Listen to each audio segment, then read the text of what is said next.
There's nothing. Only warm primordial blackness. You're conscious ferments in it. No larger than a single grain of malt. You don't have to do anything anymore. Ever. Never, ever. Never, ever, ever, baby. An inordinate amount of time passes. It is utterly void of struggle. No ex-wives are contained within it. Yes, it is. You got it, sweet brother. Nothing upon nothing upon nothing. I know you do, baby. I know. Coming right up, sir. Smooth passage.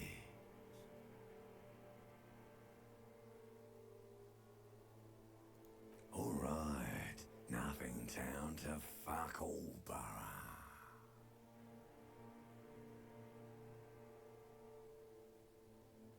Do you want me to upgrade that to a one-way trip, sir?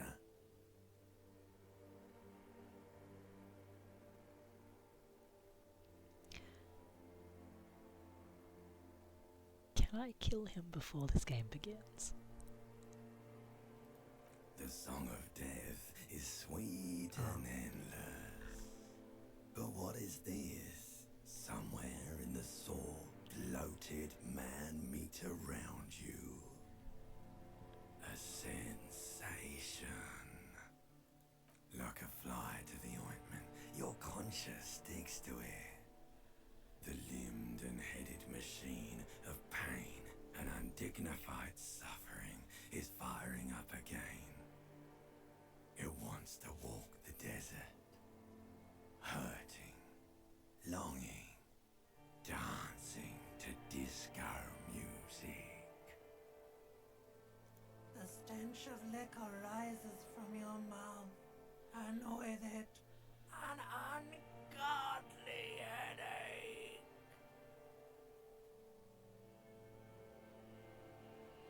A fiery streak penetrates your skull, trying to force your eyes open. It's a sound, a clarion call from hell. Somehow, you know what it is.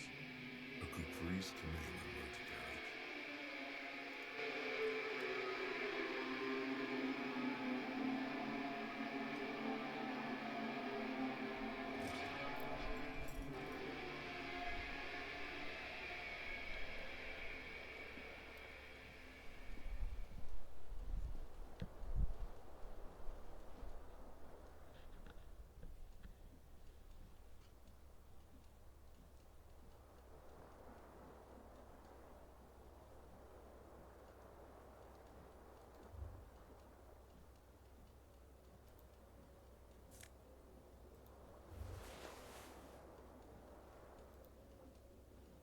You hear a jingle. Keys are clinking in the pocket of your flare-cut pants.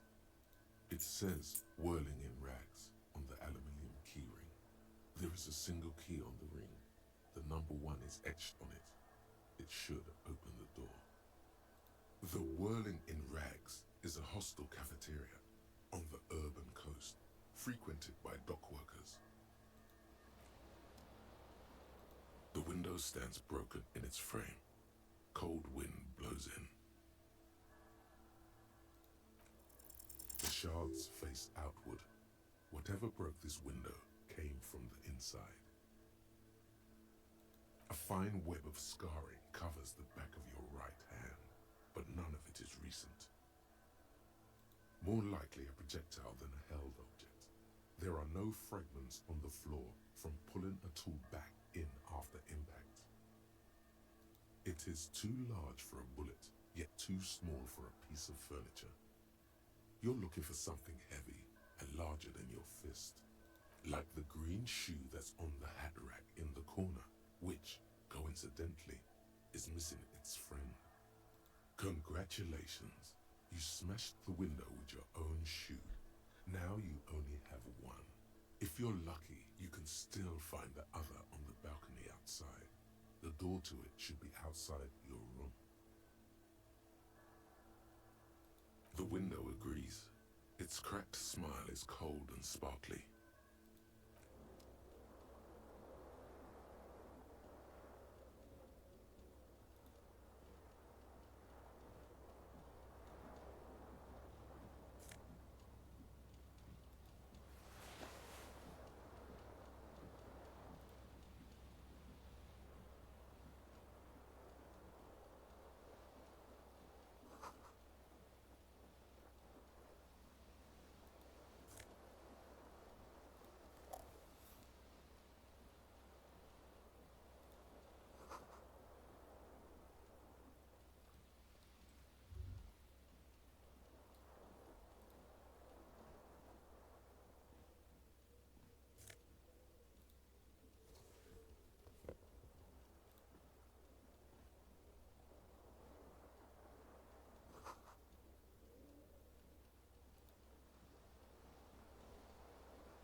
A mirror hangs above a bent and broken sink.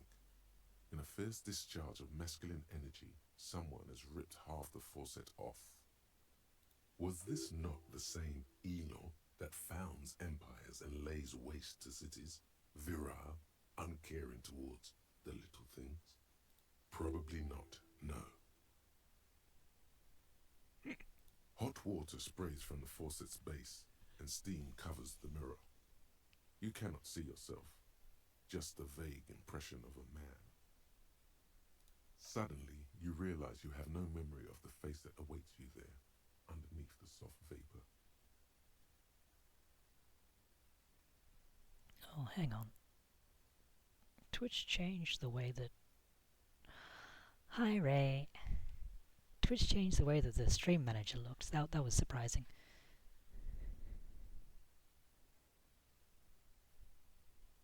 Really, all recollection of the person you are, the people in your life, and even the world you're in has drowned in a sea of blood alcohol.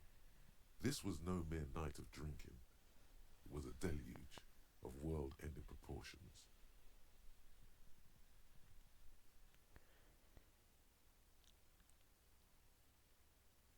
As you slowly reach your hand towards the surface of the mirror. Yeah. I finally grabbed my phone while the narrator was talking.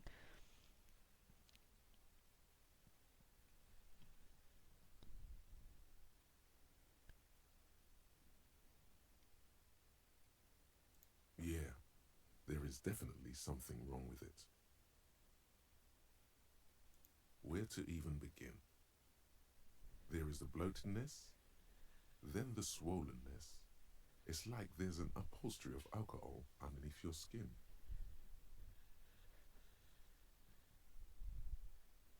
It's not. It's swollen and snail-like, wriggling between your fingers.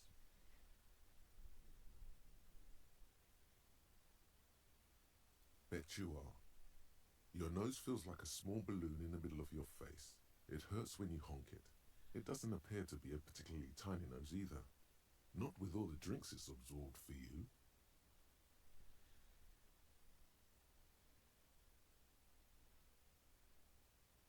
Behold.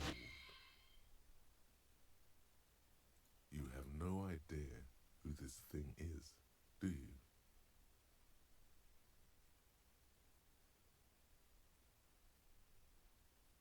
Too late.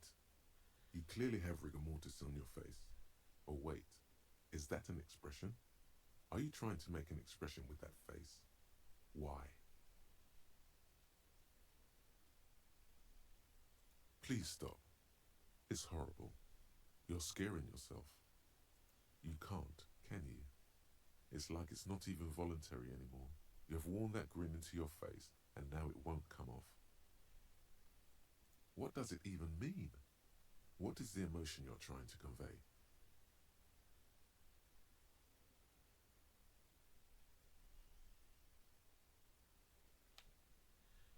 Oh, Mocha, don't fall off the couch.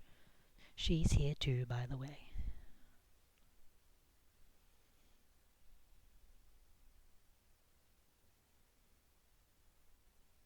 Please promise yourself you are not going to try it on any of the ladies, whatever happens. You liar. You can't even tell the truth to yourself. Go ahead. Try something.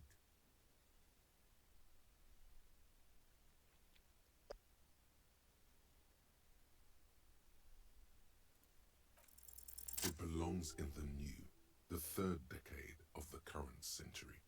Enough time had passed from the failure of the revolution that, for a fleeting moment, free market economy seemed like the ultimate, uncontested way of life for our species.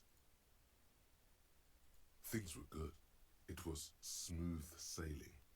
People made gold and champagne-tinted interiors and facades to suit the times, calling this the new style. But more importantly, disco happened. For Revachol, your city, that meant only one thing. Guillaume le Million. If it doesn't rhyme, you're not pronouncing it right. Out of the dazzling swirl of disco music, in an open-air boîte de nuit somewhere in Revachol West, Guillaume's blonde mane appeared on the screen. He sang some bullshit. Then he made the expression.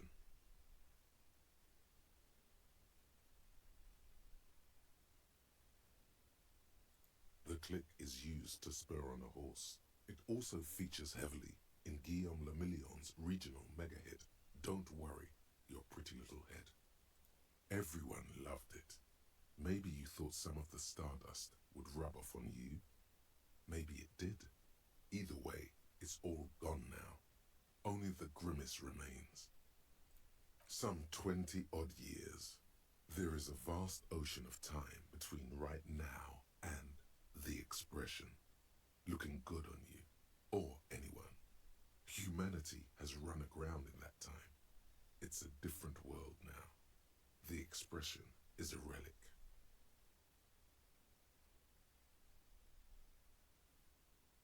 You have some understanding of the near history of disco.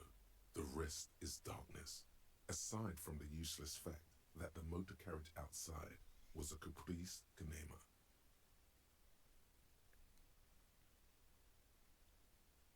Imagine if this guy was Dirge.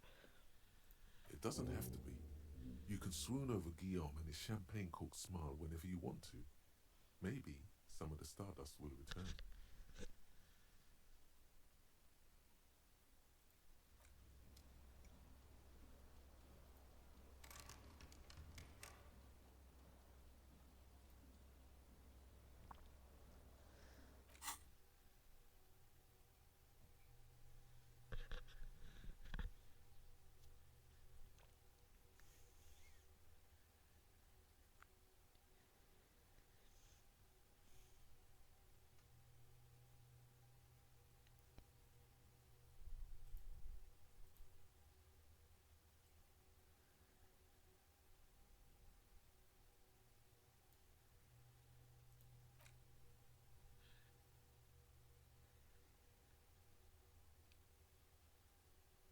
Oh, what's wrong, Ray? Don't you want to see this guy romance historian?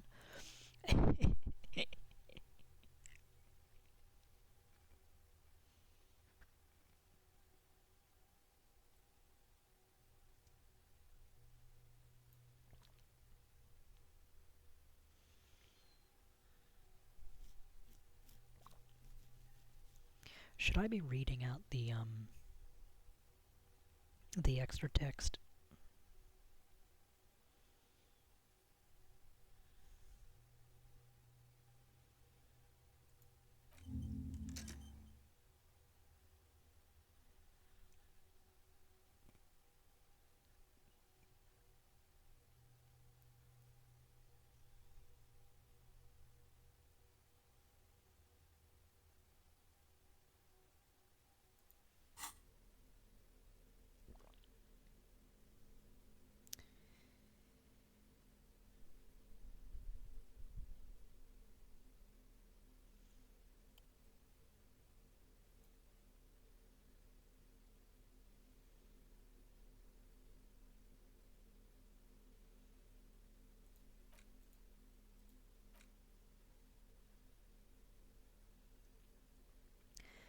Okie dokie. I will not, at least for now.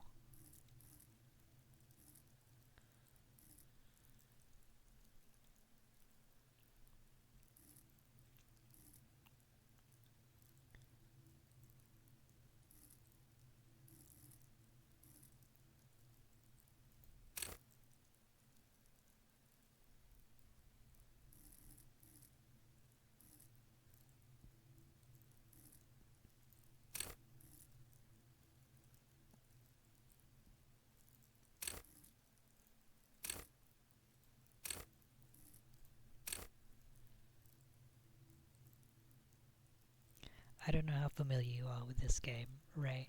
Is volition the one that stops him from having like a breakdown when he does something really stupid?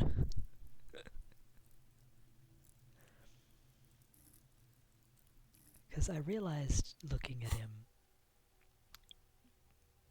he's only got 1 morale. So I think the moment I do something dumb, he's just gonna...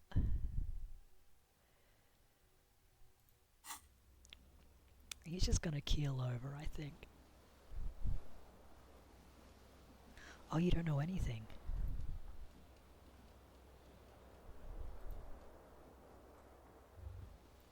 Oh, wait. He needs to... somehow...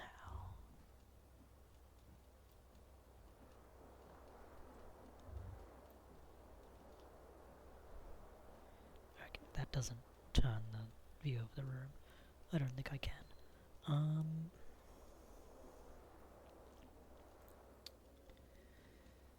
Don't This die fan from has this. 2 chain pull switches. One ends in a tiny fan, the other in a light bulb. A truly horrific necktie has somehow attached itself to one of the blades.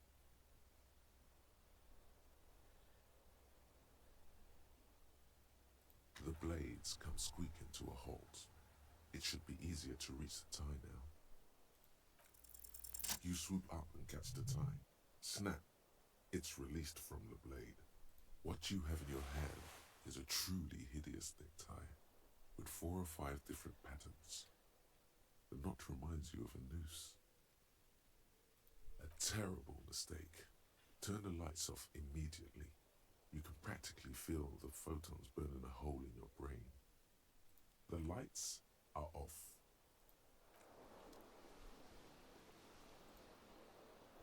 Well, thank you for joining.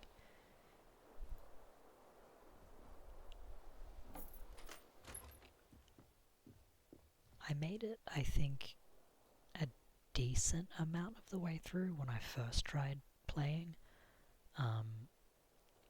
Before I just stopped.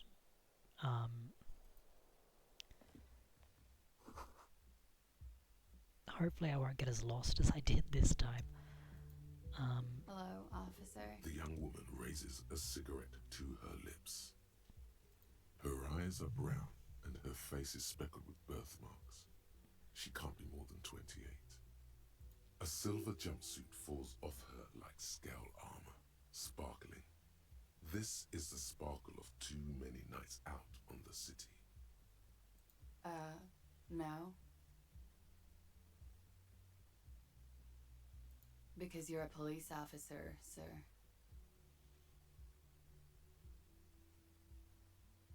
I am, yes. Unless you've been feeding us a set of very well-rehearsed lies all this time.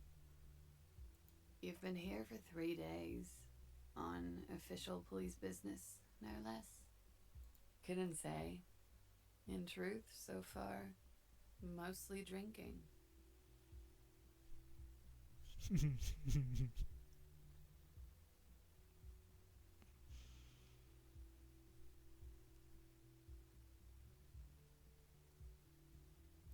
Could it be because of the drinking? She hasn't had time to put her makeup on. This is her morning cigarette. She looks tired, her beauty waning faster than it ought to at her age. Don't be so harsh on yourself. They let almost anyone be a police officer.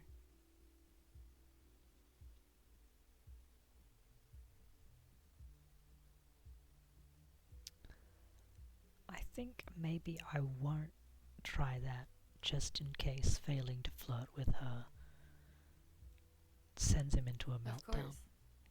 Be careful, officer. They don't like the police around here.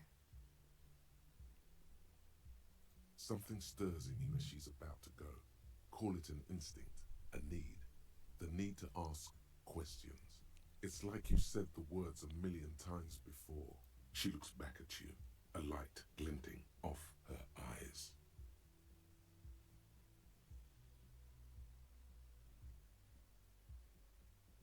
Yes.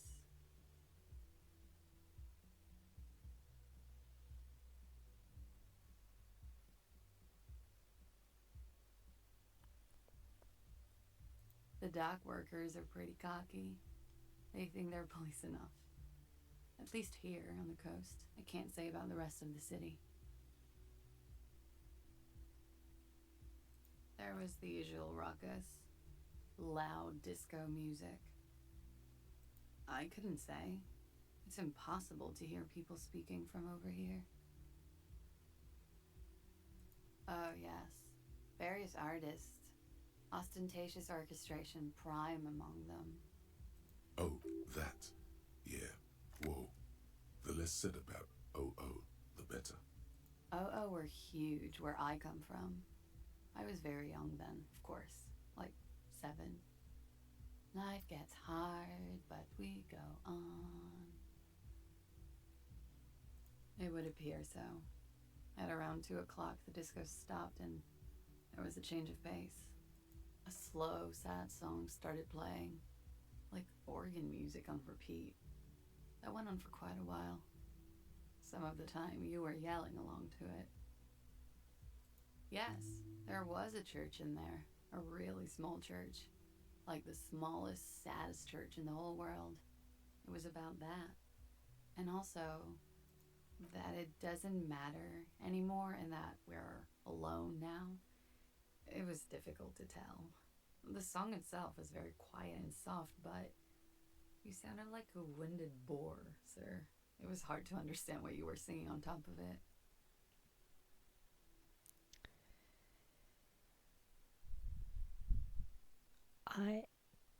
I think if he decides not to, it's Volcel rather than Incel though, right?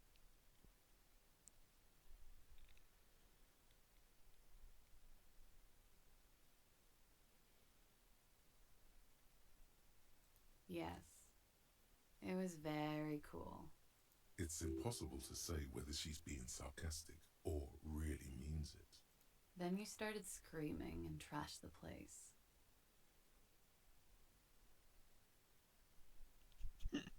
I would never behave like that. Yes, never. A window was smashed. The tape player, probably. The song stopped. And furniture, too. A real destructathon. There was screaming. Then I think you passed out.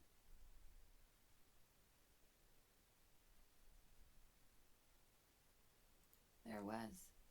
I think you screamed that you didn't want to be this type of animal anymore. I may have misheard, but it was sort of memorable. I went out afterwards. Everything was quiet by then, around 4 or 5. And that was it. The first time that I played this game, I think I made a custom thing for him. And the beginning section with the voices that introduce you as being unconscious, I picked different options. I don't know whether it was because of the stats that I chose for him or the options that I chose for him, but it just kind of kept on going on, and it went on for a really long time. So by the time I got into the game itself, I was really sleepy. It was a lot of exposition about being some type of animal.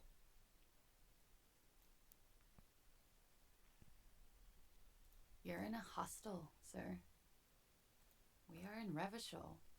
Revachol is the disgraced former capital of the world, divided into zones of control under foreign occupation.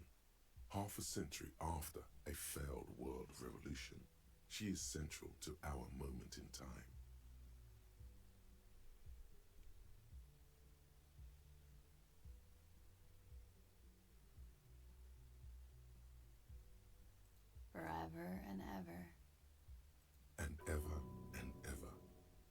corner of your eye, you see the hair on the back of your hand standing on end. It feels as though low-grade lightning is coursing through you. You must be hypersensitive from the hangover. It's 51. The current century? Centuries don't have numbers, they have names. And this is the current one. Civilization has existed for 8,000 years, sir. Yeah? Glad to have been of assistance.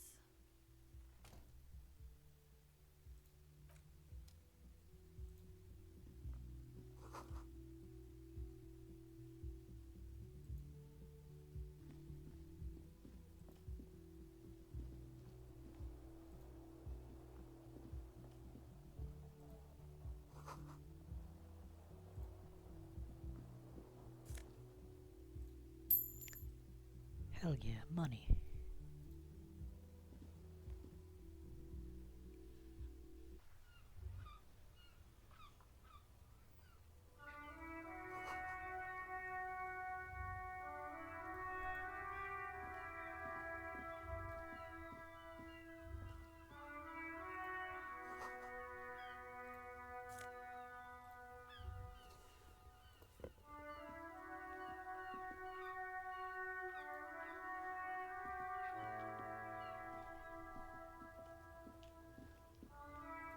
There they both are, two identical shoes, both copiously green and indiscriminately snakeskin, reunited on your feet, like two baby crocodiles.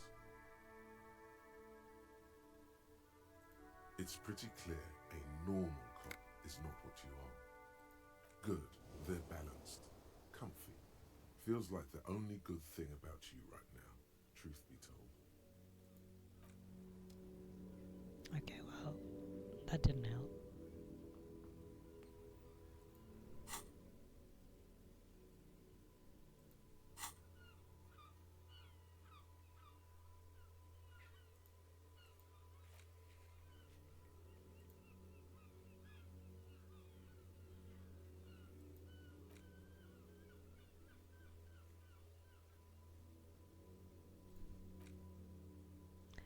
Oh, bye, Ray.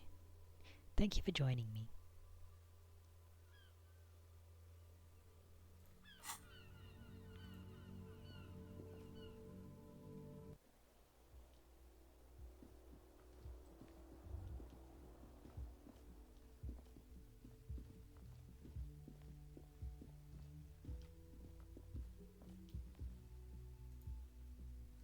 The door is closed.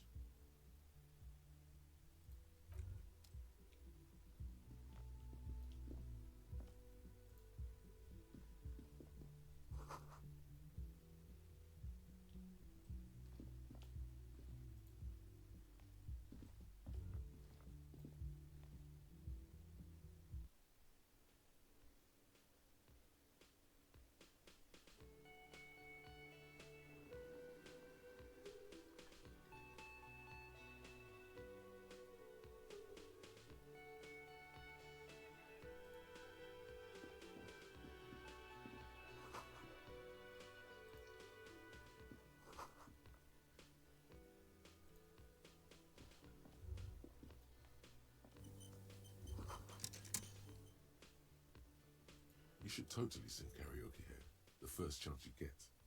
Your emotions need to be expressed. People need to know your vast oceanic soul. Utterly. And it needs to be heard. Through a PA system. By other people.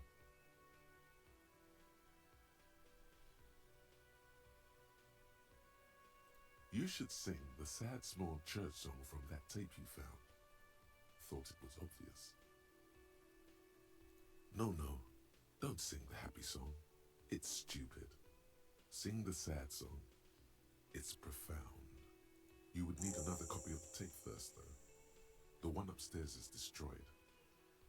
Who is mistakenly identified as a cop for his prominent jawline? Yes, sounds likely. You should probably go on stage and pose for a moment when you're done with this thought. See if it works.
1920s stands behind the counter, inspecting a stuffed seabird.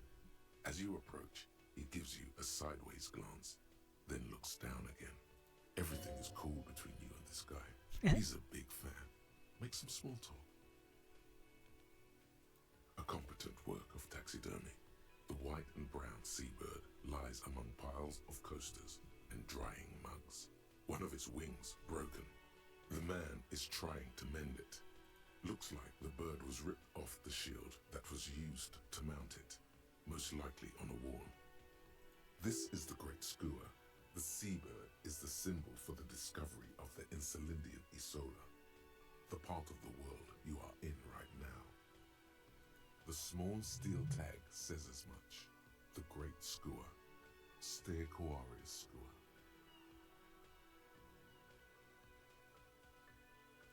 Look, your buddy is over there. Why don't you go and talk to him, okay? He pretends not to hear you, concentrating on the bird instead. No, I'm not the bartender. I'm the cafeteria manager. He's very animated all of a sudden. This seems like a touchy subject. Mm-hmm.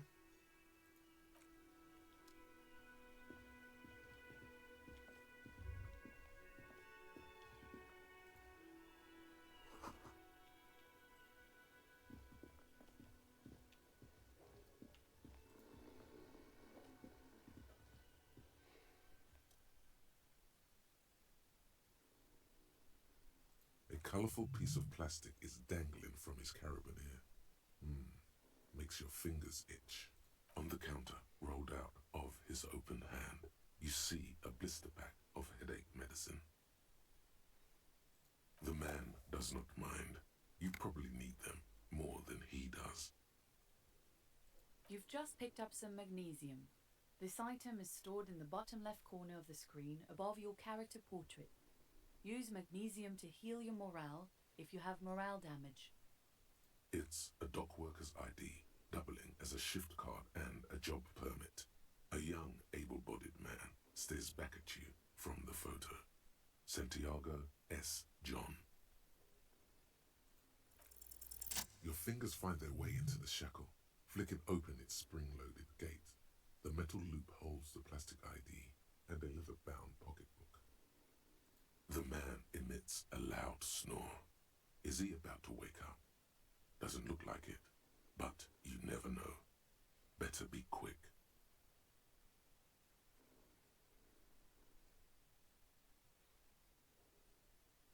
You find a black paper note with a woman's profile on it. Seems like this woman lived centuries ago. The note says 5 real. It feels nice and greasy. You slip the plastic ID card out of the loop and pocket it. The man continues to snore. Just for the record, you look nothing like the man on the document. The sleeping dock worker has little to say about your actions. He remains silent.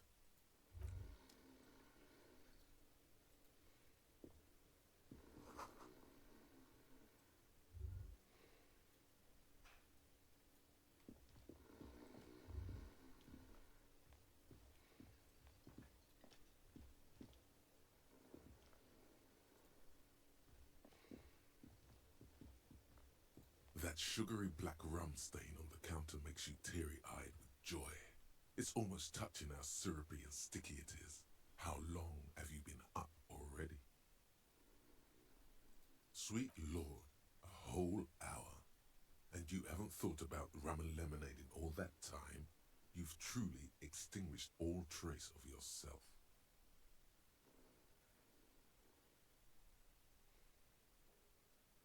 Maybe you haven't turned out well for your drinking. Have you thought about that? Get a goddamn rum and lemonade into yourself, boy. Or better yet, lick that stain off the counter. What happened, man? You used to be cool. Go get your boring normal person drink then. Get your drink on and your act together.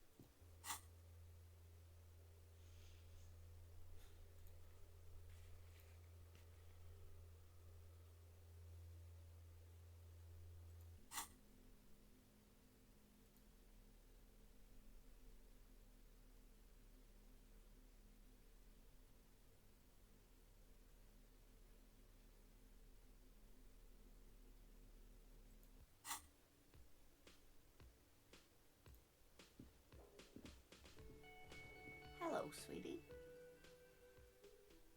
You shouldn't keep your colleague waiting.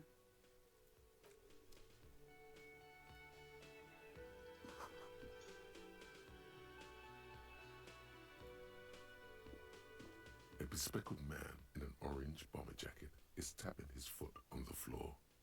Looks like he's waiting for someone. You. As you approach, he narrows his eyes and extends his hand in greeting. On the sleeve of his bomber jacket, as well as on its back, are the same enigmatic white rectangles as on your blazer.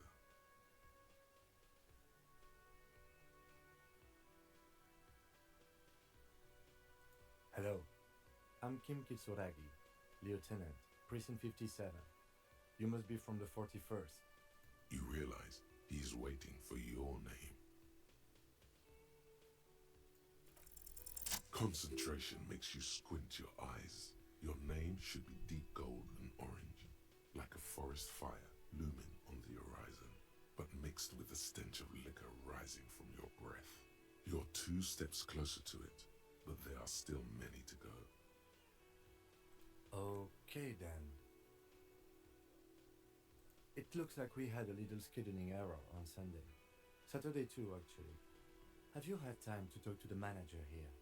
What he means is, he has been trying to meet up with you for 2 days, but you have been otherwise occupied.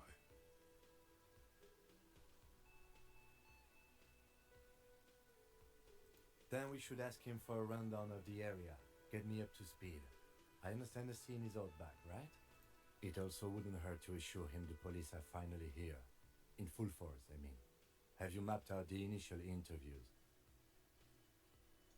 Okay, we'll have time for that after we take a look at the coroner's case. Have you removed the dead body from the tree? So, the body is still in the tree, where it has been hanging for 7 days straight. We should go there as soon as we are done talking to the owner. I can see you drank last night and the night before, and that you are still drunk now. But I have seen officers go through worse. Much worse. If you need something for your headache, there is a general store nearby. But as I said, the dead body should be our #1 concern. We all feel that way sometimes. There is no such thing as a police officer, I'm afraid. What remains is that there is a dead body in the tree. Someone has to figure out who put it there. If we don't, no one else will. And then, soon after, dead bodies would be dangling from all the trees. But first, we have to take it down. I was sent here to meet a detective from Precinct 41. You have the insignia of the Citizens Militia on your sleeve and on your back. I suppose you could be impersonating him. You could have gotten the insignia from the black market or forged it. But for now, I'm going to set those possibilities aside.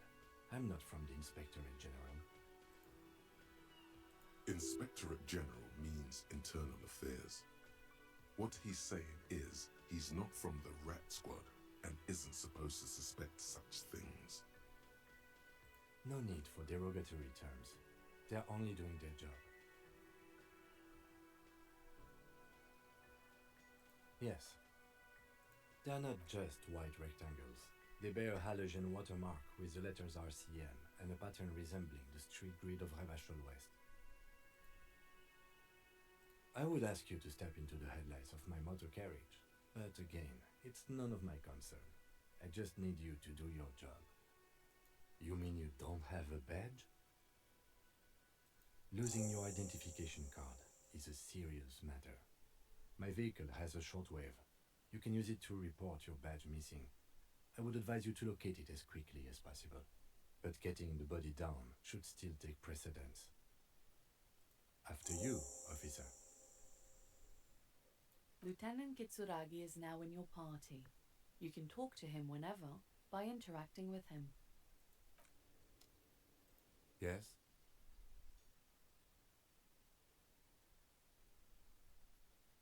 No response. He just arches his brow. He's having trouble processing it, believing it even. Have you tried concentrating on something other than your personal affairs?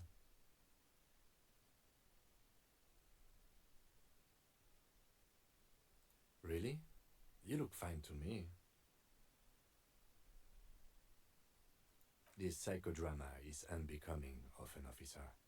Clearly, he prefers to think you're malingering.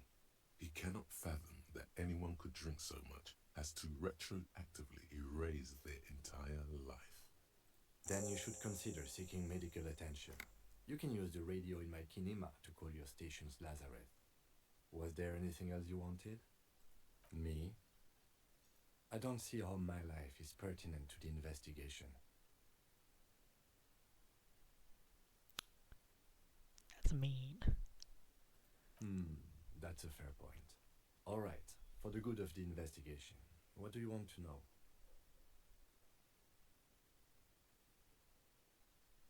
That's correct. You feel a slight urge to put the lieutenant down for this, but you can't quite muster enough testosterone.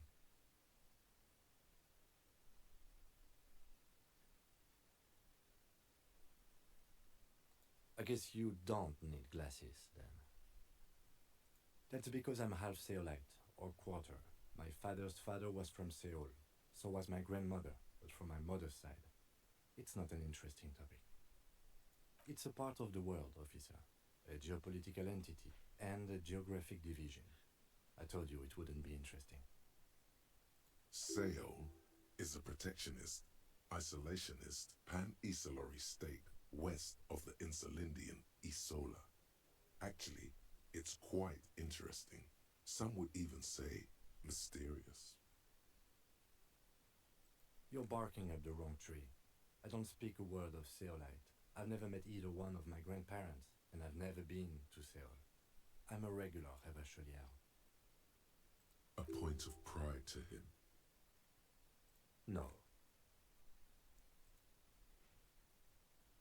The lieutenant nods. What do you mean?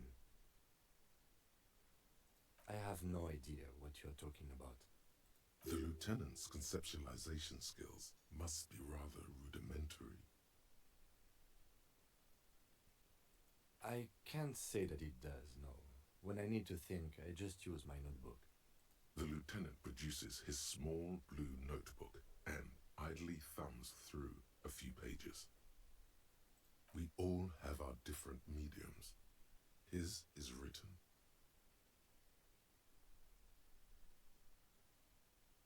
Good. Let's change the subject.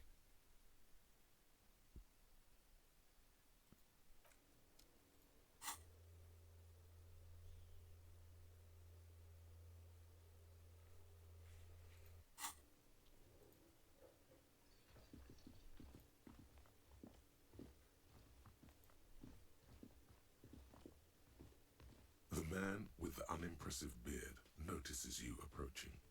He drops the ledger he was holding and turns to the lieutenant. Mr. Gart, right? You're Yes. Whoops. I am Kim Kitsuragi from Precinct 57. This is an inter-district investigation, so joining me from Precinct 41.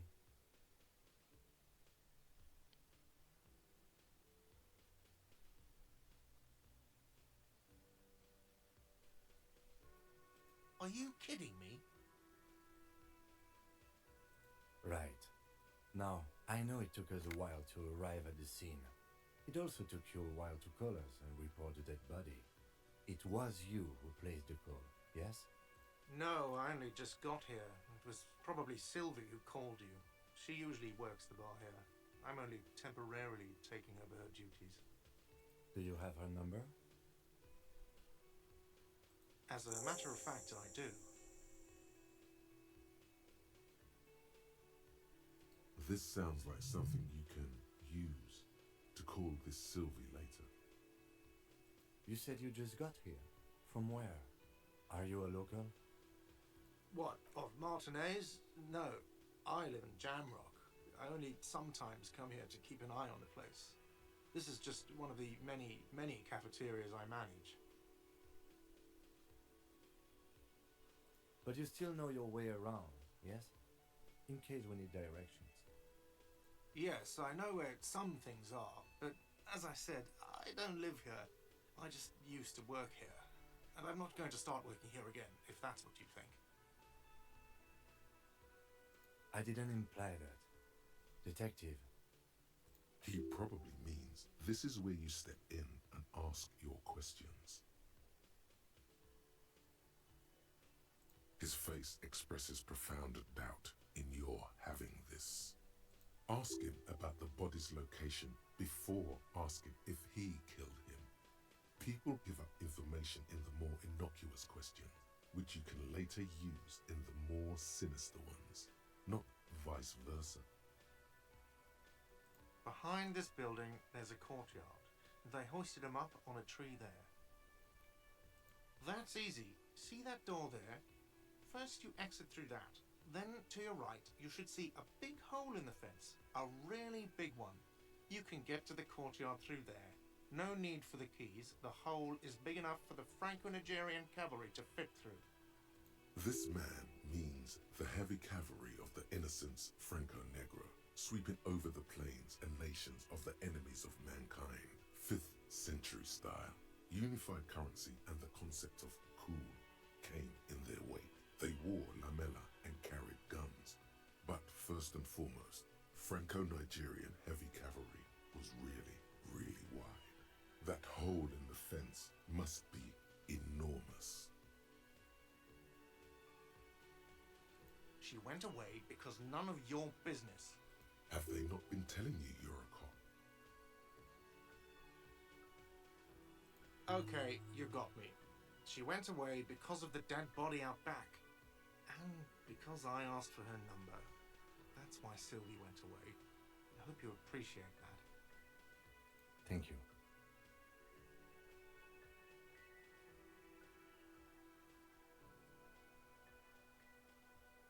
I asked an employee out. She didn't want to come, but felt obliged to. It was a bad idea. Now, what is so goddamn fascinating about that for you? It's got nothing to do with the lynching.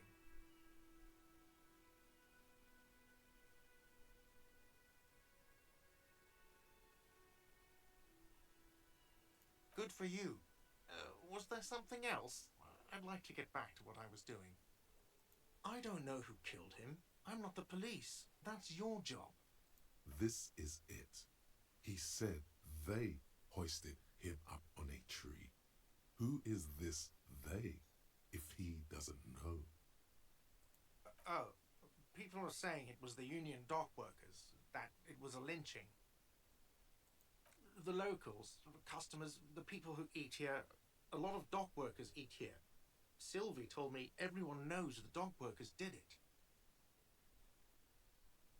Did the debarders themselves tell her this, or is it a rumor? I don't really know. You'll have to ask her. I would suppose it's because they have nothing better to do. You mean the strike? Yes, the strike. The man they hanged was a security guard for the harbour company, I hear. A mercenary. The Unionistas probably thought they'd send a message. The lieutenant turns the page in the little notebook he's been scribbling in. Let's go. Not so fast. You owe me 130 real. Oh, excuse me. You owe me 130 real. The IIR, or Inter-Isolary Real, is the global reserve currency. Whatever part of the world you're in right now, it's safe to assume he means you owe him some money. Wow, you're a genius. Yes, that's right, money. You owe this establishment 130 real.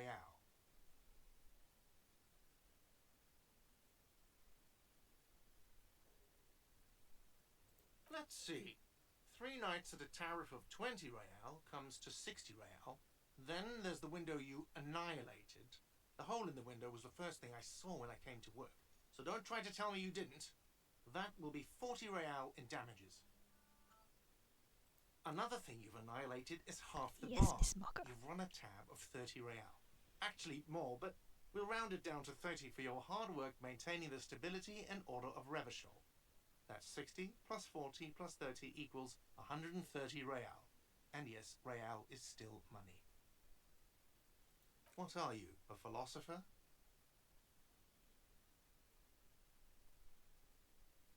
Money is what grown-up people use to pay for things. Things like this hostel room or 8 bottles of potent blend and 9 packs of Royal Extra.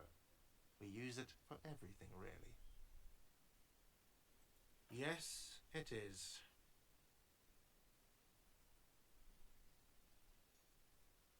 No, you see, that's 40 cents. Cents are a form of currency 100 times smaller than the real. I'm not even going to take this. Come back when you have 130 real. The cafeteria manager stands silently, looking at the coppers on the counter before him. Isn't it evil? The order of magnitude between what is asked of a person and what they have? It does, doesn't it? There's a shuffle of nylon as Lieutenant Kitsuragi looks for something in the pockets of his orange bomber. I'm sorry, but he has to pay. I can't let him stay here any longer if he doesn't. If he doesn't have the money by tonight, then... Officer, maybe you are better off working this from home for now. You live in Jamrock, right? It's not that far away. Officer, you really need to take this up with your station. I have a shortwave radio in my car. Call them, ask for assistance. We have to get this investigation started now. Good luck. By the way, where is home? The address is coming up blank, and this place sure isn't it. But you've been at this hostel cafeteria for only 3 nights. Where were you before? You had to be somewhere. You don't really know, do you? South, maybe. Doesn't sound like somewhere you can stay if you run out of money.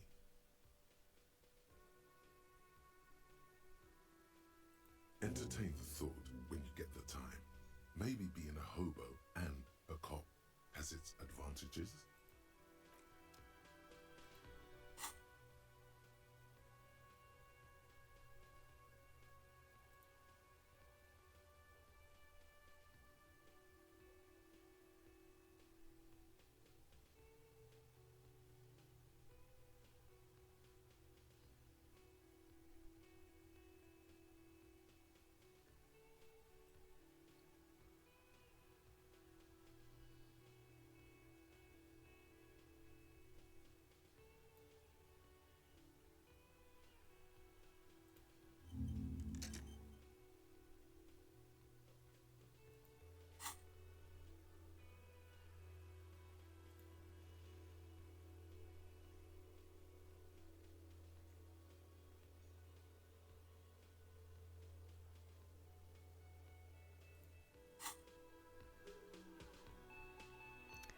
Hang on, I will continue in a minute. I have to get food first.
Okay.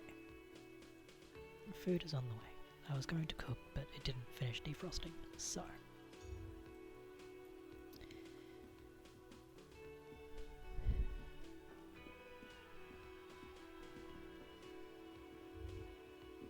The theme on that pinball machine is a standard royalist theme, used on everything from pinball cabinets to full-flavor cigarettes. Clinging to a picture book version of the past century, waiting for the king to come back and cast out all the profiteers and homosexuals. Basically, imagine a yellow plastic crown with a liquor brand emblazoned on it.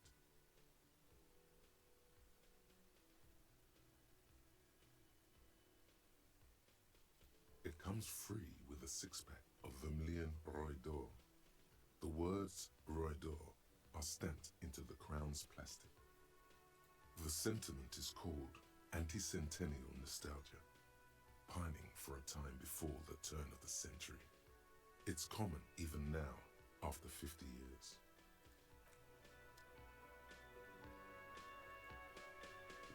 Hello, sweetie. Wait, who's Sweetie? You're a handsome man, officer, with your mustache and your chiseled jaw and that silly dimple on your chin. But dear, you're not for me. I'm too old and too married besides. You must forgive me. I'm getting so scatterbrained. I completely forgot to introduce myself. I'm Lena.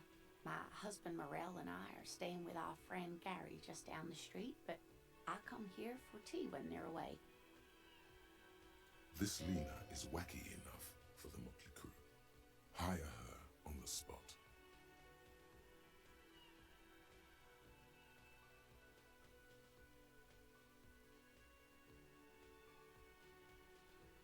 Whatever do you mean? Sequence killers? Oh my. But I think you already have a partner, sweetie. A partner who needs you to help him get a corpse down from a tree. It seems to me that you lucked out with your partner. He has the look of an upstanding officer of the law. Someone you can lean on, and sweetie, you are looking unsteady.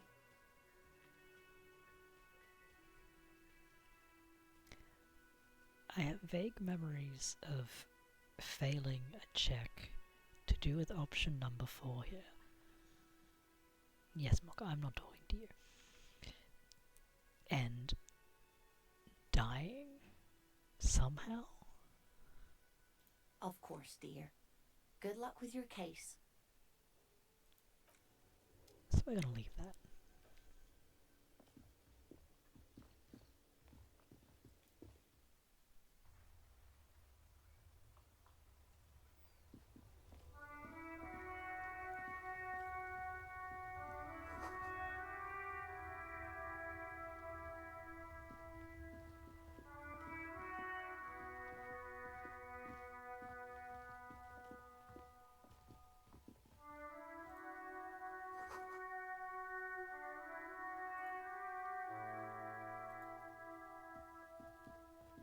You see a set of tire tracks in the brown slush that covers the plaza mosaic.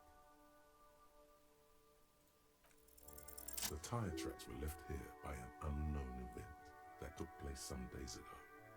It's a message, written in the language of burnt rubber.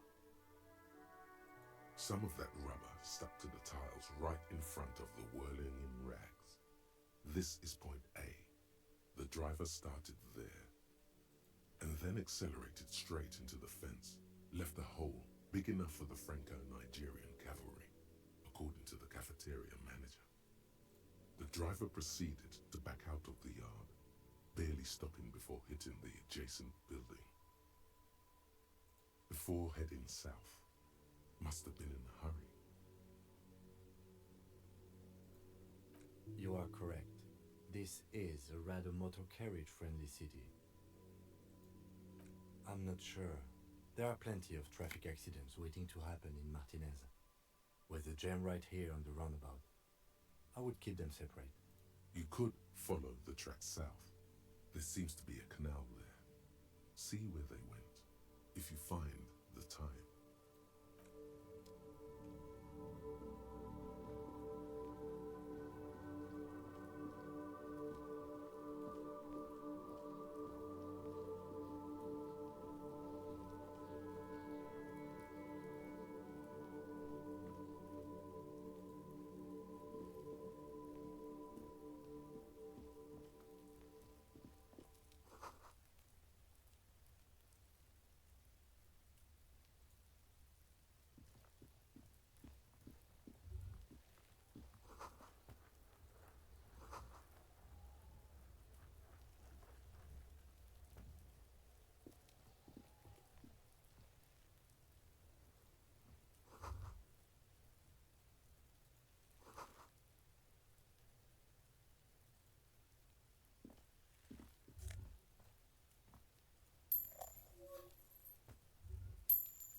The corpse looks at you with bulging white eyes.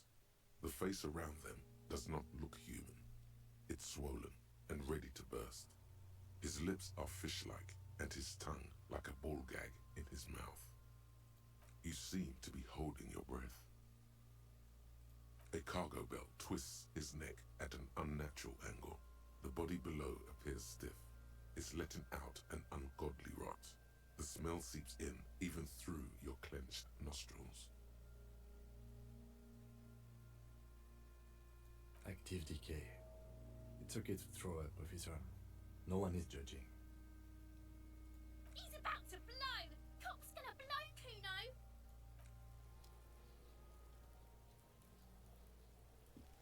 Yes? Excuse me?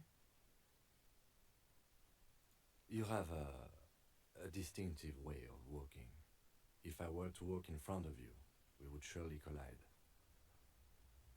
I hope you don't take this the wrong way. It's just a collegial observation. In the 57th, we call it the Jamrock Shuffle. Officers from Jamrock's 41st Precinct tend to move a bit erratically. They say it's a scene-clearing technique developed by one of your lieutenants for gathering evidence. It's erratic, yet thorough. Prioritizes containers. Yes, but containers contain things, shiny things. They're interesting. He simply nods. What do you want to know? I'm afraid you and I are pawns in a pissing competition.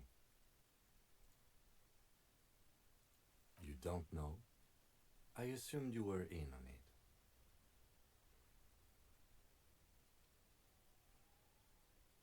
That's good. Better still than an imbecile cop-off.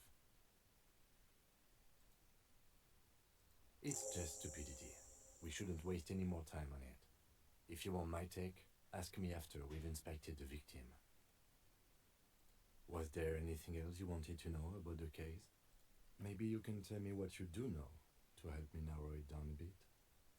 Then you are not that far behind, actually. Do you want me to brief you?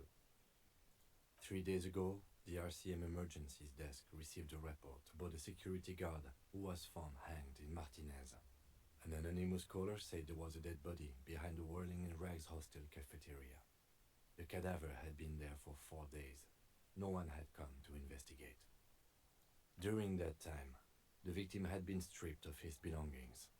The caller did not identify him, but used the word lynching. There is an ongoing labor dispute between the local dock workers and the logistics company Wild Pines. I was told we should approach the death as part of this dispute. They didn't identify themselves in any way. The tone was muffled using a device of some sort. The desk could identify neither the caller's age nor sex. There's a strong prejudice against involving the RCM in what's seen as union matters. The dock workers' union is the de facto police in Martinez. Now it appears they've started executing too. We cannot allow that. Just to be clear, we are police officers. It's our job to find the killer. That's the case. Uncover and arrest the killer. Good.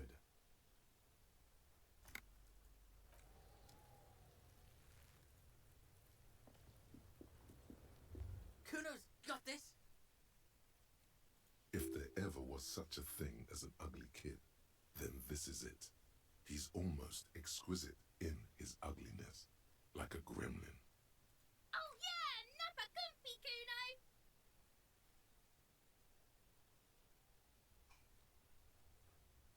Can't talk, pig.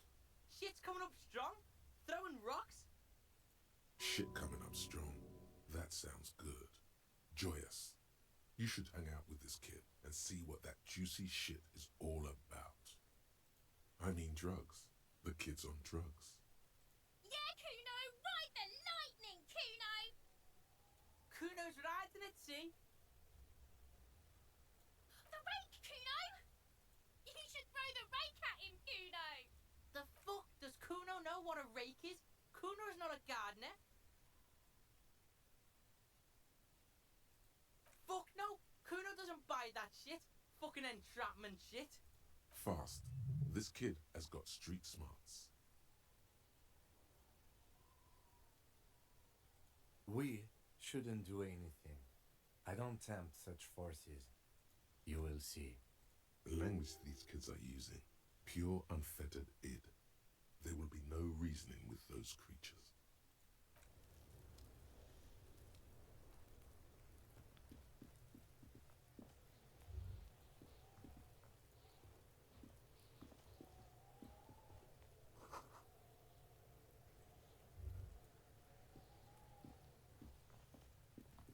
This trash container is locked.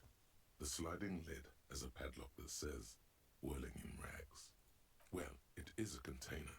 Maybe you're prioritizing it. We could try using a pry bar.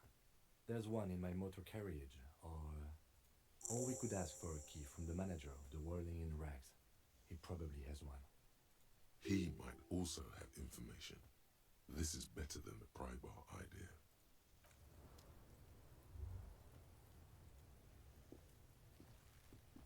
Kuno, the pig's getting pretty close to me. Come to snuff my shit out, I think. Looks like it's time for me to go, Kuno. Pig's come to take me in. I'm going away for a long, long time, Kuno. Going away for life.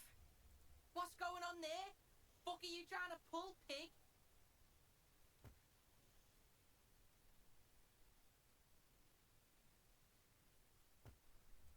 Murder was the case they gave me.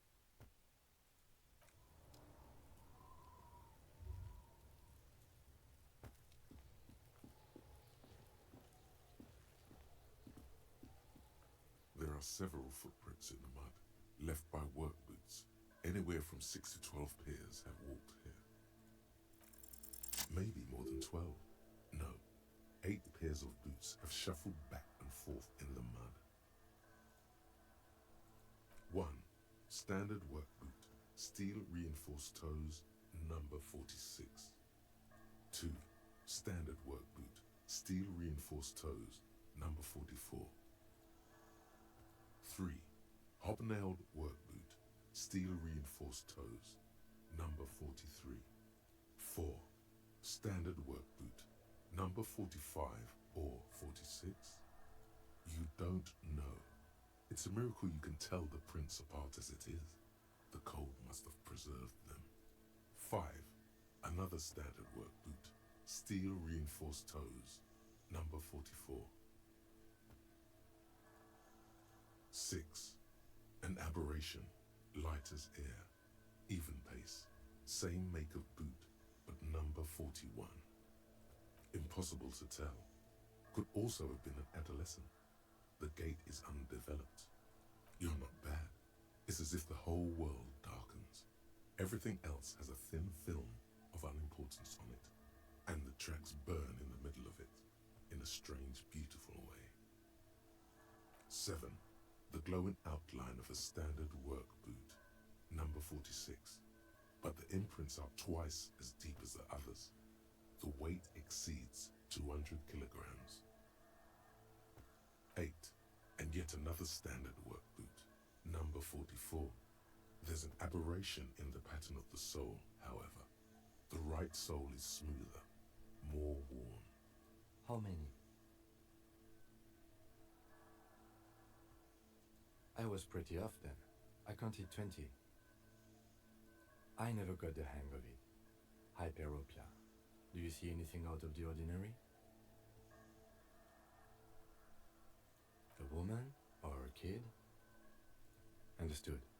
Anything else? 200? Could it be the combined weight of two people, one carrying the other who's tied up? Let's say a heavily built worker carrying a similarly built, soon-to-be-dead man. He might be right. 200 kilograms of living weight is unlikely. Possibly, yes. But why? Yes, they could have used a makeshift stretcher or just march him up to the gallows.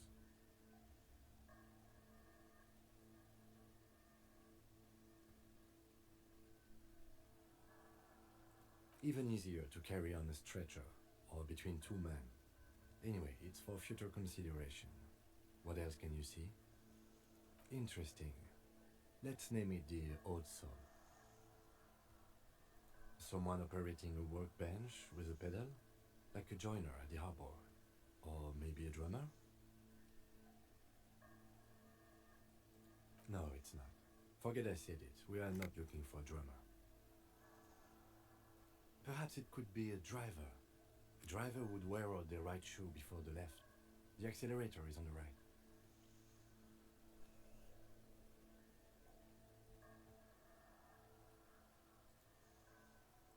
He doesn't seem to hear you, looking south toward the traffic jam instead.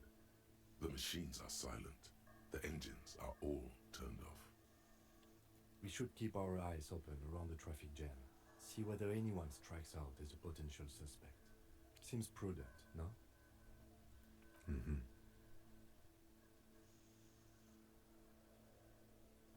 A week, maybe? 7 days would fit the time frame provided to us by the caller, who reported the hanging. It is not impossible. I pulled last week's forecast for coastal Havashol. 7 days below freezing. The day before, the day of his hanging, was the last warm day. Correct again. Sub-zero temperatures would preserve the tracks in a good state. The commotion here could have taken place a week ago. What do I think? A mob of people brought something heavy to the tree. One of them was carrying the victim. They shuffled around, especially under the tree. Then, after hoisting him up, they stood in a semicircle facing his direction. At first glance, this appears to be a lynching. Indeed, they all stood in a row here and looked at the tree. Yes, everything fits so well. Carried him over, hoisted him up, watched him hang. This is easy. The lieutenant's eyes narrow. He's thinking to himself. Either way. What else?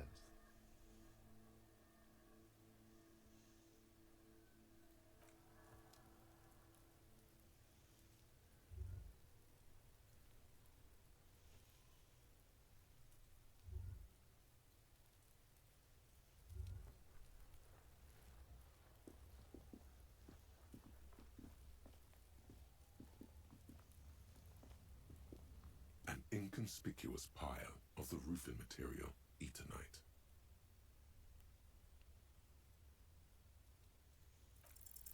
Because there's a secret door hidden behind the panels of Eternite. That's why they're too orderly.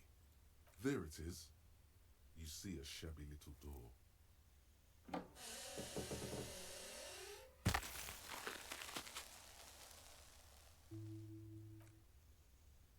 What is this then? A tool shed? Let's investigate.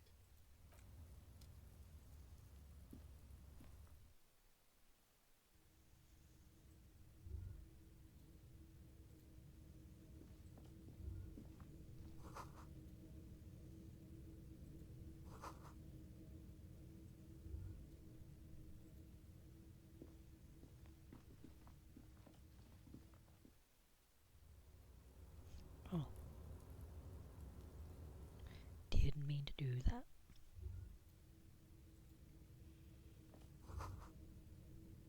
Be still, my beating heart. It's amphetamine. Sweet amphetamine. The lieutenant isn't studying the powder in the mirror. He's studying you. There's a good, vague way to ask where he stands on drug use. Professionally, I mean.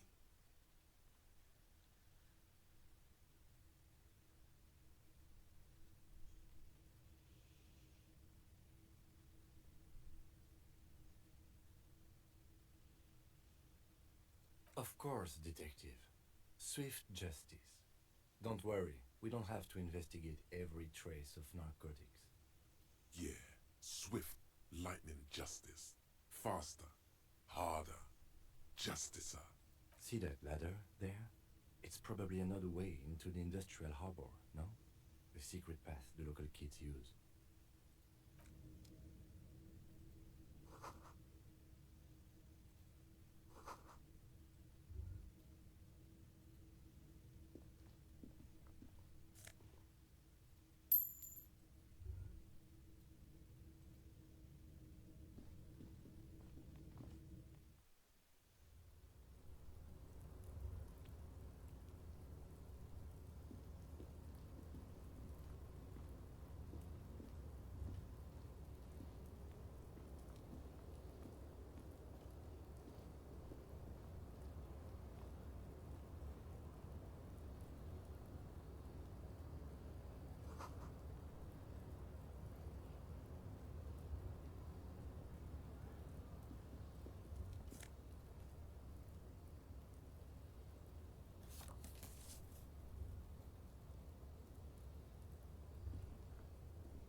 Yes?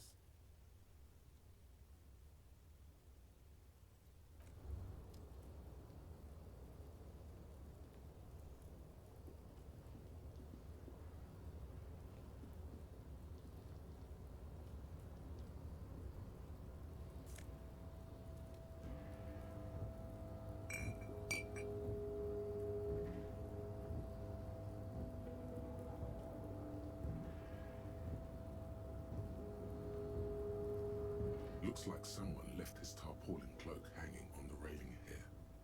When the wind ruffles the cloak, you can most definitely see a white rectangle on its back. Yes, it's probably yours. It bears the RCM insignia, and you have a habit of being careless with your equipment. You could probably make the jump. You look like you've done some track and field in your day.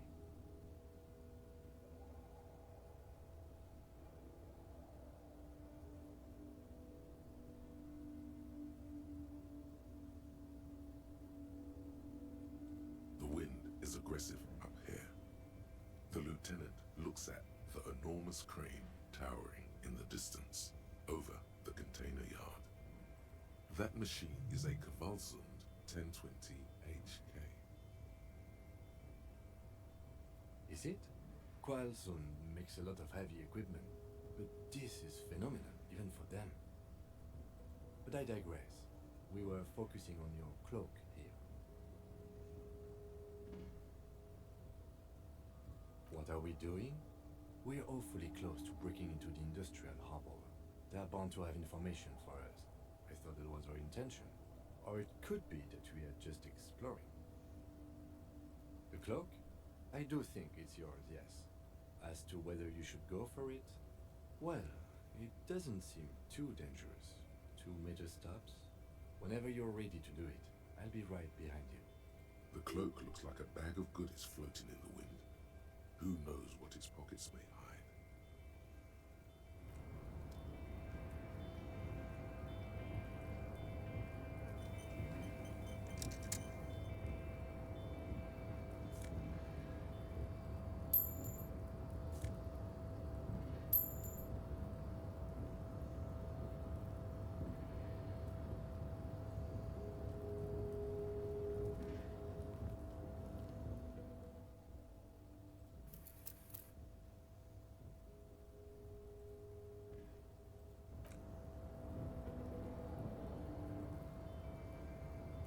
The tarpaulin cloak with possible RCM markings is still caught on the railing.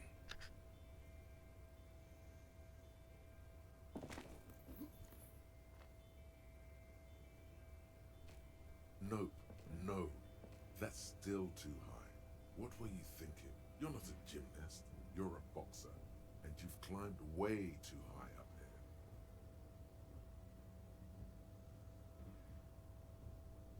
Hmm.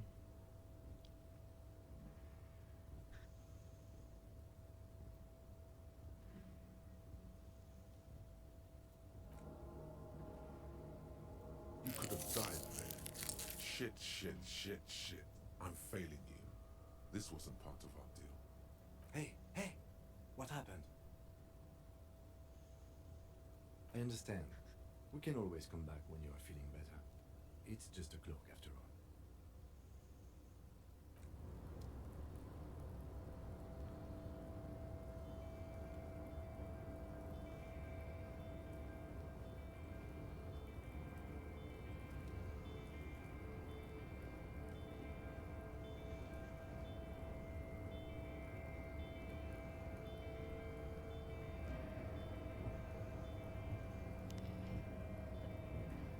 Thank you, Mocha. Please move faster. Thank you.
Sorry.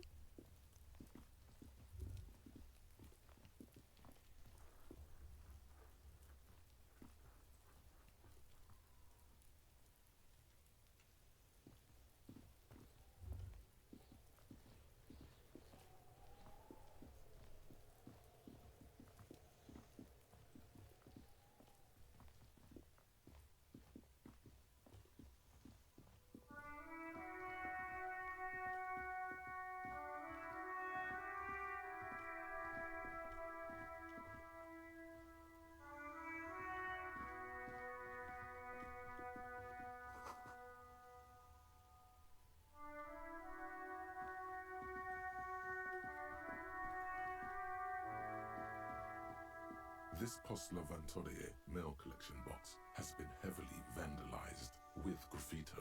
A closer inspection reveals 2 bullet holes in the front. Hang on.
Uber...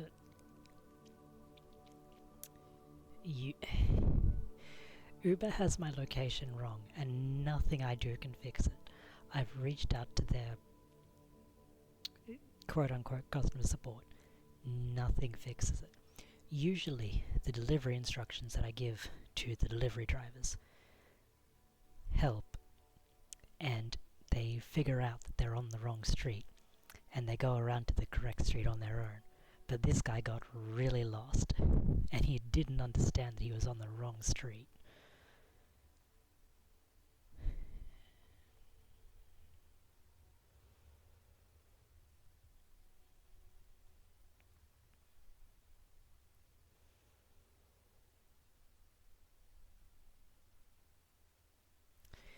But I have my food now.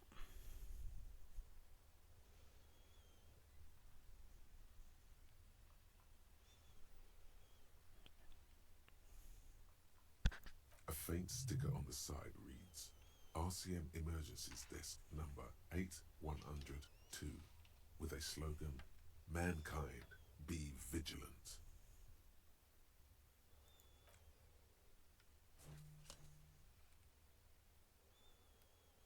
The box seems happy. Eat shit pig, fucked by the coon, and St. G with a crown have been scribbled on it. Jenny is a whore, and best set mailbox also.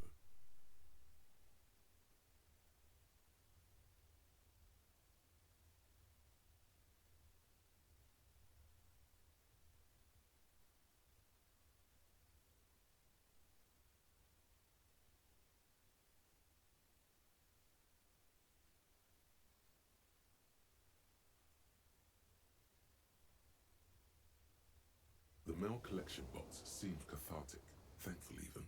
So do you. You shudder, then you swallow.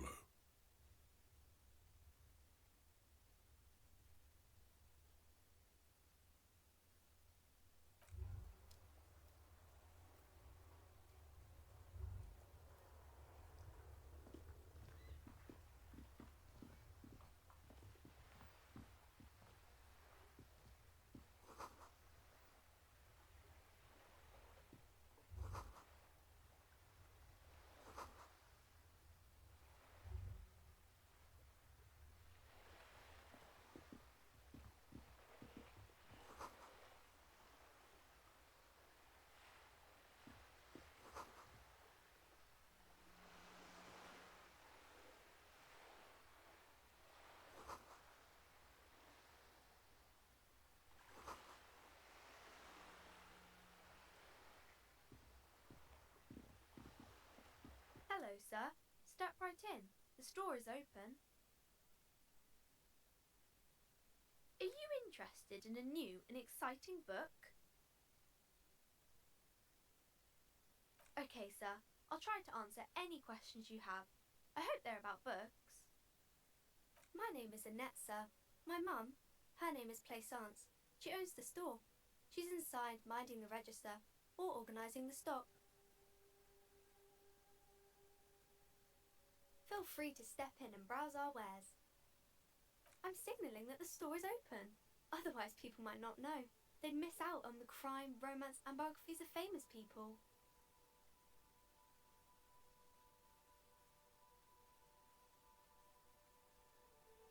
Oh no, sir. I'm happy to help Mum by luring in customers. Besides, I have some hot juice in my vacuum bottle to keep warm. I do my studies at home at the moment.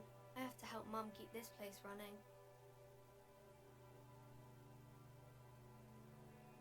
Mum says it's necessary to do both because it builds character.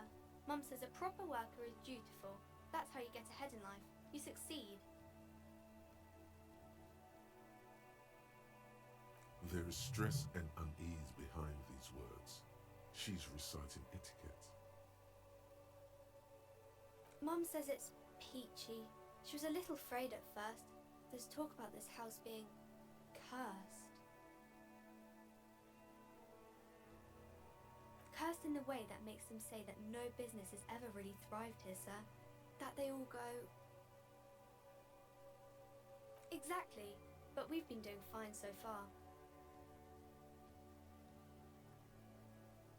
We can go into the bookstore and ask about the case, but I don't see much more to look into here. Yes. Please do also look at our wares inside. The postcards and board games are there, sir.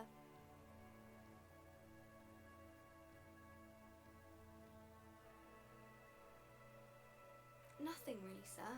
Mom doesn't allow me to sneak around in the back rooms or the cellar. I don't really know what's there. It does not manifest itself in any way. It does not exist. I liked it better when we were talking about whether it's appropriate to stand out in the freezing weather. No such thing. Anything else you wanted to talk about, sir? Maybe I can tell you about some of our books instead.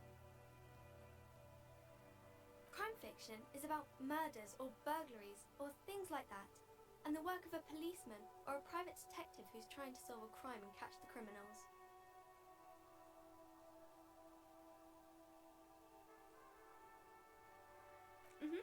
And it's kind of like a puzzle too. You can guess who the criminal is or how the good guys are going to catch him. You don't look much like a policeman. Didn't mean to offend, sir. Sorry, sir. It's just that you don't look like Dick Mullen.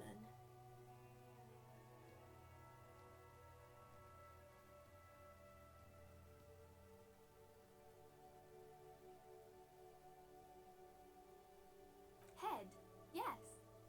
No, your mind. Not head, child. Heads.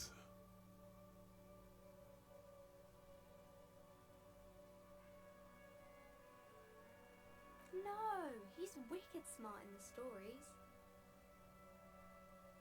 Like you, sir, of course. He's just a fictional character. He's no match for you. Maybe you can show me some real police work, sir. Like in the books.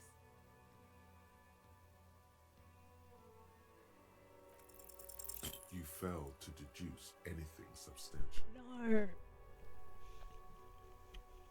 She waits intently. It's okay, sir.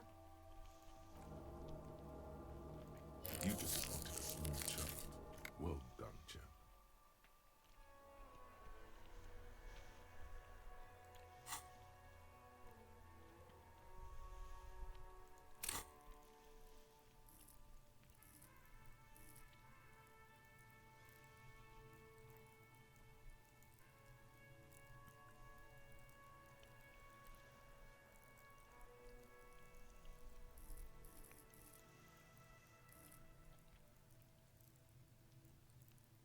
How far can these level up?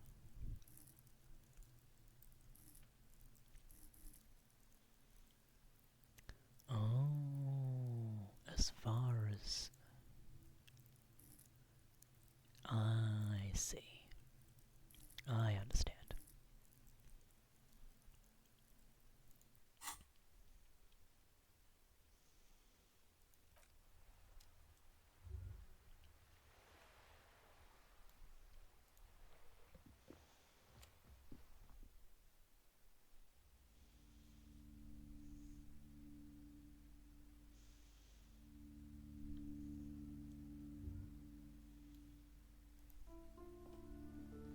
Welcome to Crime, Romance, and Biographies of Famous People. My name is Plaisance. Be welcome, and please take responsibility for the energy you bring into this space. I am the proudest owner of our little shop of culture.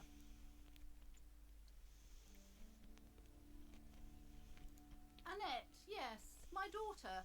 I hope she wasn't slacking off again with her nose in science fiction. Tell me, was she at her post doing her job like a proper girl?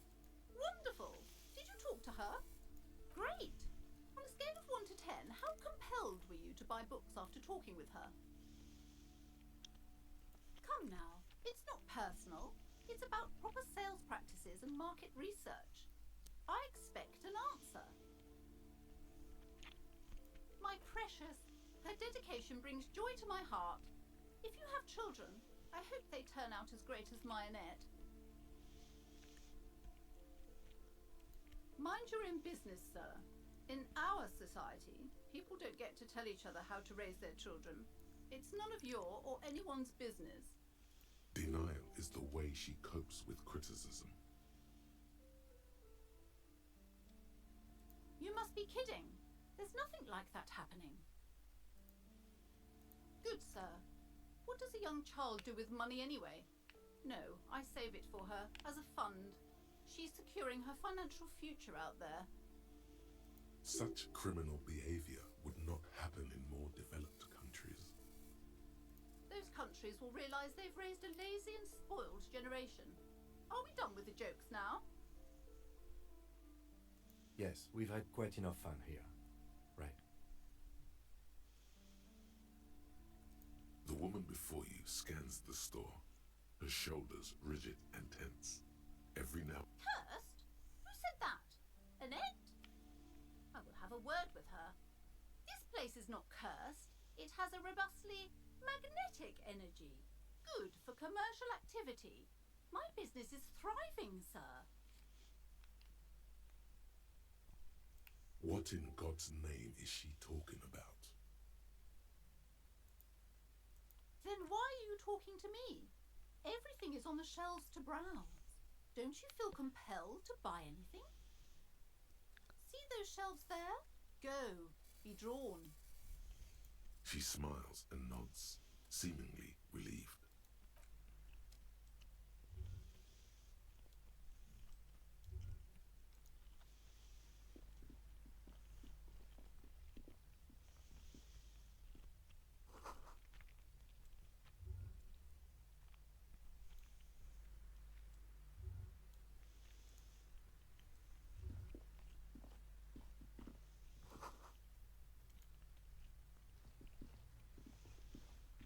A small mountain of colorful board game boxes.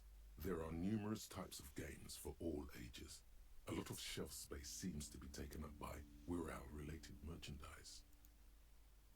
An endless variety of source books, lore books, and codices litter the table. The topmost book is titled Welkin Compendium, 2nd edition. There's also a large hardbound tome with intricate cover art, The Hunters of Catawak, Boreal Creature Compendium, and a pick-your-path adventure game book titled Tales of Wirral, Cavern of Velkrag. Books in a board game section? Who wants to read books? There's a box that says Wirral, 3rd edition Mega Setting Supplements Module. The side panel notes, a fantastique adventure board game. New maps and miniatures. A sticker on it displays 25 real. That price is steep, but then it's the 3rd edition Mega Setting Supplement, so it makes sense.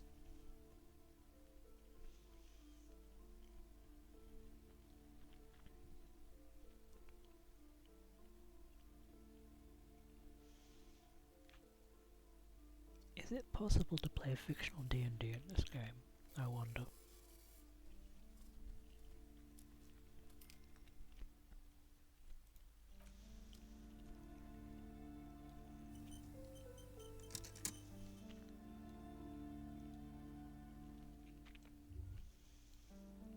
A small mountain of colorful board game boxes.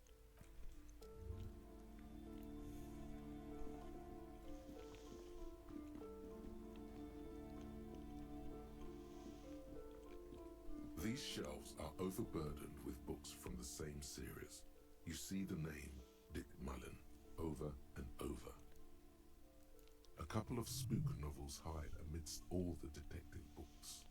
Thrilling tales of spycraft and daring do. Crime fiction is a disgrace. An asinine misrepresentation of the physical attributes of the arduous everyday work of actual police officers.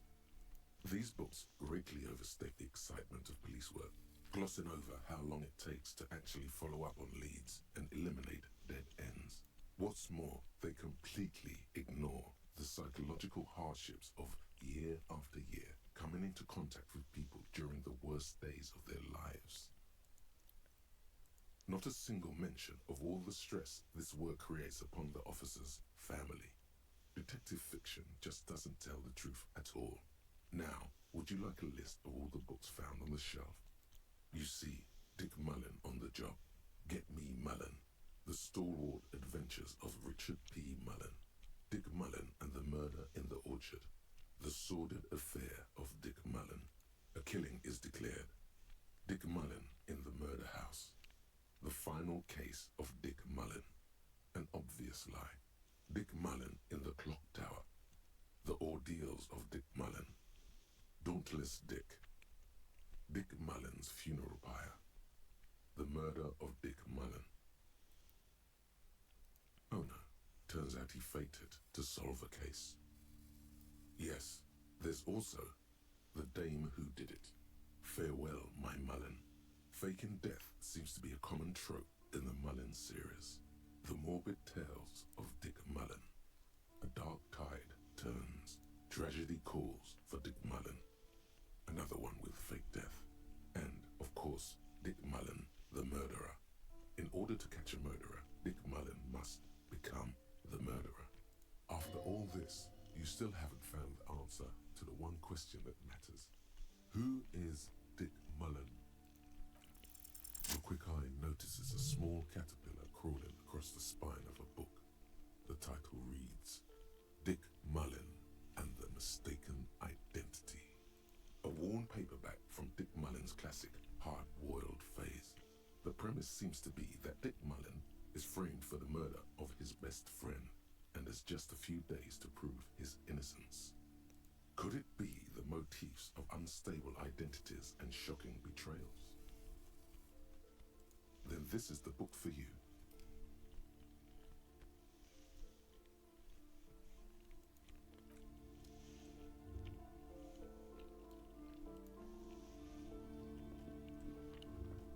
The plaque on the shelf reads, Biographies of Famous People.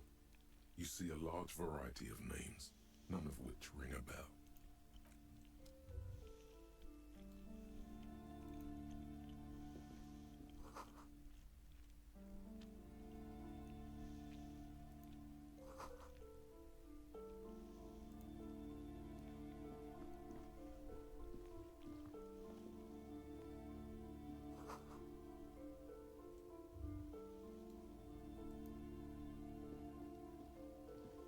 Several maps have been attached to a bulletin board hidden inside the alcove.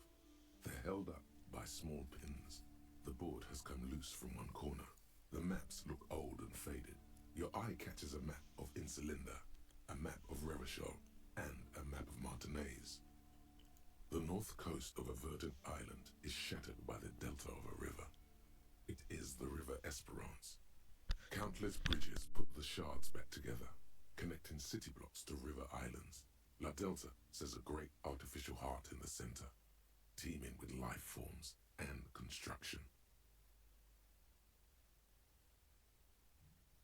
To the east, rolling hillsides, Le Jardin, Stella Marie, the suburbs of Saint-Baptiste, swallowed up into the megacity. They sound rich to you. This is Revachol East. Houdon, it's somewhere to live. Not bad. Then there's Jamrock. It's bad. People shouldn't live there, but they do. Then Forburg. It's almost as bad and much larger. Then Coal City. It's the worst. You feel you're just west of Coal City, somewhere above Jamrock and close to Coal City. This large map displays archipelagos. You see a constellation of small dots on the light blue emptiness of the Insulindic Ocean. The largest in the northeast is La Caillou. You are here. Another, far away in the southwest, Seminese Islands, Ile de Fantôme, Ozon, Laurentide, Fas à la Mer, Archipelagos, North Arcade Islands, all just specks of dust on the vastness of the Insulindic. On the edges of the map, the color fades into a blur of dotted lines, black and white, disintegrating into mathematics. In the north northeast, a dust mite stands on the north coast of Caillou in a bookstore. It's you.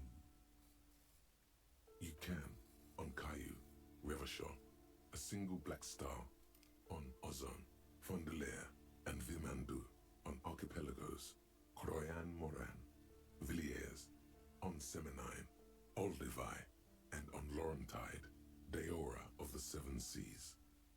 850 million people live on these little dots, an oceanic world of culture and commerce torn apart by history. The ocean breaks apart into a tangle of cosines and azimuths, all pointing into pale nothingness. Windy is the north azimuth. Grad is the northeast azimuth. Samara is the east azimuth. Seo is the west azimuth. Isolas, they're called. Connections to other worlds, words past the Incelindian, unknown to you. You only know you've never been there. You have little idea what they are. Distant stars, gods, but looking at them makes you feel almost non-existent. Whatever they are, the Isolas are immeasurably large compared to you, and very, very far away. Perhaps they are gods, gods of distance and outer dust. It's not really a map, it's a tourist thing. A picture postcard with buildings on it, drawn from an isometric perspective. A date in the upper right corner says 48. Still, it's detailed. Could be pretty useful for scouting ahead. You see the jagged boxes of an industrial harbour, even the whirling in rags there.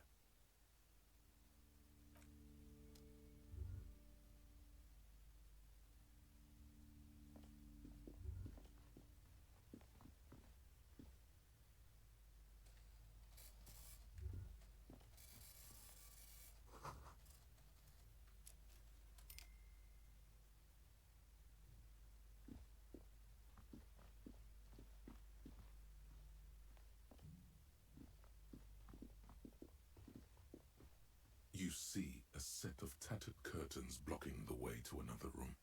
A strange cage-like trinket dangles from the curtains.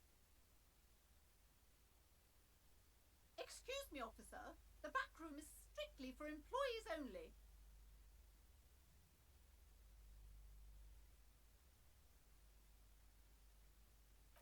You see some kind of charm, an irregular polyhedron assembled from bones, sticks, and straw.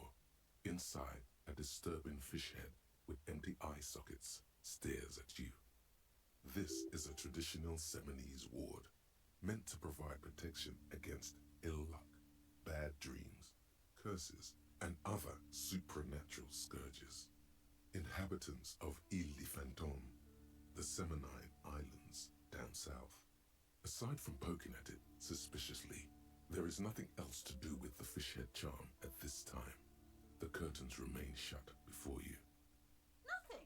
Now please go back to browsing the books. Don't you feel compelled to look at the books? The books are all you care about. She speaks almost as if she's trying to put a spell on you, urging you to buy more books.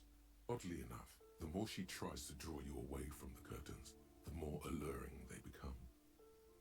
Just as you're about to pull apart the curtains, the petrified voice of the shop owner cries out once more. Sir, don't touch that. I told you it's off limits for the customers.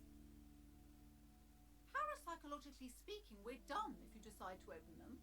I won't be held responsible for the consequences. It's too dangerous. She looks away, mumbling. Why is everyone always messing with the curtains? Why can't they just buy books like normal people? Why? It's not like anyone was killed there. I'm sorry, I don't mean to be so impolite. Just please don't go there. I can't allow that.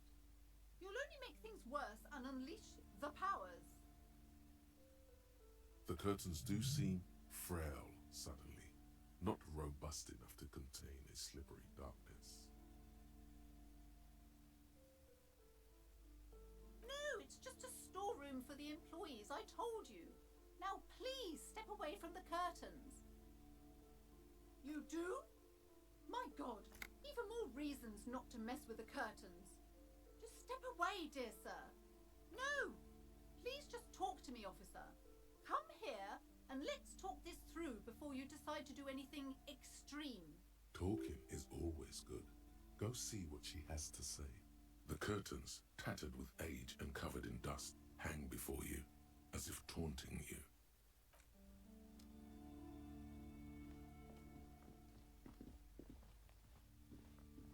Hello again, esteemed officer, and welcome to Crime, Romance, and Biographies of Famous People.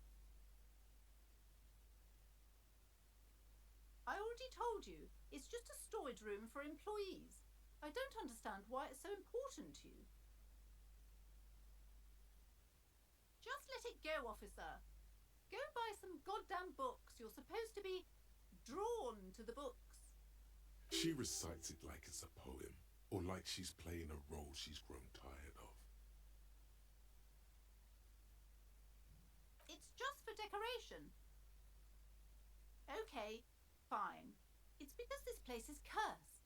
Just like Annette said, they don't call it the doomed commercial area for nothing. Are you happy now, officer? Happy that you've ruined everything? Host of hosts, she prays. Guard me and my honest business venture from the curse that lurks behind the curtains. Yes, I've contacted numerous parapsychologists, and even a pair of Simonese mediators. They provided me with the wards. The wards help to keep the doom at bay and protect us against the darkness that lies further in the building, even though now I fear it's not enough. The curse is so much worse than you could imagine. It's a disease, eating at the very foundation. It's the curse of financial distress, of ruin and bankruptcy.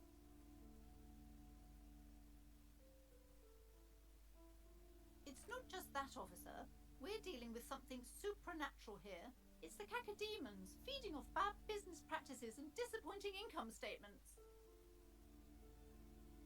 There's something wrong with this building, I can tell you. Ever since I arrived, I've sensed an eerie, lingering presence, as if I was unwanted here.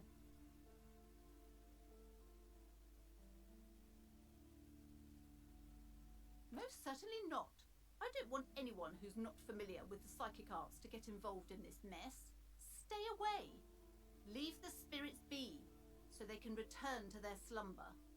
My liege, you know what this case calls for? A para-detective.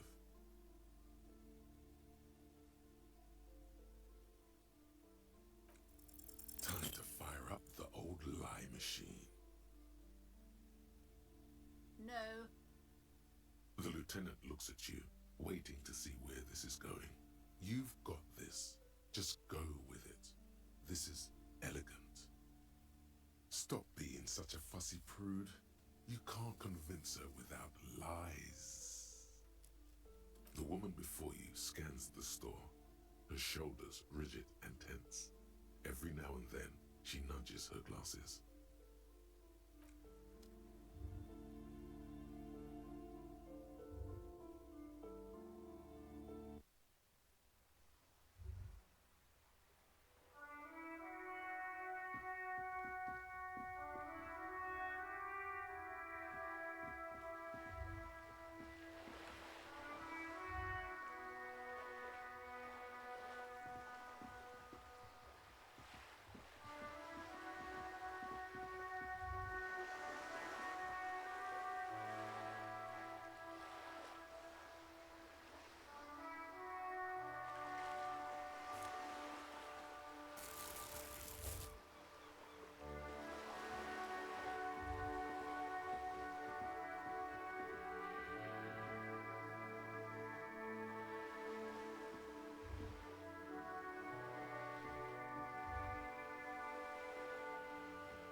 This coin-operated viewer is facing southwest.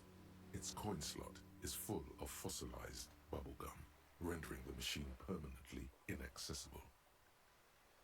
The metal feels cold and wet under your palm. It looks unhygienic. A thick layer of graffito covers the lenses. You spell out the word Onuk written on the other side, with N and C scribbled backwards. That's Kuno on the lens. Under the graffito, a sea of blues and greys appear. Behind the water lies a coast studded with concrete and reeds. On it, a church on stilts. Lanky, weather-worn wooden planks, an X-shaped cross topping its tower.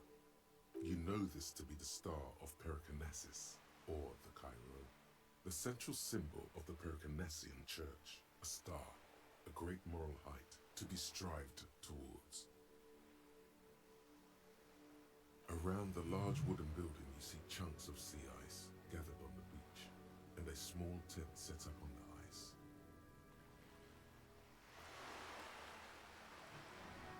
Yes?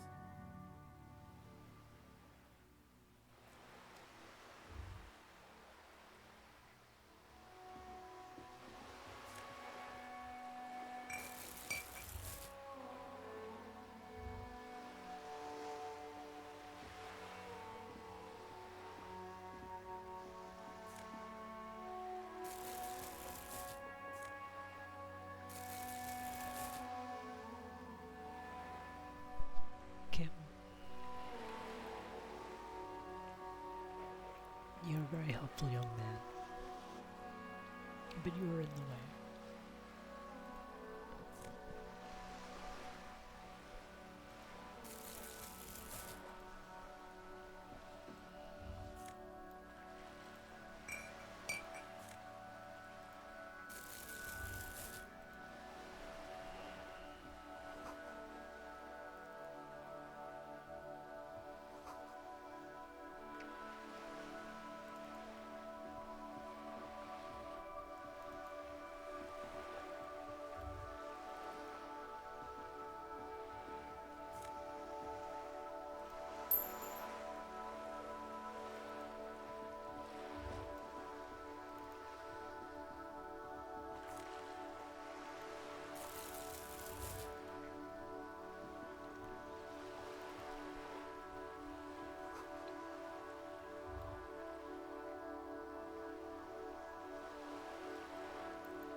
Have you no shame? Whining about your back every time you bring out the measuring tape. Honey, you're a man with a fork in a world of soup. Please, let's just try to enjoy the game, alright? Oh, careful, Mocha.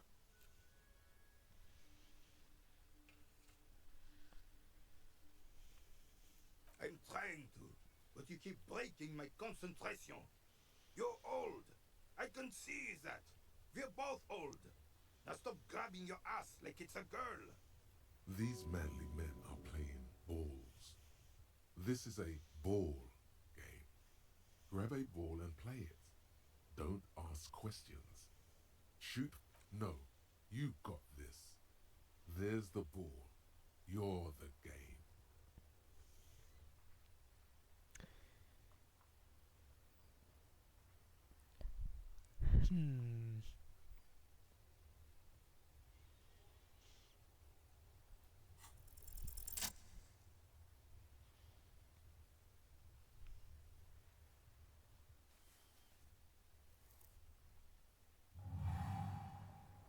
You are immediately surprised by the ball's lack of weight.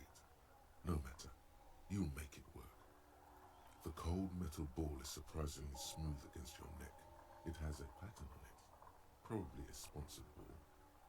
Yours would only be covered with bumps of learning and scars of victory.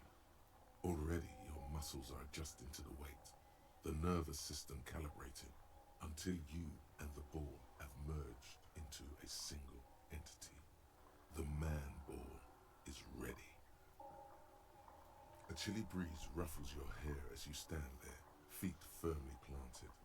All sounds, smells, even the wind, everything fades until the only thing left is the union of man and ball. An embodiment of pure motion, a fine-tuned locomotor running at maximum efficiency.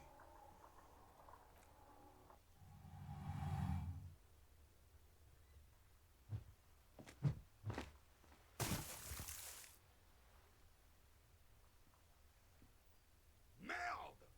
Bordel de merde! A whorehouse of shit? It wasn't whorehouse of shit. The shot was at least 23 meters, probably 24, and then some. Nothing to be embarrassed about. What the hell is your problem?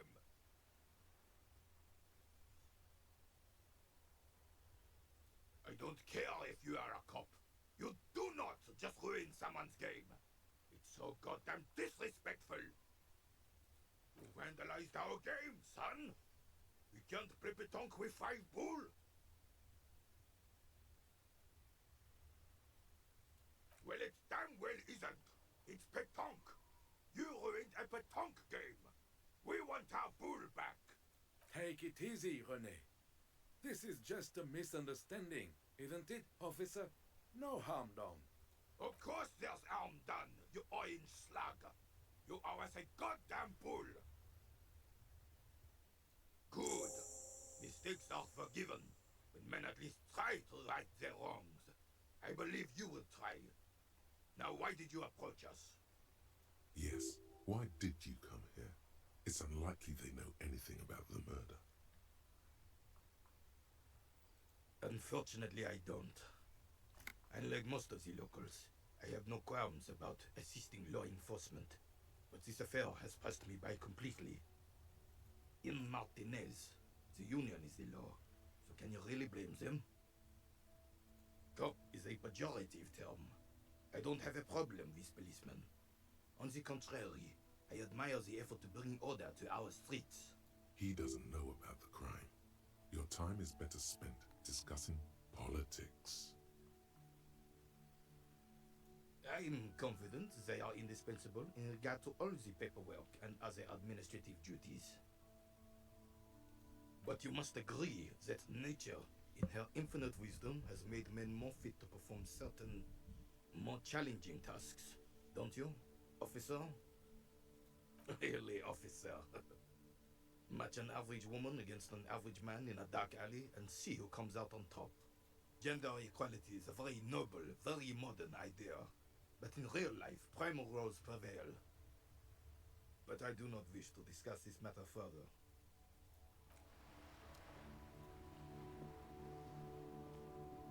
I have really outdone myself. This is divine. Yes, that's what you need, Gaston. More padding on that fat arse of yours. I hope your heart gives out. René, it's a little pleasures. Life doesn't need to be a struggle. Hello, officer. How might I be of assistance on this fine day?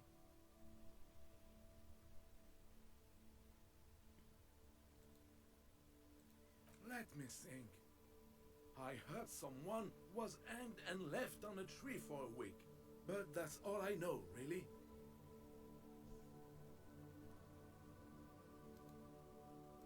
No, officers, I'm sorry. And I really would like to assist. You are both good guys. I can see that. Then help them, you wimp. You have plenty of shoulder with the ghost caviar in the Union. Someone must know something. He means caviar socialists. I wish I could, but I just don't know anything. I always keep my nose clean and don't gossip. Everyone knows and respects that. Odd. He doesn't seem to be lying, but there's something off here.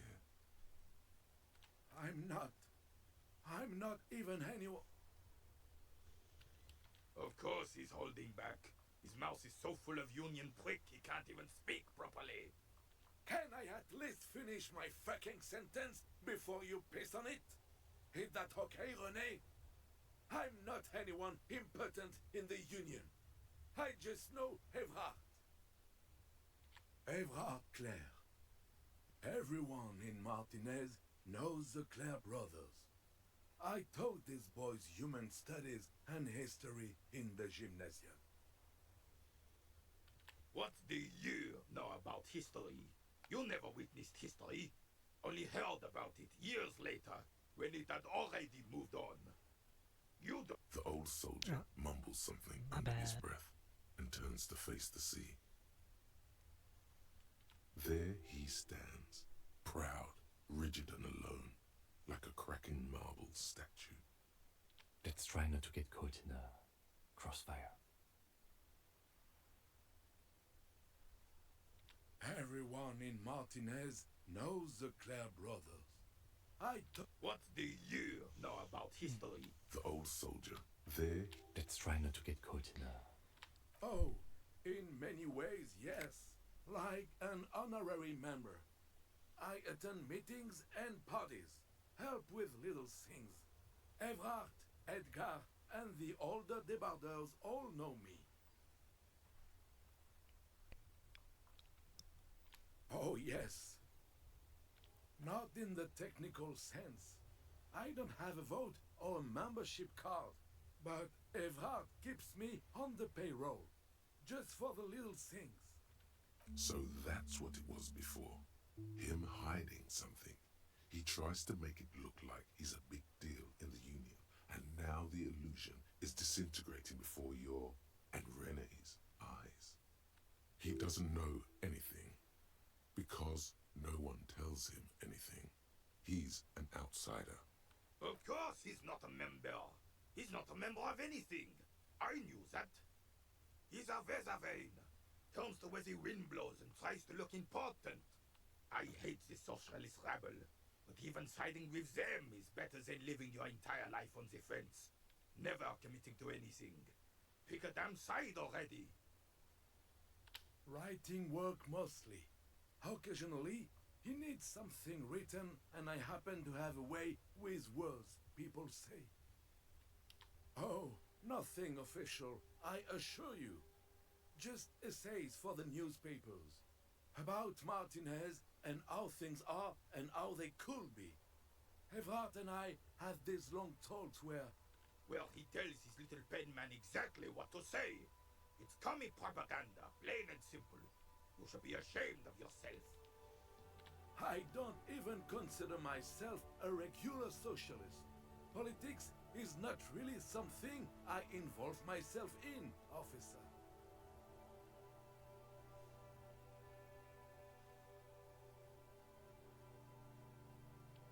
Officer, I have a vivid imagination.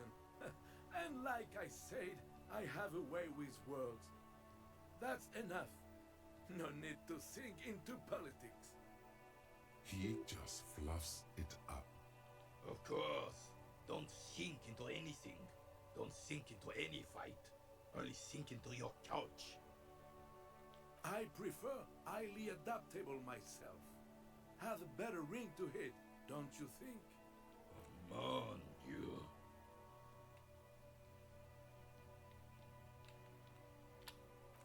No, thank you. For being consummate professionals, you'll have this case wrapped up in no time. I'm sorry, officer, but I really don't share food. Nothing personal, it's just a principle. The only one you have. The sandwich looks like a culinary wonder. Well made and abundant in components. The author sure knew their craft. In addition to the obvious slice of ham, a fat one, you notice a brim of a tomato peeking from below. And is that mayonnaise? Believe me, officer, I wish I could help you, but I need this sandwich to keep my blood sugar stable. In my age, you need to pay attention to these things. Fuck off! It's mine! A glimmer of respect flashes in Rene's eyes. Sorry, officer. I'm sorry. I didn't mean it in a bad way. But the sandwich is mine. I'm not gonna share it. And it's gone. When the dissidents come to rape our country, he hides. But try to get a bite of his dear sandwich and he gets claws? You're a special kind of vermin, Gaston.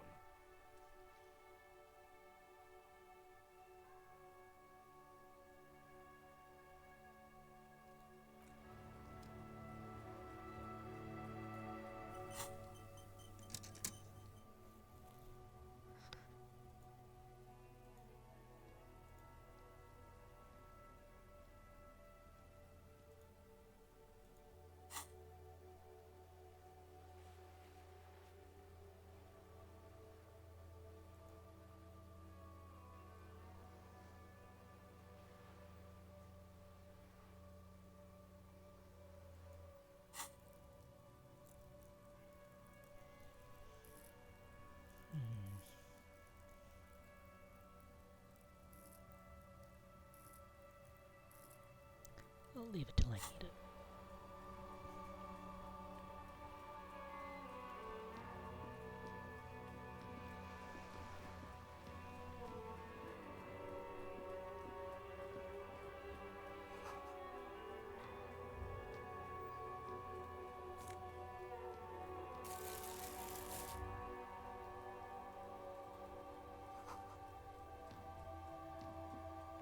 The worn and beaten wooden planks of the bench do not look overly comforting. We can sit on benches after we've solved the murder. Let's go. You can revisit the bench if you ever need to pass the time when Lieutenant Kitsuragi is gone.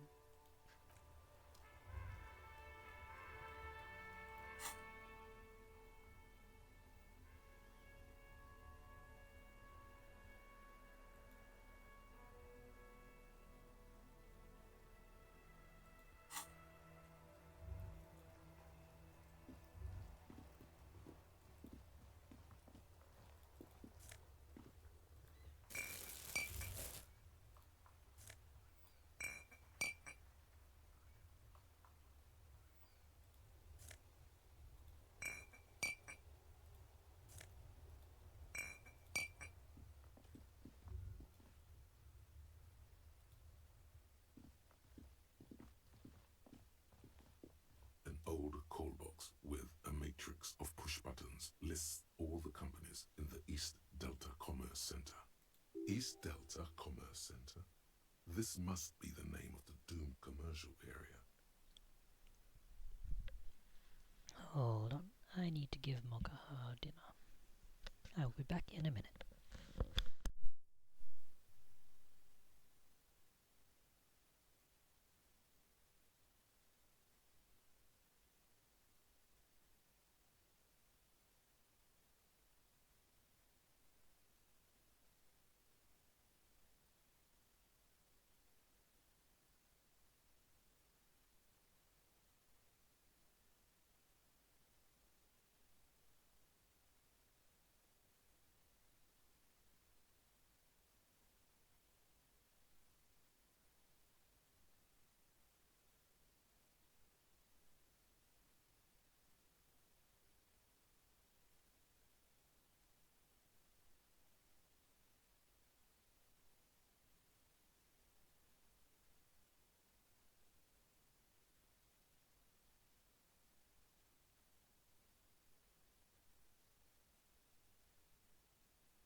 And I'm back, and she's terribly upset with me now. She doesn't like her wet food, so I lured her over by picking up her packet of little treats. And then I didn't give her any. She gave me such a look of betrayal.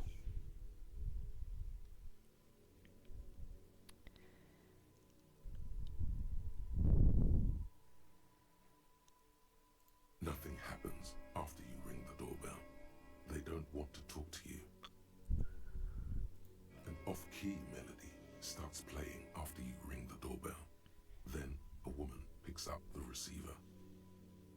Kuno, please stop calling here. Grown-ups don't have time for your stupid games. She thinks you're the gremlin child.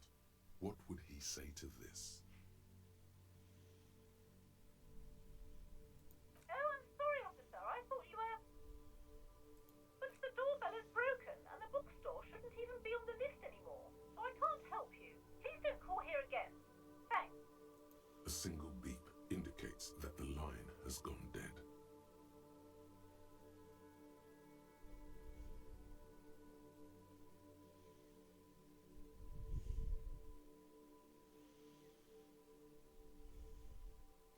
You ring the doorbell, but nothing happens. Silence. No one answers the doorbell. Silence. No one answers your call. This button looks new, but someone has removed the name card. Nothing happens when you try to ring it. Huh. This button looks new. It's probably not connected yet. All you hear is static, but no one answers the call. You ring the doorbell, but no one answers. What an ominous name for a hair salon. Doesn't bode well for anyone's hair.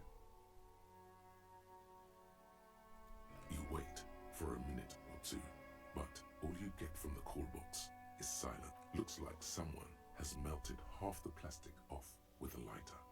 The doorbell doesn't work anymore. You hear static from the intercom speaker. It sounds as if someone has picked up the receiver, but isn't saying anything. You can almost hear them breathe. Yes, hello. This is Tricentennial Electric. Have you come to place an order? She sounds almost antique, as if her voice was being played off an old wax cylinder. A receiver must not be working properly. Wait, but what happened to Slipstream SCA? There's no Tricentennial Electrics on the list.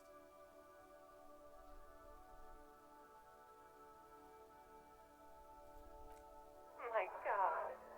The lieutenant exchanges a look with you. It's you. My God.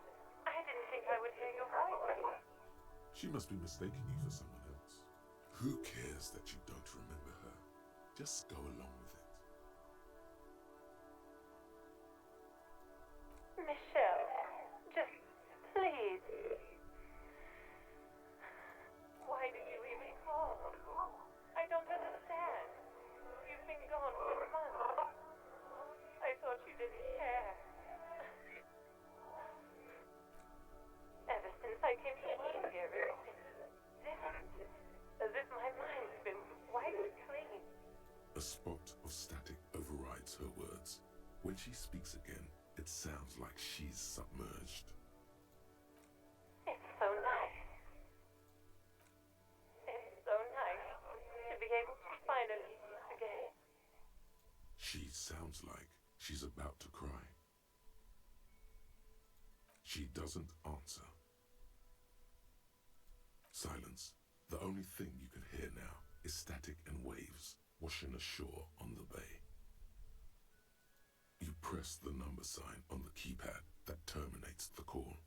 12 name cards on the call box read.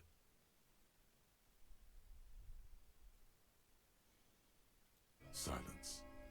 No one's home at Fortress Accident.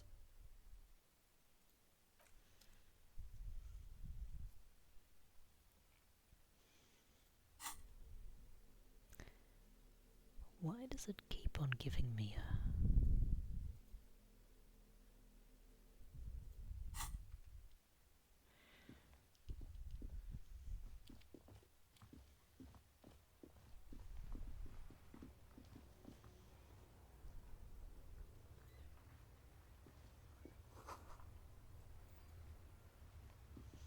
The RCM in Martinez.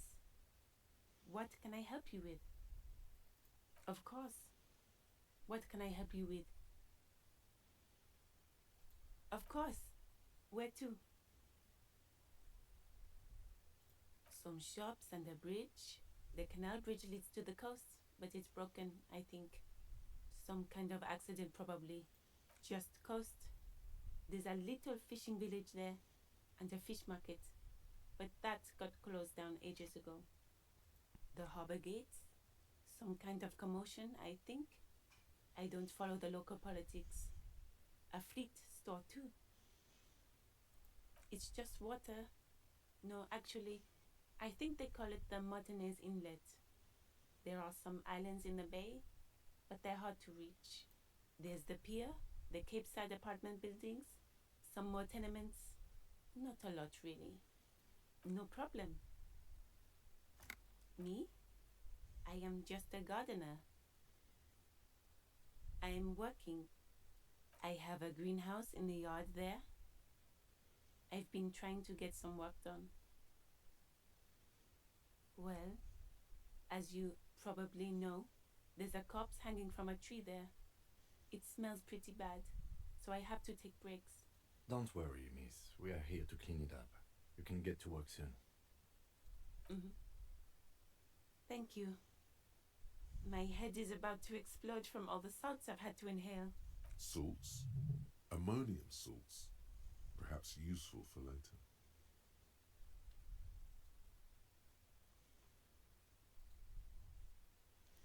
Mocha, please get off my hand. Of course.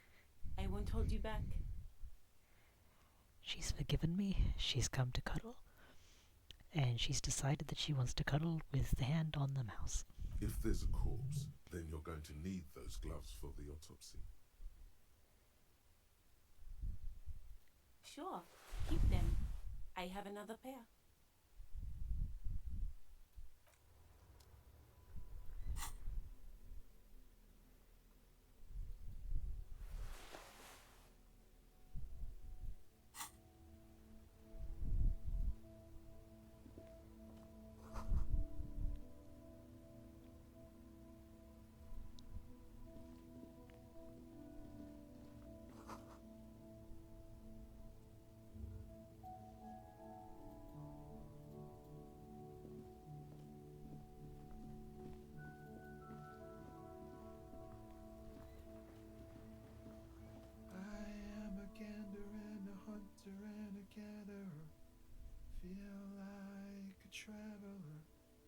A simple little cadence.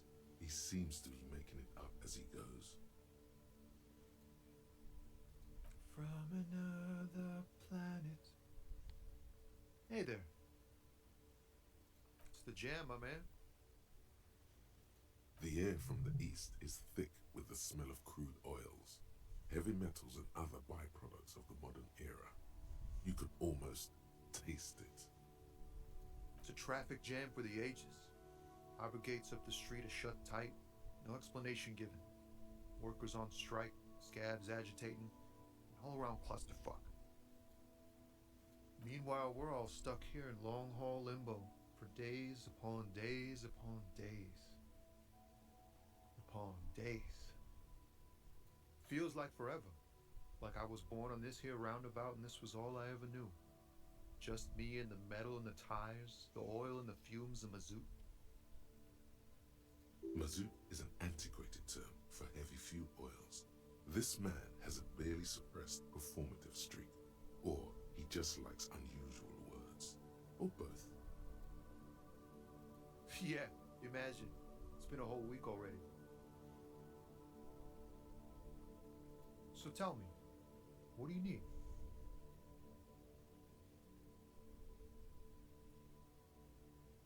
Oh, high-grade narcotics, illegal firearms, stuff like that. Relax. He's merely joking. Ha! No, I'm joking, my man. Found runs a nice, clean business. This haul of cargo is mostly sporting goods. You know, tracksuits and that kind of thing. They usually get shipped to Grodd in the Occident, though we've been making headway in the Il-Moran market lately.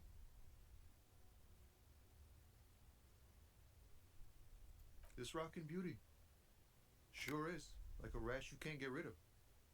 You interested in heavy-duty cargo machinery? A motor lorry, also called a camion, on Caillou and neighboring islands. This one looks roughed up enough to be some sort of found rust bucket. Maybe the A6. Good eye, my man. Yup, she's an old one, but reliable. Me and her spent a long time together. We're pals and all, but I can't just freely hand out the merchandise. The bosses won't be happy. Not unless they've illegalized sports equipment while I was on the road. The man taps his fingers rhythmically against his arm. It's like, whatever's going on over at the docks. Workers got a blockade set up, making demands, no way in or out. Going on strike would probably help you dodge a bullet or two. Some pretty wild stuff, I hear.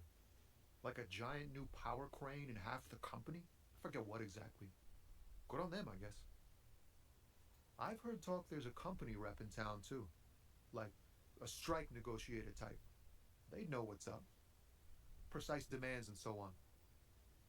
Ah, yes, from the Wild Pines. We'll meet her soon enough, I'm sure. They want to keep that money flowing in, my man. Ka-ching. He doesn't blame them, but he's not on their side. That's for sure. Anything else? Yeah, this ain't really my area of expertise. I just do my job and get paid. I have things to do and places to be. All of us do. Us lorry drivers. Camioners. You still hang around here waiting for this mess to end. Most have scurried off somewhere to get drunk or high. Or laid. Not that I blame them, really. Not my thing. Chasing transient pleasures is a drag these days. I prefer the examined life now. Thinking, reflecting, observing. He tries his best to look nonchalant, but there's a rigidity in him, as if trying to conceal something warm and deep beneath a cool exterior. Ooh. That's not gonna work. He ain't one of us drivers. I know that. All accounted for. Otherwise, I haven't really asked about that. Been wasting time right here. Keep him busy.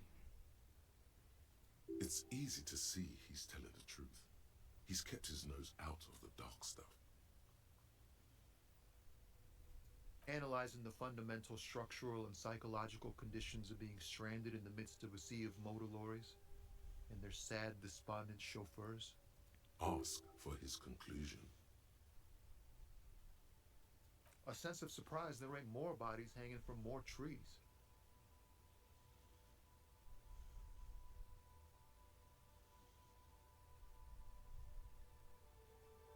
Don't be a stranger.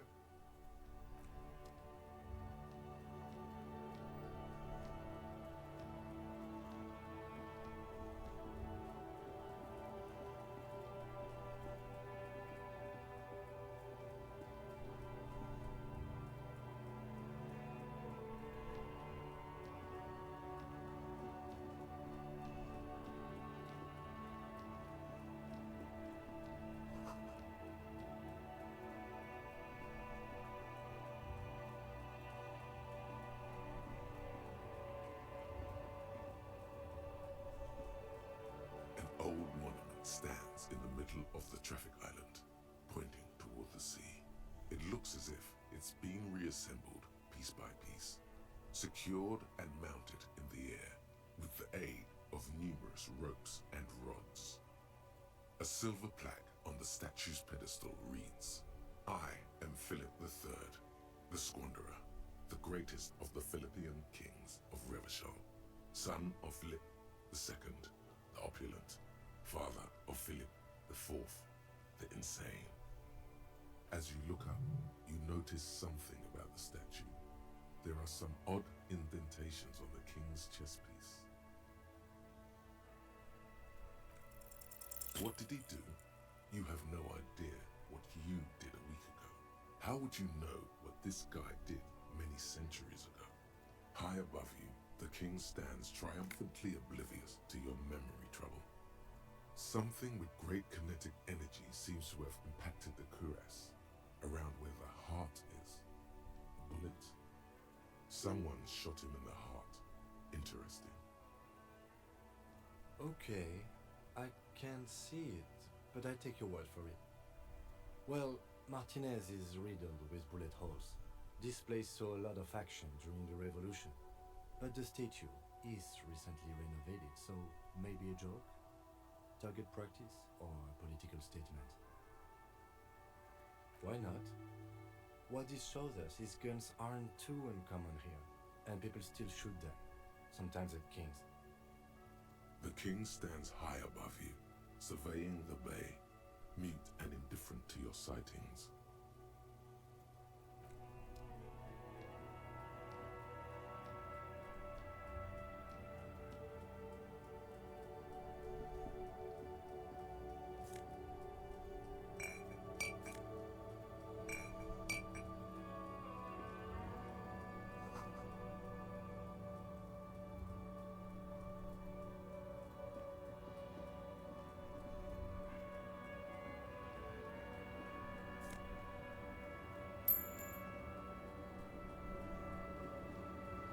The small, wrinkled woman does not greet you.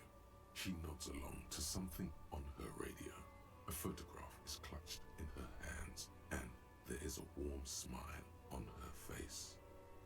The photo, an ambrotype from the turn of the century, as golden as her smile. No response. Wherever this woman is, your words fail to reach her. Wait. She's just a distracted old woman. Better to leave her alone. Why? I just told you why.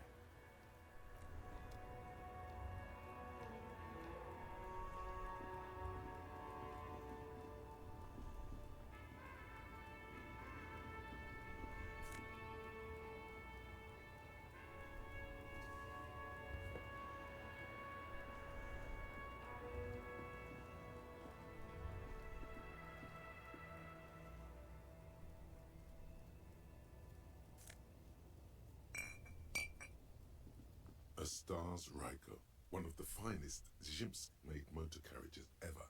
An oldie, but a goldie. Not many people outside of Grad, and Revachol West too, it appears. A Stage Ryko KK2. That's a classic model. Never thought I'd see another one repainted after what happened last time. No, only that the motor carriage is typically baby blue. The colors of Sigismund the Great, an ancient Zhimsk ruler. His banners were famously zephyr and white. The colors of the Stars Ryko.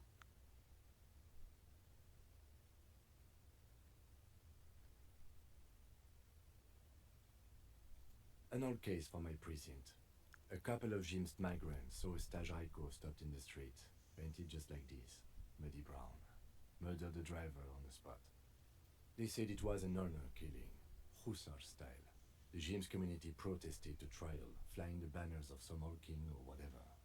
5,000 came to protest. Correction. 4,395. The fourth largest public protest of a criminal trial in Revachol. I try to avoid drawing far-gone conclusions like this before actually examining the body, but my initial guess is the two are unrelated. Is that so, officer? I'll take you at your word. 4 years for murder in Reunion. The perps were remorseful. Their sorry knocked 8 years off the sentence. That's the system. The prisons in the greater Revachol industrial harbor are already full. Prisoners are expensive to maintain. The longer the sentence, the larger the cost. People we are paid to protect. Let's leave it at that.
Hold up and stay frosty, everyone.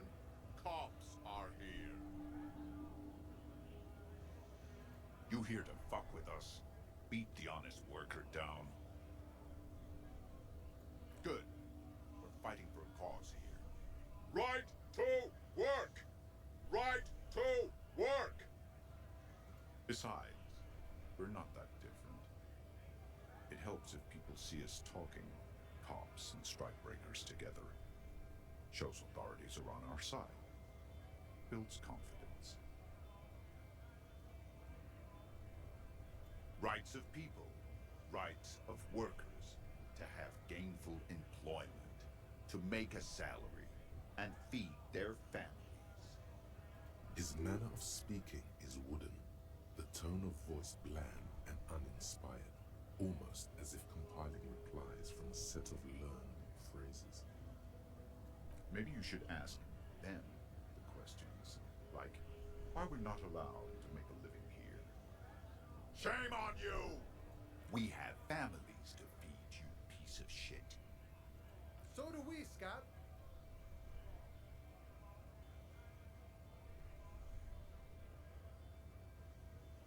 Have fun. Union shits are on full strike. Don't think they're going to let you through the gates. I'm trying to meet their fat boss. I know nothing about murder. Wouldn't put it past these harbor bugs. They'd do anything to stay alive. Right to work! It's shameful. Cops doing nothing. You should bring backup. Open up the gates for us. Blockading gainful employment for workers is a crime. We are not picking a side in this just yet, sir. Pity. Let us work! Honest men and women with rights to work, to be useful, not toys for corporate interests.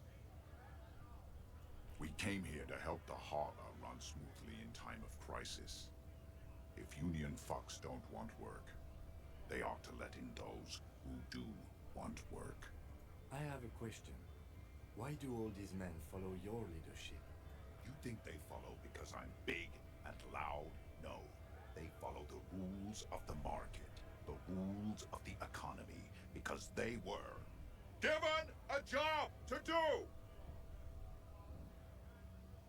We were promised work. We'd be in there, working, if the bastards hadn't shut the gates. Main gate's locked. Would take heavy ordnance to bust it open. Could try to get in through the secretary's office. Door's locked. And I don't mean the scrawny mess punk either. I mean head measurer. Or whatever he is. Huge Seminese guy standing up there on the overhead passage. Won't let anyone by. The access panel is right behind him. Bad. Standing on a narrow bridge, he's got a strategically advantageous position. And he's trained. I don't know how the Union has a trained killer up there. But that one's no joke, and my men are tired and hungry. They're workers, not fighters. Why don't you go arrest them instead? I'm sure they've done plenty of criminal shit. They have that look. It would be better for the neighborhood if you went home, at least for now, if you can't get in anyway. No! They will give up eventually. Or get drunk. Leave the button unguarded. Then we charge.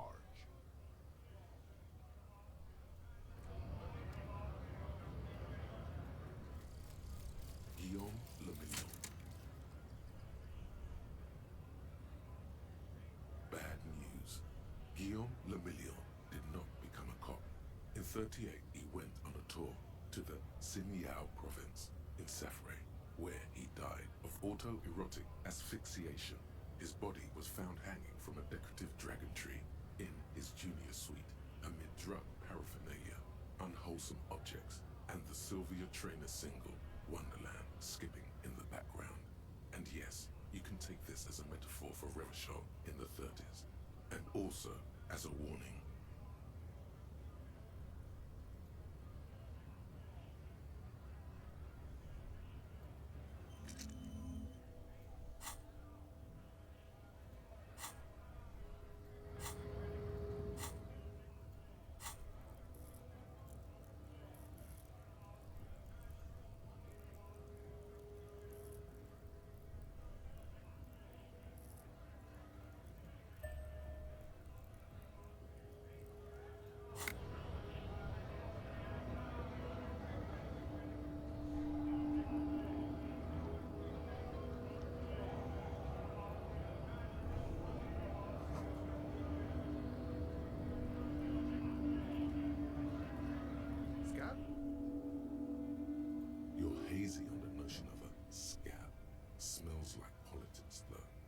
Maybe it's got something to do with the flask he reaches for from time to time. I was just messing with you. No one's ever seen a cop scab. Imagine, you cops going on a strike, but then another cop comes in and says, let us cop for less money. Psst, show him your stolen card. Now has arrived the perfect moment. Speaking of, what brings the RCM here, to the Wild North? Come to see the strife?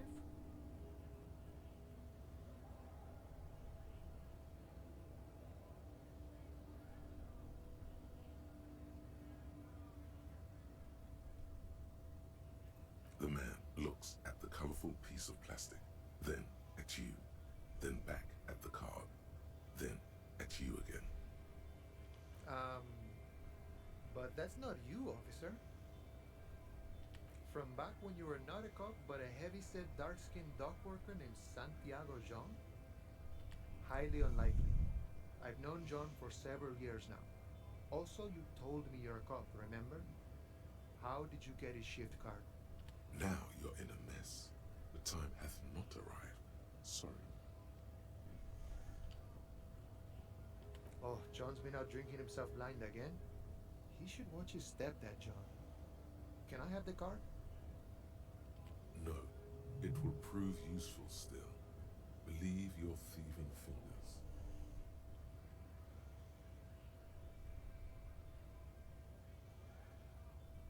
Oh, is my friend in some sort of trouble? Who knew? Murder, huh? That sounds like a lot of hard work. You'd never see me investigating a murder.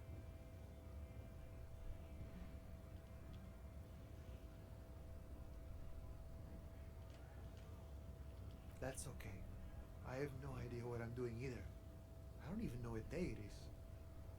Don't tell me. It's a better day that way. My friend, I respect the right to roam. The open range awaits. I don't operate in that capacity. I'm not a granter of passage.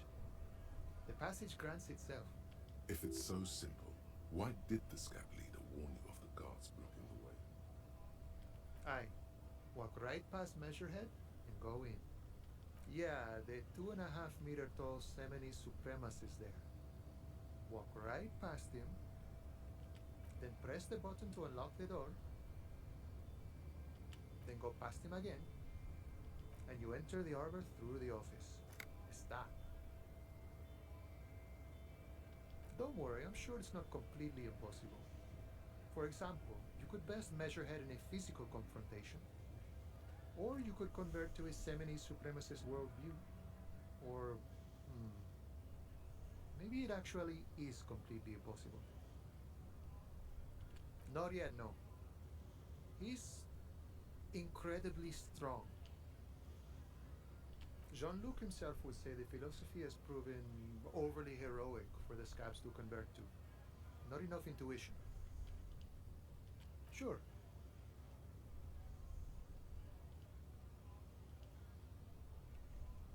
You know, serious business. I'm sure the big boss will be glad to tell you. You'll have to ask him first. He's a chatty guy. Wants to talk about the strike too. Just can't break the command structure and tell you now.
The tear machine stands in the corner.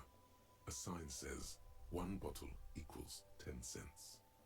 Your bottles clunk into the machine, and the money appears with a satisfying jingle. You're a richer man now. The tear machine stands in the corner. A sign says, you see several packaged raincoats fill a low shelf beneath a display of croissants and juice bottles. The raincoats are transparent, except for the big Fritta slogan on the back. The packages are small, discreet, sloppily stacked, making them easier to take unnoticed. No need to worry about knocking over a display. What is what? It's a raincoat. If you want to buy one, then it's only 4 real. Her attention is drawn to the raincoats. Stealing one undetected will now be more difficult.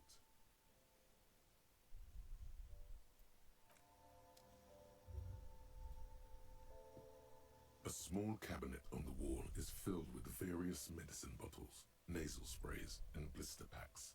They all bear the Saint-Baptiste Pharmaceutics logo.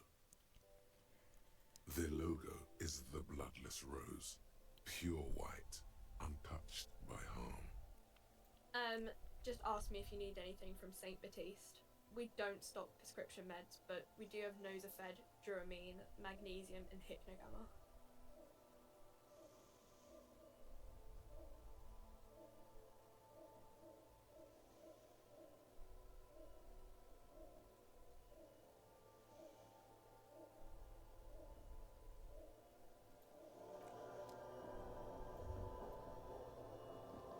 A colourful display of cigarettes and alcohol bottles. The bottles wink at you in the light.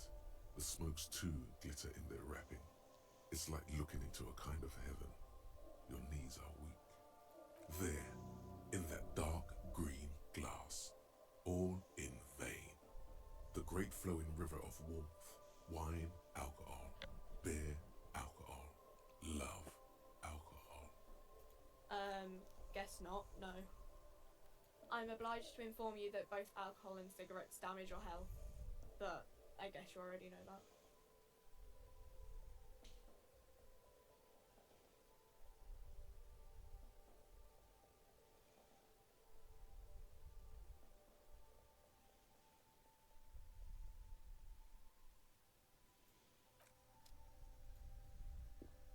Welcome to Frit.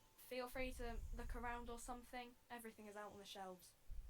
What's that magazine she's reading? You mean this? This is Pop Stars. It's got, like, famous people in it. It's not for sale. Looks like it also has something called Police de la Mode, featured on page 34. This speaks to you.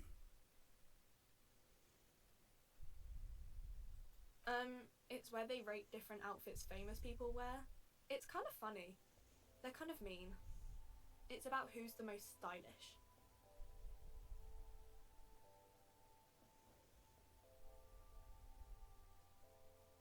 Benita. She's a model. Usually it's a model. Or a singer-songwriter. Or a model. We are not the fashion police. We're the real police. I don't know. Frit? I think they think that the extra T makes it funkier. It doesn't. The story goes that normal Fritta, with 2 T's, a men's workwear shop in Vredefort, was already taken. So when Fritta Retail Inc. grew into a multinational corporation, they had to add an extra letter to avoid trademark infringement. Okay. I'm not really supposed to be chatting to anyone, but, I don't really know anything. I mean, I know it's there, but I haven't seen it, so I don't know, really long. Not really. No, I didn't know him at all. I don't know. No need to worry. It's just standard procedure for us to ask around. If you hear anything, let us know, okay? Okay. Uh-huh.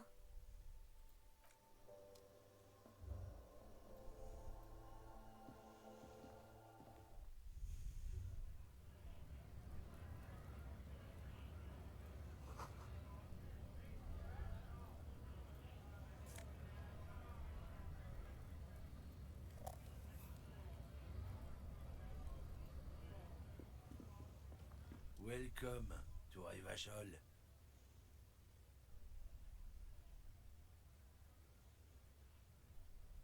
Don't you welcome to Revachol me. My grandfather came here from a 3,000-year-old racist isolationist culture, while your ancestors came to this island a mere 300 years ago. Every school of thought and government has failed in the city, but I love it nonetheless. It belongs to me as much as it belongs to you. It's men like you who keep Revachol divided, making it that much harder for everyone to climb out of this post-war limbo. What he means is, fixation on the Revacholian nation makes it harder for Revachol to actually attain self-determination. Oh, come on, man. I just said welcome to Rivachol. It's a lorry driver thing. I know exactly what you meant. You think my kind doesn't belong here, that I should watch myself and behave. But you see, I'm an officer of the RCM. It's actually my job to make sure you behave. I would advise you to remember that. Silence. The air between them becomes tense. Your partner needs backup. Now's your moment to shine.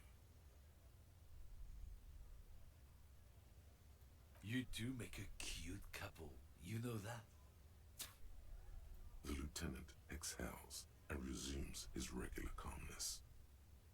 Whatever you say, officers. He smells of heavy motor oils and his breath of high tar content cigarettes, probably Astra Whites. Oh, not much anymore. I'm here to pick up some cargo, but the dock workers are on strike, so it's a sit and wait on your ass situation. The strike? Oh, they've been at it for a while. A month, 2 months maybe. But this here is just the last week or so.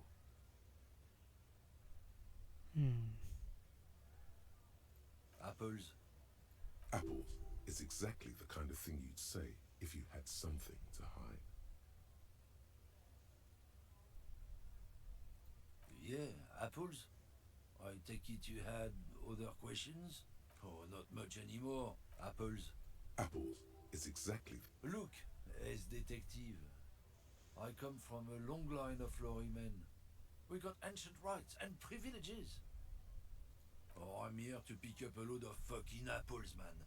Just regular, Koiko-picked apples. Koiko may be another derogative for a person from Grad, you think. Yep, it's one of their main exports. They grow him down South Yekokata. A beautiful place. Got great scenic vistas. In fact, Yekokata is a desolate wasteland whose name literally translates to Zone of Ecological Catastrophe. It features no scenic vistas and supports virtually no plant or animal life. Yeah? Says who? Then, I guess they grow apples somewhere else. You can never really tell with those koikos. They're everywhere, except their own homes. He means the people living in Grad. Yeah, you know, Gradniks, Gradvolk, those degenerates from Grad. Hey, if the name and description fit by the very grace of nature, who am I to say otherwise? Did you miss the part where I said they aren't here yet? Besides, even if I did have some, I wouldn't go putting my nose in them, huh? Relax. You've got all you can get here. He probably doesn't even know what he's hauling, even if it is something unsavory. So he'd remain unaccountable. It's about biological determinism, natural law, the sorting of the races. Not the most popular topic nowadays, with the coalition in charge and all. You might want to change the topic. That is, bury your head under the sand like common sheep. I'm not just racist. Look, I've read books. Huh? The science of racial theory has all been proved, even if some people don't want to accept it. People who've studied these things say that you and me are superior by design. So, naturally, we Occidentals should be in charge. Obviously, you can see the merits in that.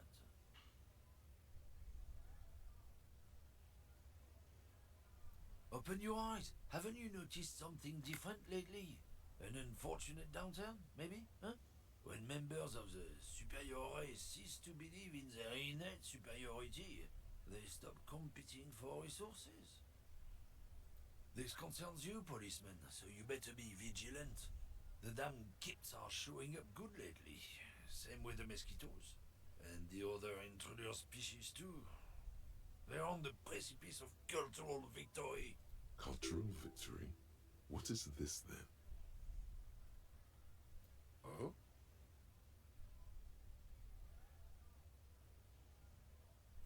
Don't push your luck, Runt.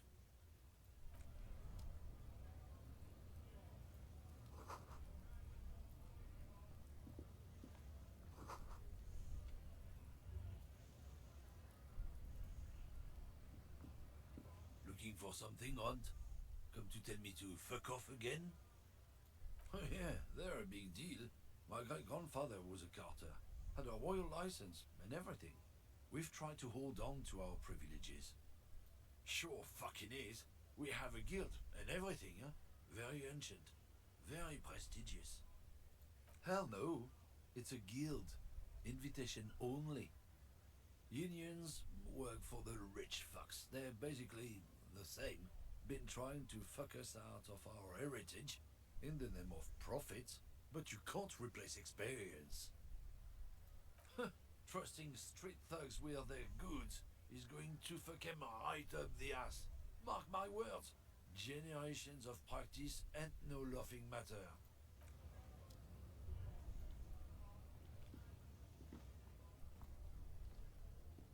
Yes?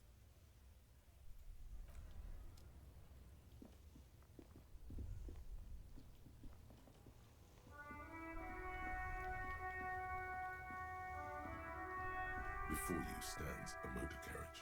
The bodywork is covered in blue and white livery, bearing the number 57.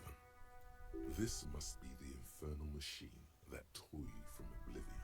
The Caprice Kinema motor carriage. In the cabin, you are welcomed by a set of steering levers, a radio microphone on a hook, a pull-out toolbox under the seat, and the soft glow of the fuel preheater gauge. A scent of leatherwork and heavy fuel oils washes over you.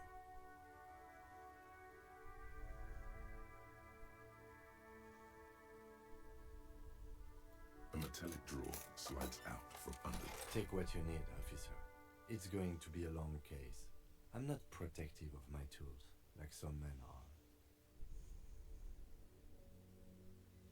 are. The handles are long and sleek. Snap, snap, go the cutters in your hand. You can do good work with these. Cut chains, locks, and ropes, especially belts. The pull-out toolbox slides back into its nest. Preheater gauge casts a warm glow on the steering levers and the radio on its hook. The white suede feels luxurious under the touch, and the metal clutch handle so very familiar in your palm. Your fingers waste no time closing around the handle. Clutch disengaged. Release the handle. Clutch drops. Right foot yearns for the familiar touch of the accelerator pedal. You have synced with the machine's mechanical circulation. You feel an uninterrupted connection to the mechanics.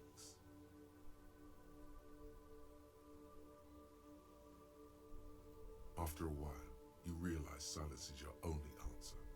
Do what you will with it. Of course it's only in your head. Of course it is. But it almost feels as if the clutch handle is gently squeezing back.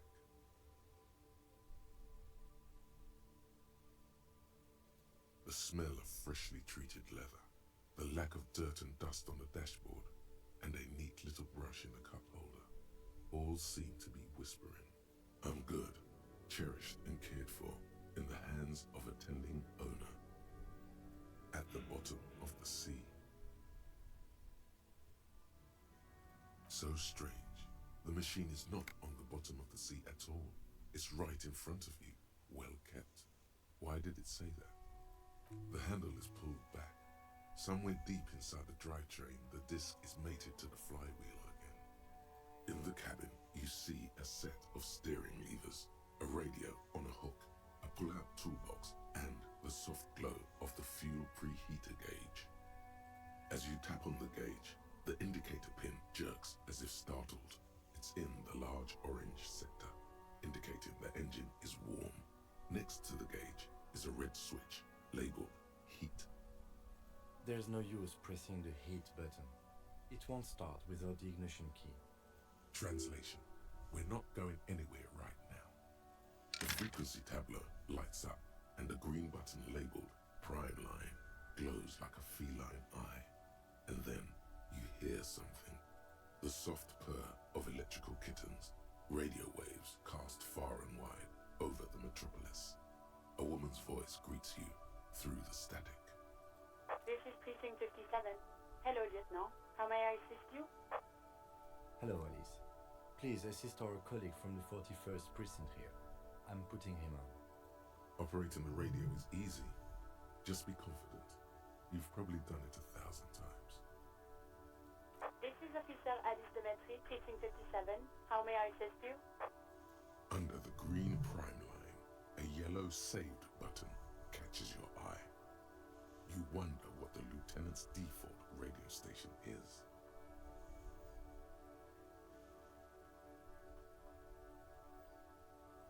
Of course. What is the number, officer?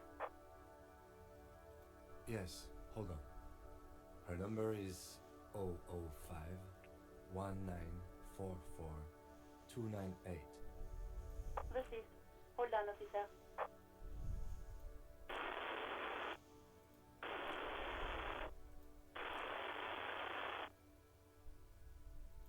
Lieutenant Kitsuragi slowly begins to tap a little rhythm with his right foot. Quite a lot of time has passed.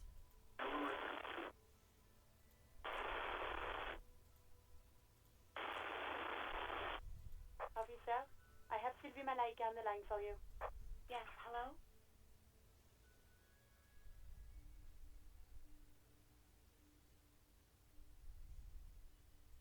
Oh, right. Hello, officer. What can I do for you? No, not me. No, sorry. I don't. Not a lot of people have phones around here. Copper thieves take the wires. People don't have the money to have the cables put in again. They use the Union's phone, or the one on the coast. So the Union has a phone, and there's one further down the coast. Got it.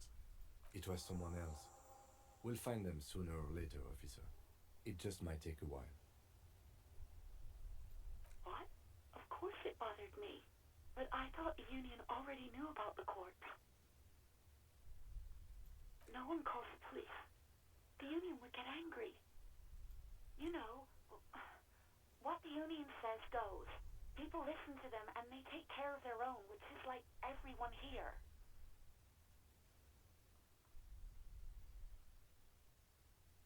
I don't know what to tell you, officer. I didn't call you because I didn't want to get in trouble with the others. With the Union. I'm sorry about that. Yeah, go on. You mean, why did I leave the bar? Honestly, I'm not really comfortable discussing it with you, sir. Why not?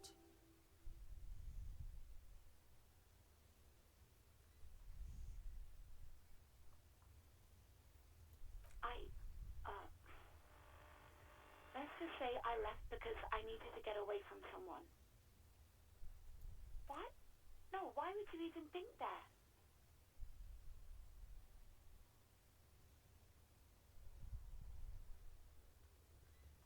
Please, don't bring Gar into this. It's none of your business. God, why can't you just mind your own business? she mutters. I already said I don't want to talk about this. You're messing everything up again. I do hope so. Please don't call me again. Bye.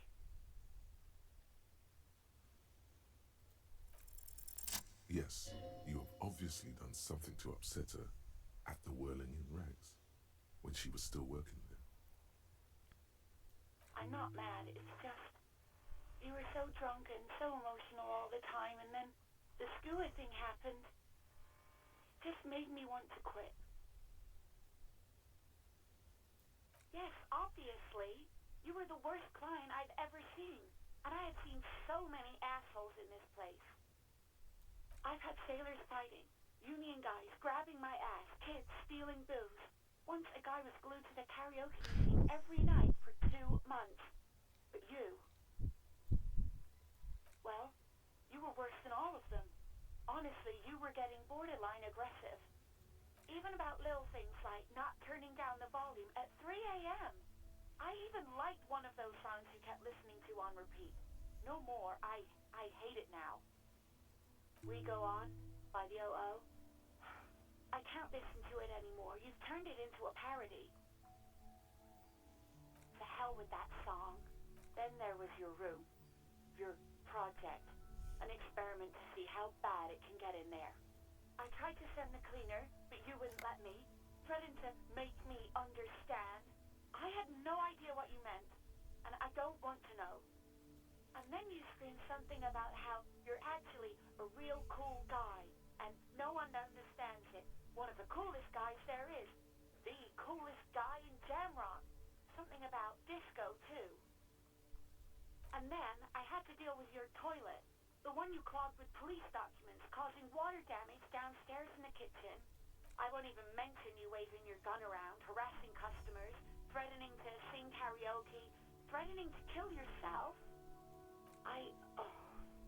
The ones I had to wrench out of your toilet. Damn it, I don't remember what I did to your damn papers. I don't remember every little thing I do. Especially when there's a hurricane loose. It's your fault for losing them, not mine. Something in you wants to immediately forget about this, as if there was a reason you threw them away. No, you really weren't. You were simply the worst. God, I knew I shouldn't have brought it up. Just try not to call me again, and let's pretend it never happened.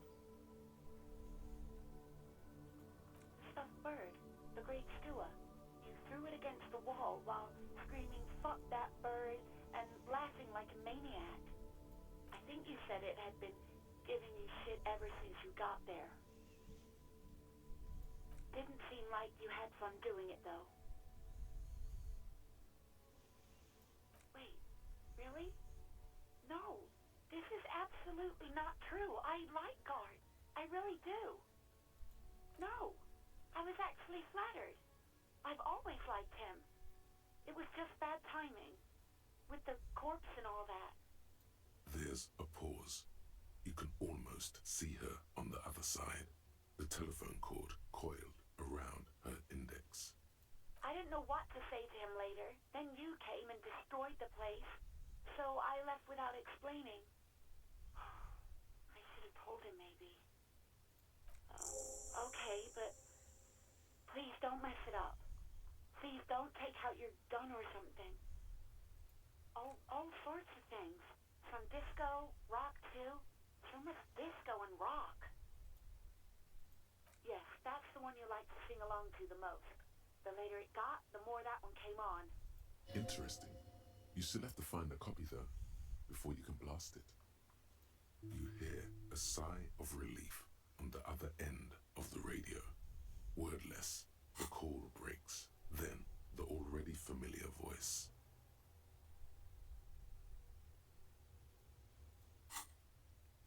Anything else I can help you with, officer?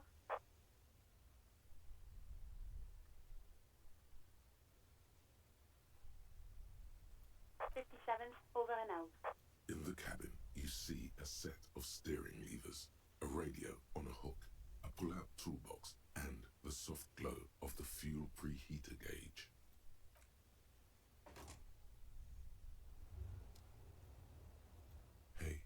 So we've been monitoring you internally, and now we know your Copo type. Guess.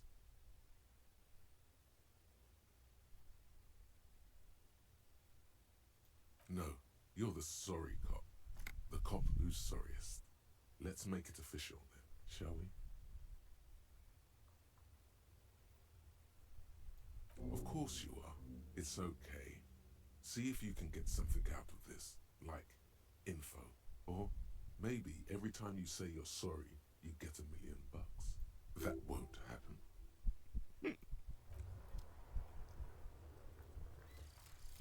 Hobocop.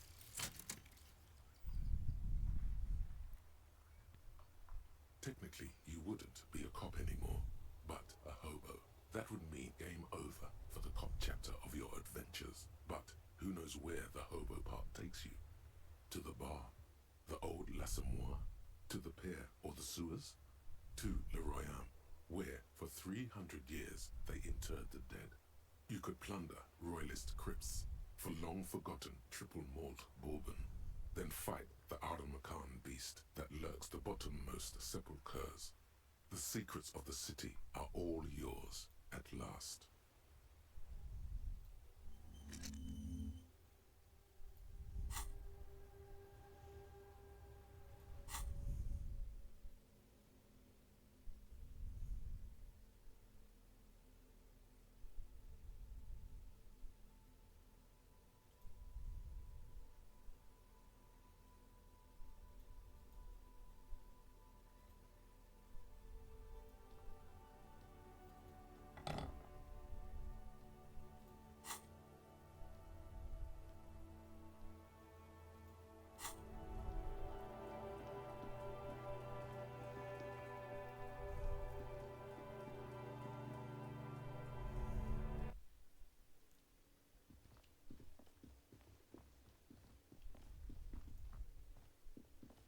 Can I help you? Wait, what? But what about the bird? Yes, the bird. I found it lying on the floor with a broken wing the morning she left. You broke the skewer! I assure you it was him. Why on earth did you have to break the skewer? I can't believe it. I was so sure it was Sylvie. Even worse, I thought she was trying to send me a message. Symbol of hope and all. A tender type of hope. Something stirs in you. Perhaps this is why you broke it. All right. Did she say anything else? About me, you know? Did she say anything about me? Really? I should give her a call then. Thanks, I guess. Was there anything else you wanted, or...? We were sort of hoping there would be a gun, an expensive jewel, or at least a sword in it for you, if you deliver the message. Oh well.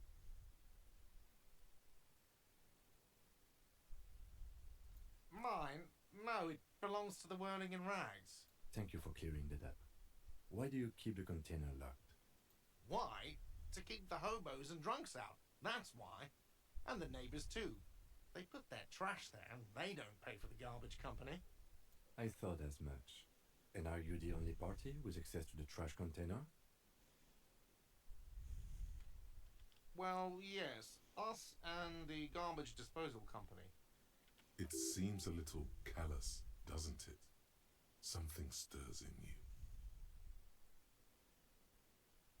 Prod at him and find out.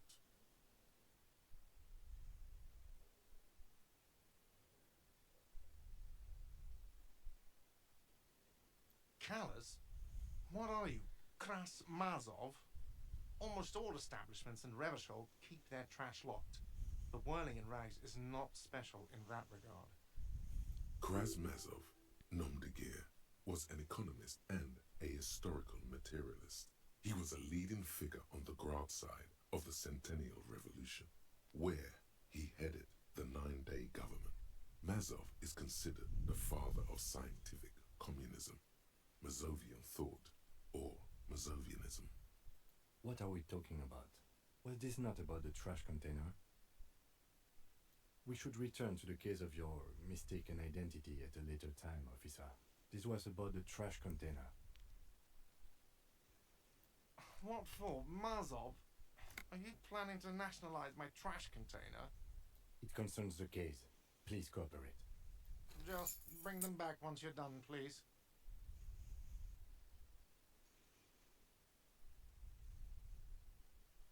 What thing? Yes, not the whole damn union, thank God. Just the nastiest and loudest faction. They come here in the evenings. Dumb, unruly types. Think they're big shit. But they're good customers. They place big orders and always pay on time. We should find out who this Lord faction is, occupying the booth. Loudness means talkative, and we need info. We don't. We have to wait. They'll show up sooner or later. Men get hungry, even striking men. If not today, then they'll be here tomorrow. There are these things called days. You sleep between them. He's saying they'll come after you've slept. Just making clear you got that. What? By the way, you should come back to this thing-based questionnaire if you see anything interesting in the whirling later.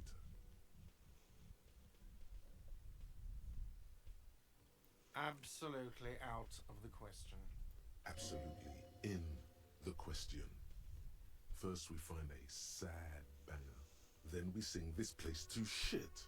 Your body is ready, sire.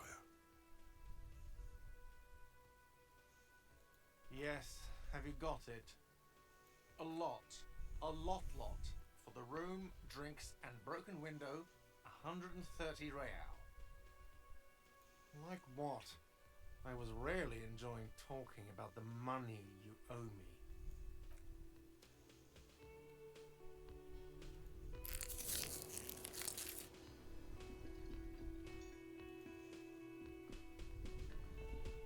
Hello again, sweetie. Oh, sweetie, I heard your conversation with the manager about your financial troubles. When do you get your next paycheck? You must be joking. Although our pay does sometimes feel like a joke. It's not easy to assert your right to a decent living wage when you don't have a strong union behind you.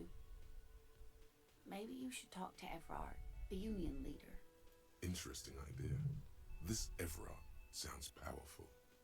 Maybe you can wrangle some coins out of his pocket.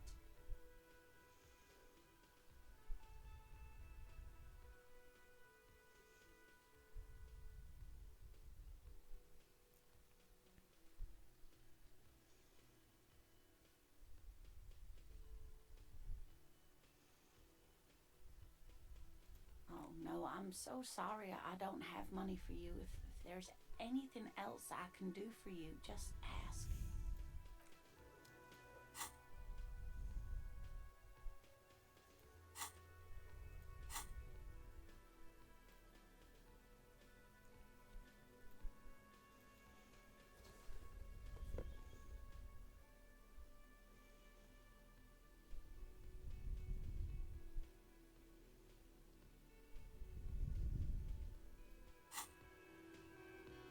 Hello again, sweetie. Oh, sweetie, I heard your conversation with the manager about your financial trouble.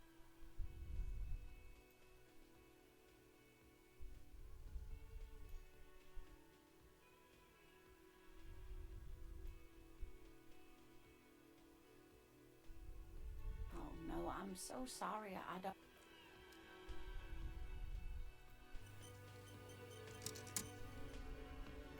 Hello again, sweetie. Oh, sweetie, I heard your conversation with the... Try to force a tear out of your duct. Really rip into the whole emotional aggression thing. Officer, get a hold of yourself, please. Sweetie, I'm sorry, but I think you need more help than I can give you. Oh no, I'm so sorry I don't have money for you. If there's anything else... Yes, dear. A paraplegic is someone with limited or no ability to use the lower half of their body. Paraplegia is caused by spinal cord injuries. That's quite all right. I'm used to people asking questions. I know that. Yes, officer. You look rather dazed. Like a stunned fox. Oh my. You know where we are, right? A seaside hostel called the Whirling in Rags, to be precise. And the Whirling itself is in Revachol. Yes, and Revachol? Yes, great. See? We're getting somewhere. What else you know about our city of splendor? Tattered as she may be. The new disco dancing. It seems like a lifetime ago. Much has changed, but it is still the most beautiful city in the world. A rare jewel set in the sand between the pines. Everyone says so, even foreigners. Speaking of history, you know what year it is, yes? That's right, dear. How splendid. Here, take this pen. Knowledge should always be rewarded. Her relief is palpable. She was getting pretty worried about you there, but now she relaxes her shoulders. I can tell that this is taxing for you, so I'll just ask one more question.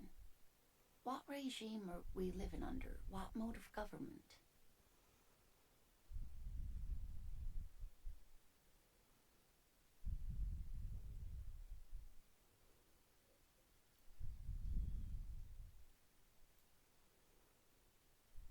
Oh, sweetie.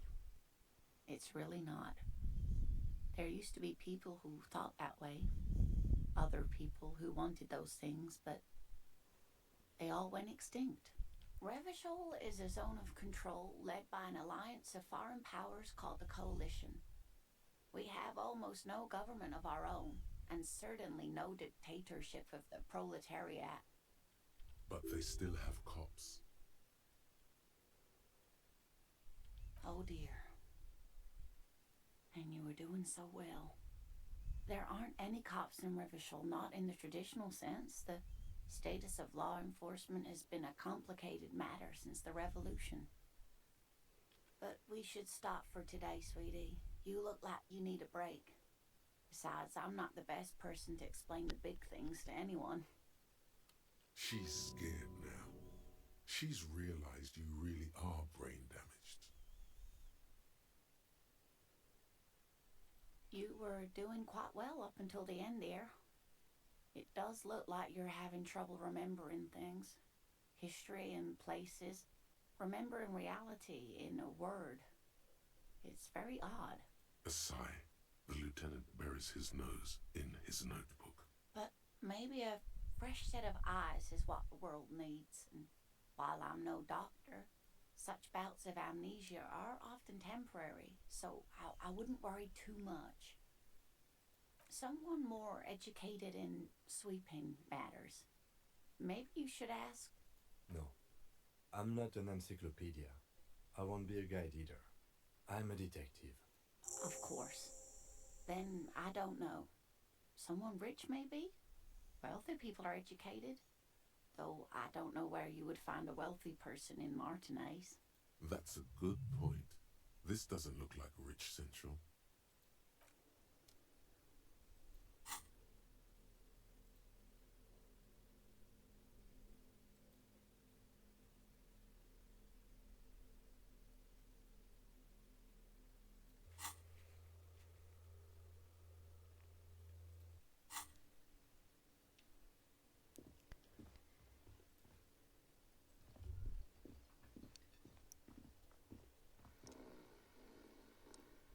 Oh, is that it? Okay.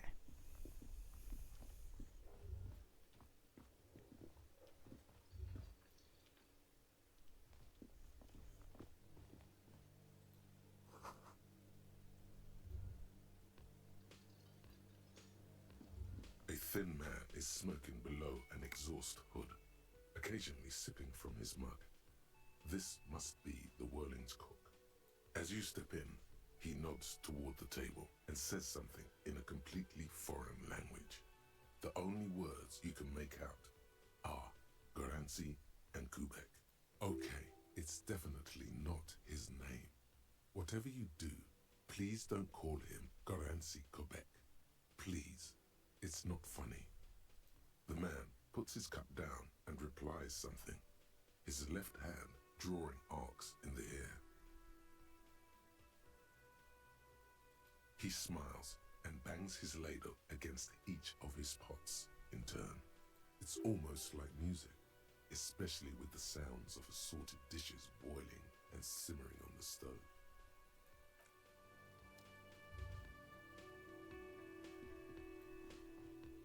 You see a heavy steel door with a prominent dimple lock.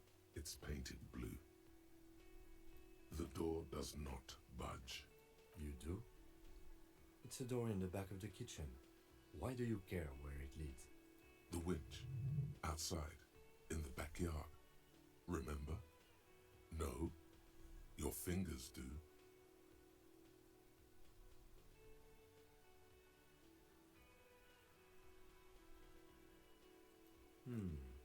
Well, if there was a winch, I suppose we could look into it. As a side investigation. Gart is the person to ask about this, the cafeteria manager.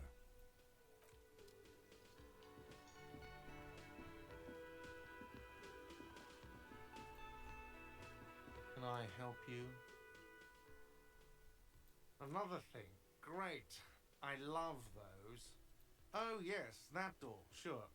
There's nothing mysterious about it. It's just a door. No, I don't have a key. I don't know how to get there.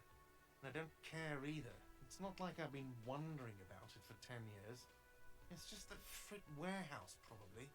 Or some boring storage space with a bunch of old junk and dust. Junk and dust. He's attempting to maintain an air of indifference. It's absolutely not convincing. Fine, okay, a little. But my job doesn't leave me time for wondering about one locked door in one of the cafeterias I manage. So I haven't opened it. I have cleaned the whole place 100 times over, though, after the animals. And I haven't found a key, so good luck with that. Yes?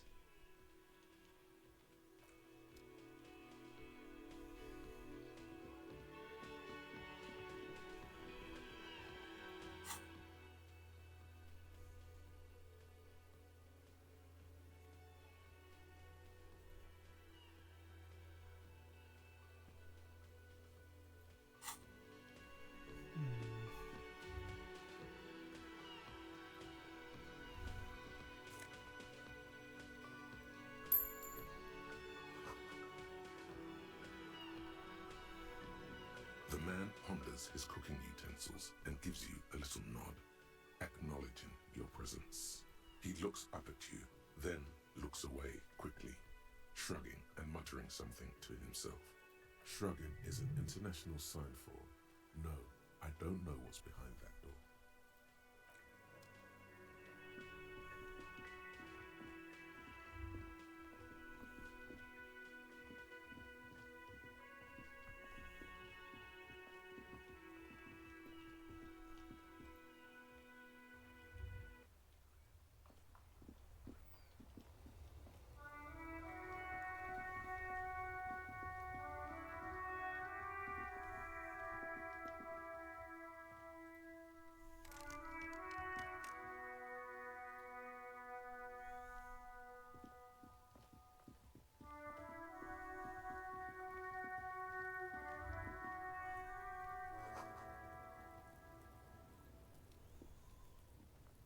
This trash container is locked. The sliding lid has a padlock that says, whirling in rags. With a well-oiled crack, the lock pops open. It should now be possible to simply raise the lid. Don't. Maybe you shouldn't. Maybe you shouldn't. Of course you should. This is your time to shine, Hobocop. Dive into that dumpster for extra content. Just the feeling. A warning from some part of you. The smell of rotten food rises to greet you. You see soggy cartons, dirty rags, and organic waste. We're just in time. This hasn't been emptied for over a week. Wow, an Armistice caliber 50 knock cannon, half wrapped in paper tissues. So shiny. It's a giant rifle, and it's very expensive. Not as expensive as that fat string of pearls snaking around the rotten banana peels, however. And is that Cordon Electric's preamp with Electra F2 tubes? It is. That catches quite a price. We're talking 12,000, easy. Unless you're into hi-fi yourself. No, you won't, because none of those things are real. Oh. They're not actually in there. All you see is food waste and crisp wrappings. All you see is a broken mug with a racist depiction of the yellow man frolicking in saffron. Only in its social sensibility. Oh no. Don't make me take it. Ugh. You've acquired an interactable item. Investigate this item further by going to the Interact tab in your inventory. You see milk and egg rest with one broken egg in it. Some pasta wrapper. Picking up the soggy packages somehow feels familiar. You've done this before. The movements are recorded in your elbows, the methodology in your fingers. You're used to this. No, searching for evidence in the trash. Good practice for dumpster diving. A box falls into pieces in your hands. Batiste Soleil cereal. There are plastic pasta packages below, and turbo noodles.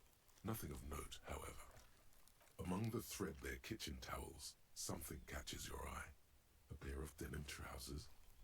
As the legs of the slime-covered jeans begin to unspool from the garbage, a rank corpse smell fills the air. The victim's clothes? Cadaverine odor is faint. If these belong to the deceased, they were removed when he was still in the early stages of decay. Drop them in here, officer. Guitar marked blue jeans. Pockets empty or empty. He wore them with a belt, too, a white belt. The loops appear stretched, but the belt is missing. That's it. Do you see anything else in there? I have another bag here. Something slimy catches your eye. A drab, long-sleeved shirt, olive-colored, appears from the food waste, dripping with pus. This is a military-type overgarment. No label or serial number. This is the kind of rib-knit shirt that's worn over light armor to conceal it in an urban scenario. Anything more? The rest of the rags are just kitchen variety waste. Just garbage. All right. We should go to Gart again and ask if he knows who put the clothes in the trash. It could be as simple as someone from the hostel cleaning the yard. Or that one. I'd advise against confronting that force. Not really. All we know is the victim's clothes are in the trash. The lid was locked and his establishment had the key. It's just a small loose thread. The fuck's he on about? Kids? You hear that, Kuno? He thinks you're an infant or something. See? The lieutenant nods, then looks back into the trash container. It's just organic waste, cold and slimy on your hands. Apple and potato peels mostly. Unidentified sludge and the occasional chicken bone thrown in for good measure. But hey, what's this? A blue piece of plastic sticks out from the apple peels. It's shiny. Looks like the corner of something. Something larger. A clipboard. A blue plastic clipboard with moist papers hanging from it. They look badly damaged, but you can still make out forms and notes, written in a man's handwriting. Officer, is that your paperwork? It is. Look, the plastic has the RCM street grid on it. You've even got an autopsy form in there. If you don't mind my asking, how could you have let your paperwork end up in the trash? Well, lucky we found it. You should take stock of what remains, just to be sure some has not made it into the hands of the RCM's adversaries. Organized crime and the like. There might have been police secrets in your notes. It would also not hurt to start taking notes on the case. Now, tell me what your eagle eyes see. Or are we finished? Some items, such as the ledger you found, are interactable. Go to your inventory and select the Interact tab to read your paperwork. The container sounds a muffled gong.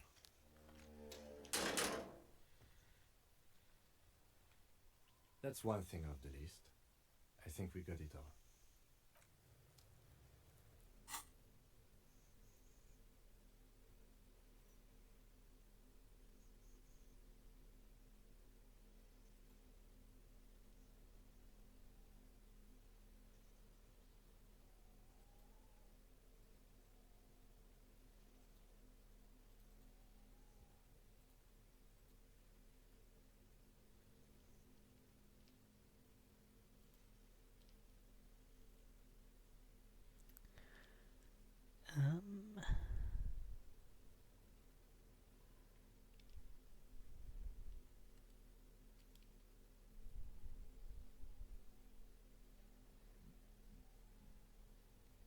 It's the legend found in the trash. A pitiful cabbage of white and yellow papers Not a button hanging on the from keyboard. plastic board, Got it. barely held together by a metal clip. This sad display is made complete by the faint smell of urinal cleaner. There's a piece of toilet paper, or is it cleaning tissue? No, it's toilet paper, desperately sticking to the back of the blue plastic clipboard.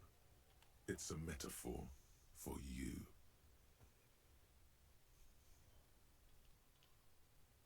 They're not exactly white. They're yellowed in patches by sunlight and alcohol and covered in dense blue handwriting.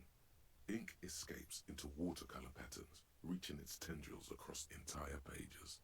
The paper itself is checkered with faint red lines forming short paragraphs. Once in a while, there's a red stamp that exclaims, "Case files commit to paper." The case files themselves are plenty. You count more than 100 sodden, crumpled up, earmarked pages falling apart in your hands. They appear to be sufficiently organized and extremely dense, if mostly illegible. Work, strife, poverty, the Jamrock Quarter. These are handwritten logs of investigations dating back to January 51, this year. The exact number is hard to estimate due to missing pages and an odd naming convention. But there are at least 20, maybe 30 cases undertaken, not completed, mind you. It's the middle of March. You have attempted 2 cases a week on average. What do you mean? Is that all?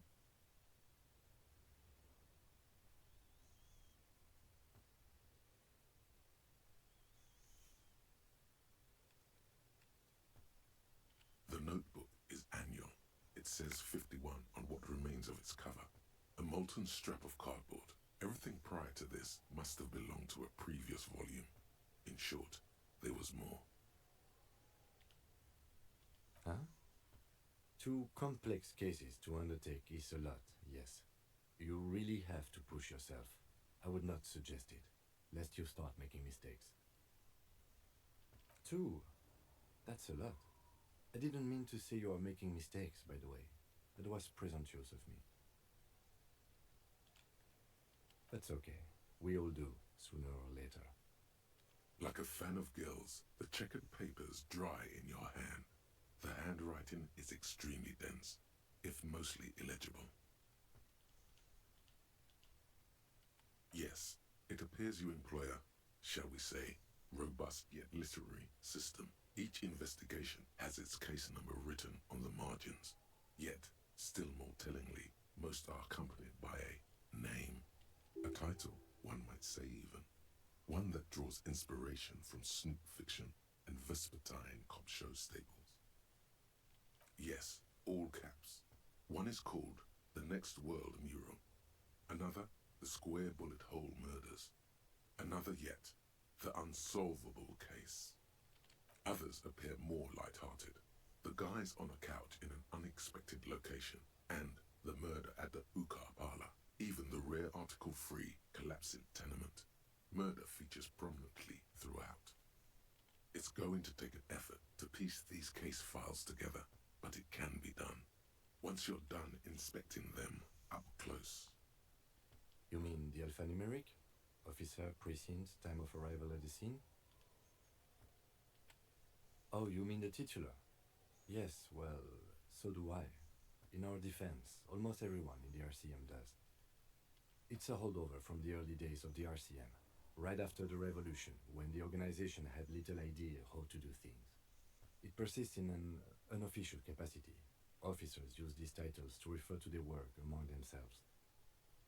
Again, in your defense, I seem to have named one the man with the hole in his head. That was a real person. His death was real. Still, I named it that, to amuse myself. I pray his loved ones never find out. Rail spiked through the head. He died. It was a workplace accident. There is, for precisely one more. 15 pages near the end remain untouched by the damage. The checkered grid forms a structure of passages, breaking the case into subtasks to accomplish. Once all the tasks are accomplished, the case is complete. The tasks you've completed flow out of the kind green ape pen in a brash freehand similar to the rest of the letters. The wording comes easily. It's almost robotically simple, a language developed for mental rigor and simplicity. Inspect the victim's body. Interview the cafeteria manager. It's not exactly poetry, but poetry would be out of place. A satisfying slash sounds across the paper. You're done, it seems to say. And you, and you. You're a swashbuckler with that pen, Harry, and it feels good. Feels like completion. Things to be done and things already done. The composition of reality. This is an extremely useful tool for a detective of the Citizens Militia. Now all that remains is to name the case. No, actually. Any ideas?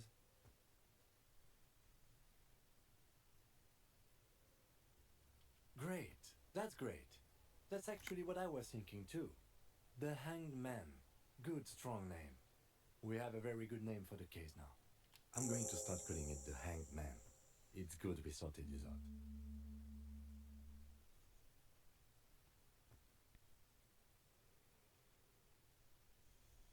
You don't exactly close them, so much as distance yourself from the smelly papers. They're a little further from your nose now. Yes, you can piece them together using the alphanumeric code on the margin. It always begins with HDB41, then date of initialization and time of arrival on the scene, followed by the title.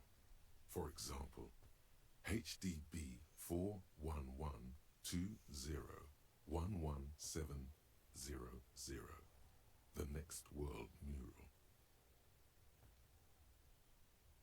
Why, yes, your precinct number is 41. Every last alphanumeric in the files begins with it, and these are your case files. It's safe to say HDB are your initials. That is improbable. It takes about half an hour to piece one together using the system you've devised. Where do you want to start? It would be very interesting to read about these, wouldn't it? I mean, there seems to be a square-shaped entry wound in the victim's forehead. She's been sitting there for weeks, on her rocking chair, with a square hole in her skull, staring at the wall, her mouth agape. That's all you got.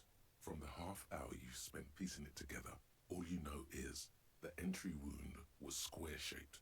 You never found the bullet. And then another body showed up, also with a square hole in his forehead. Who knows? Those pages are missing. What next? One day you may still catch the man with the square gun. Some assholes brought their couch outside and hung out on it. In the middle of the street, on the roof, on the hillside by the motorway. You know, at an unexpected location. They were young, and they thought they looked cool on it.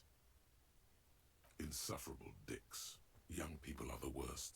So anyway, you got a complaint about the damn sofa, or couch, or whatever it is. They were leaving it out in all these unexpected and whimsical locations. They took it to where they also took photos of themselves on it, and smoked cigarettes, and drank coffee because they felt it's intellectual. Cigarette butts, coffee cups, stupid couch.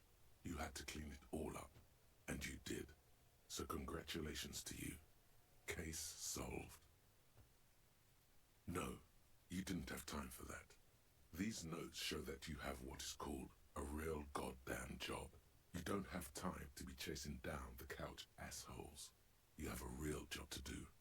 What next? This one is relatively easy to reconstruct. Overnight on 1202, a graffito, nay, a mural, appears on an 8-story tenement overlooking central Jamrock. The building is a sparsely inhabited ghost tower, part of a failed real estate development called Grand Couronne. Cause of failure, rent too high. The mural is enormous. 2 silhouettes, a man and a woman, are kissing. The text cut into their form reads, "True love is possible only in the next world. For new people, it is too late for us. Wreak havoc on the middle class." People call it that thing and that fucking thing. It's visible for miles. In 2 days, the station's complaints desk gets clogged with requests to remove the bummer. You and your partner are assigned to the case. The graffito crew is easy to track down. Only the bell lecturers have the literage of industrial paint to cover the surface.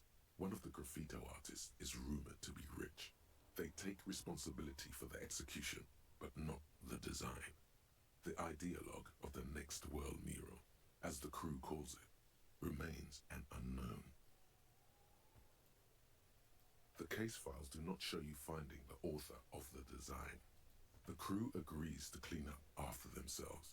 However, your partner, JV, is against the removal, citing public support for conservation. This leads to a debate in Precinct 41, which then spreads to the streets of Jamrock, ending in a rare plebiscite organized by you and the rest of Row 3. The 9,000 people subjected to the mural's message, all of Lakeside, Central Jamrock, and Villa Lobos, plus half of the eminent domain, participate in the vote. Although the case begins with what appears to be a lot of rambling on the streets as to how juvenile and stupid the mural is, given a choice between 2 options. A staggering 78% of voters choose to keep it. Turns out the opposition were a loud minority, and that love truly is possible in the next world for new people, and it is too late for us.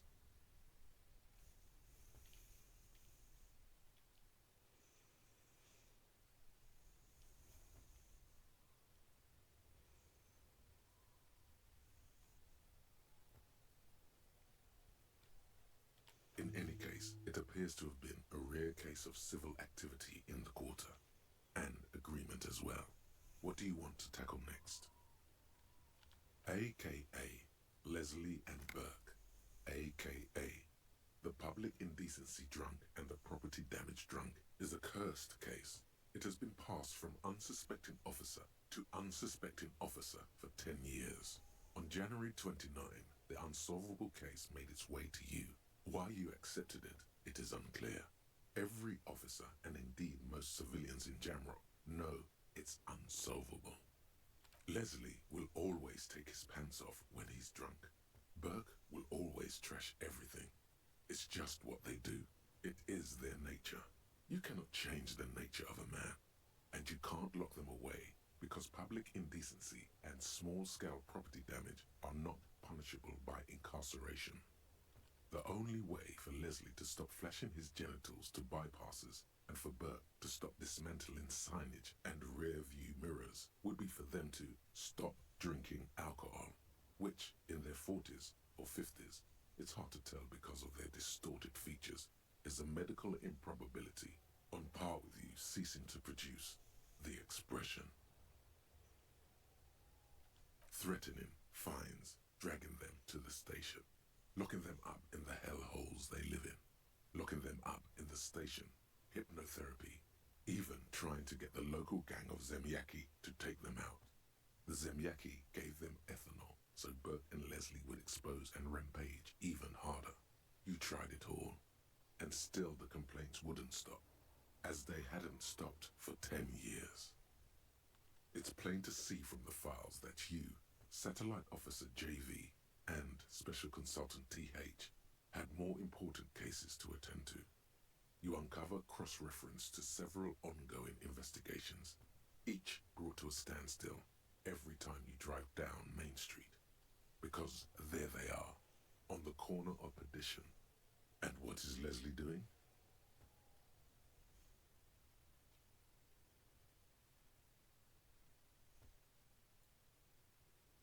Good, you're learning. If the files are to be trusted, that's all there is to it.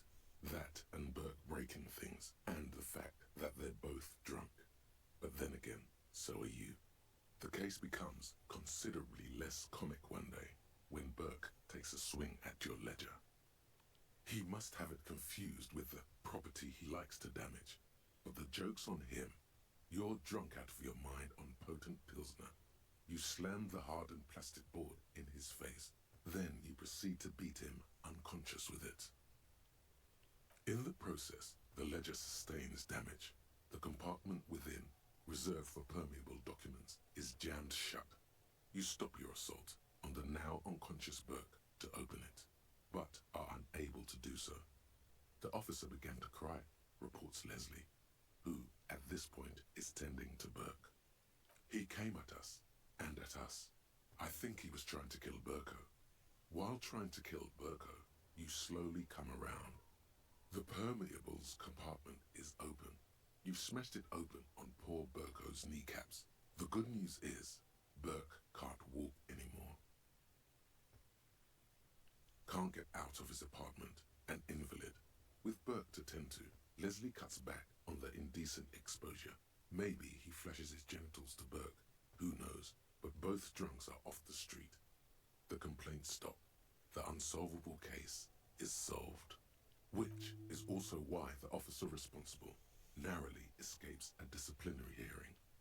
The end. Do you want to read another one? Murder. Tum tum tum. At the hookah parlor was a case originally assigned to an officer called Joseph Mills, who is now dead, of circumstances completely unconnected to murder at the hookah parlor. Beaten to death by a throng of Villalobos gang members when him and his partner J.M., only initials mentioned, answered a call one night. It's a sad story, and it isn't really represented in your case files. Stop stalling and get to the murder at the hookah parlor.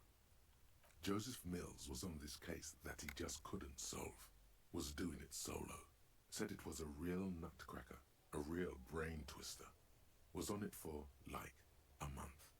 The captain got impatient. Shit or get off the pot, Mills. Mills didn't get off the pot. Not yet. He kept at it for a couple of weeks more, racking his brains, running with every theory, as outlandish as they seemed. Still couldn't solve the murder at the hookah parlor. Tough case, he said. Toughest he's ever had. No, he was awful. Awful sense of humor, too. The worst jokes you've ever heard. Really rapey. Still, he'd been on it for months now. Said it was the final case. Said it was uncrackable. That murderer vanished into thin air. That goddamn hookah parlor was all he talked about. Okay, so the case is handed to you because Mills isn't getting anywhere, and you look into it. Here's the setup. A young man is found dead in a hookah parlor. You know, those places where you go and smoke bubblegum-flavored vapor all day. No, it's soot and water vapor. It doesn't do anything. Yeah, so anyway, young man in his 20s found with his skull busted open, right on the floor of the hookah parlor, in the middle of the day. No one else is in there, only client that day. In perfect health, too. Some kind of movie producer. No one enters, no one exits. He's just sucking on his watermelon hookah all morning, all noon. like he usually does. He's a regular. No calls, nothing. Just sucking on the hookah until 15:45. Then bam, he's dead on the floor with his skull busted open. Blood everywhere. What happened? How can it be? Mills has no idea. Invisible assassin. Movie deal gone sour. Girl at the counter did it. Nothing fits. Eerie. Man just dropped dead. So you go to the parlor. You see cushions around the table. Table's low, heavy, really sharp edge. See? You can't even read the thing without solving it. Yeah, it was that. Turns out hookah does do something. It turns off your brain's oxygen supply, and you don't notice it until you get up to go to the bathroom. Smoking hookah. Didn't you hear? I don't know. Trying to come up with a movie script, maybe. Anyway, that was Murder at the Hookah Parlor. Joseph Mills wasn't a good detective, and about 30 minutes has passed, piecing it together. Next. Not much has changed in the meanwhile. A bunch of sodden papers still sags from the clipboard. In the back, you see thin, translucent copy paper. Some neon yellow, some bright red, all covered in boxes, like marching armies. These look like official forms, waiting to be filled out. Then rip them from the binder and hand them out, according to type of form. 3. The topmost are misconduct fines, the middle ones are station calls, and the bottommost are field autopsy forms. Each is easy enough to make sense of. You don't have to be an intellectual giant to do police work. A dozen pages of thin copy paper, bright red in color. You see the parameters of a deceased human form, waiting to be filled in. Age, sex, condition of internal organs. A monetary penalization ranging from 20 to 250 real. Severe cases allow for 1,000 real, but that requires special paperwork. The details of issuing these fines are spread out over the rest of the fields, but they appear pleasantly vague. These are quite sinister in turn. They give a date and time for the person to appear at the specified precinct police station. Below the call are the criminal charges you risk by not appearing. All in a print so small it could be considered downright cute. Yes, all that remains now is to fill those forms and hand them to people. Fines for wrongdoers, interview requests for bad guys, and field autopsies to dead guys. The rest of the stinking cellulose is much worse for wear. Being sandwiched between the board and the rest of the paperwork must have spared the fragile copier paper. An aluminium block runs the width of the board, biting down on the paperwork. Its crocodile teeth are the only thing keeping the papers together. A regular pencil, the tip worn down to nothing, has been attached to the clip. The surface is interrupted by a silvery sticker. It's rectangular, sparkling with iridescence. You don't know how you didn't notice it before. Looks like an official mark, made to be low visibility outside the right circumstances. It is similar to the RCM watermark on your blazer the lieutenant mentioned. Didn't he say something about the headlights of his motor carriage? That you can read these there? What? Yes, halogen watermark used for adding information to RCM property. Any capable light with the right wavelength will do. Yes, RCM vehicles have headlights tuned especially to reveal halogen watermarks. This means you can read the watermarks if you just turn the lights on. It depends. Aside from an anti-counterfeiting stamp, mine has my station number and address. The information varies by date of issue. Maybe yours will have how many cases you've solved. Okay. While a bunch of sodden papers sag from the clipboard in your hand. It's made of dark blue plastic, hard enough to beat someone to submission with. The edges are rounded, however. The U4 size board feels thick and heavy in your hand. Light shimmers on its wet surface. On the back, you see the embossed letters RCM. Something rattles inside, ever so lightly. Is there a hidden compartment? And something small inside, light, made of paper or cardboard, or dried flowers perhaps. Permeables. It's not hidden per se. The compartment is made for permeable materials that would get damaged if something happened to it. The plastic shimmers like lapis lazuli, but it is not see-through. You cannot see to its center. With your hands, you four-sized pages hang from the clip screwed to the top of the board.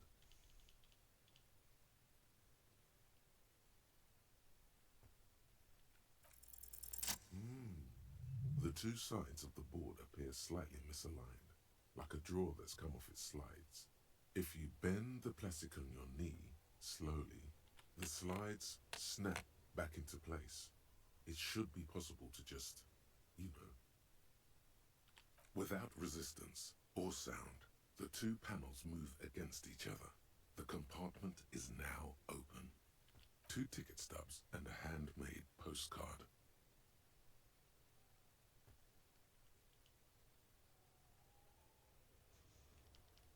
Two octopuses are smiling, reaching their tentacles toward each other in the colored pencil drawings. The tickets permit access to the zoo in Revachol East. The aquarium costs extra. These let you go there too. Thin wax paper has been glued to a piece of cardboard. Sounds like leaves rustling when you pick it up. You see violet flowers, floral patterns, patches of glue. It smells of chewing gum, apricot flavored. A touch of cinnamon, the end of summer. You think the label says tutti frutti. Familiar handwriting lines the inside of the card. Looped, round letters in a woman's hand. A young woman in her 20s. There is care, effort, and a smile, you think. Although that is not something you can read from someone's handwriting. Harry, it begins. You're already reading. I wanted to write you a letter so you can read it when you wake up. Maybe it will make you happy. Throw it away, please. A merciful wind blows in from the bay of Revachol, dusting the ground at your feet and raising newspapers far away. You feel the card slipping into it.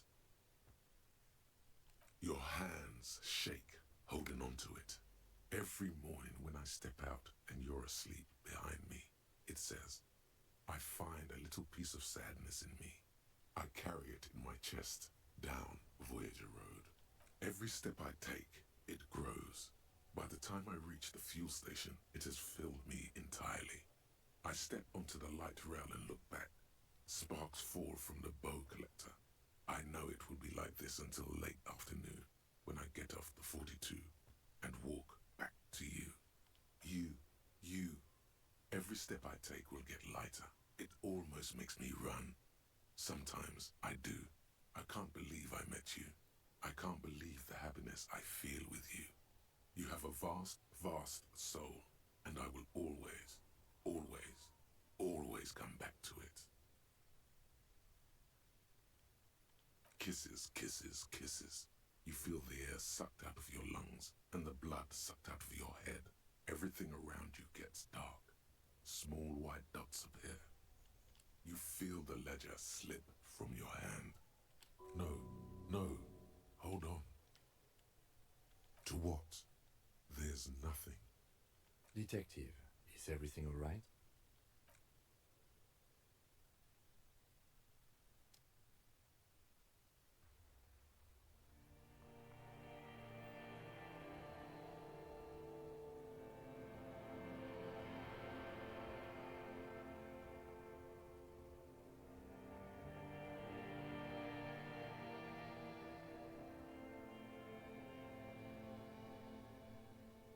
There is nothing.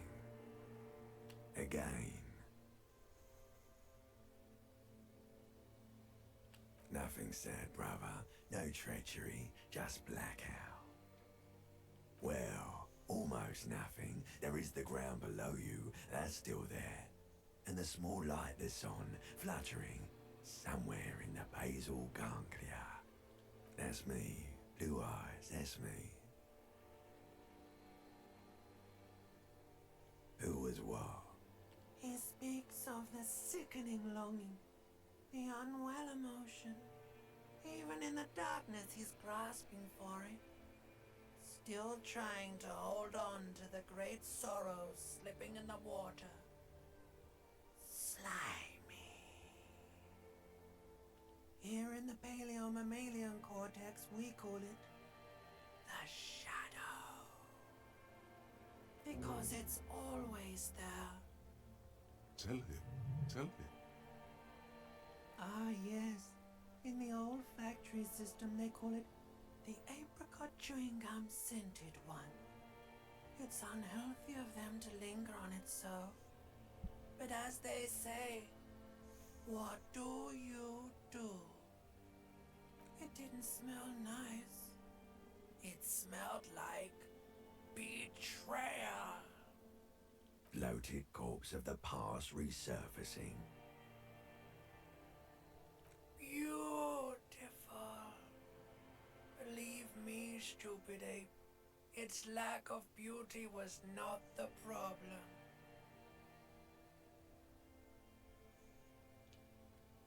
There is no Voyager Road. There are no roads, no houses, no lights in the windows. It's all on pause. You think they would let you until you disintegrate into biomolecules? No. Someone is breathing on your face now, inspecting your pupils, stupid idiot. Yes, they're pouring something on you. It's in you. And It's delicious. Glowing lights on a dashboard emerge out of nothingness. The upholstered cabin of Lieutenant Kitsuragi's motor carriage, seated in the driver's basket. The air is thick with leatherworks and heavy fuel oil. Cold water runs down your chin. Drink. Water. The water is cold, silvery, the stuff of life itself, as it pours down your parched throat. The pounding in your head recedes. The darkness parts. Drink. You haven't drunk water in 2 days. Did you know the human body is not made to survive on alcohol alone? You need a secondary form of hydration. With greedy gulps, you down half a liter of cold water. Some of it spills on the driver's seat. The lieutenant pays no heed to it. What happened?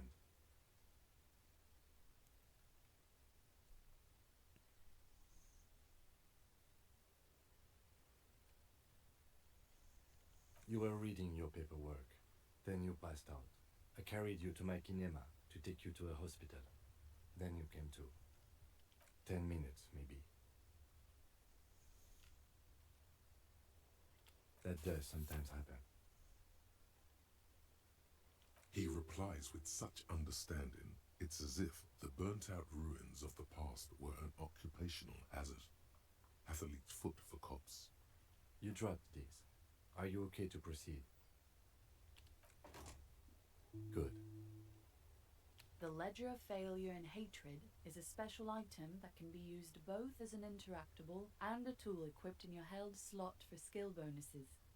Find it under the Tools tab in your inventory.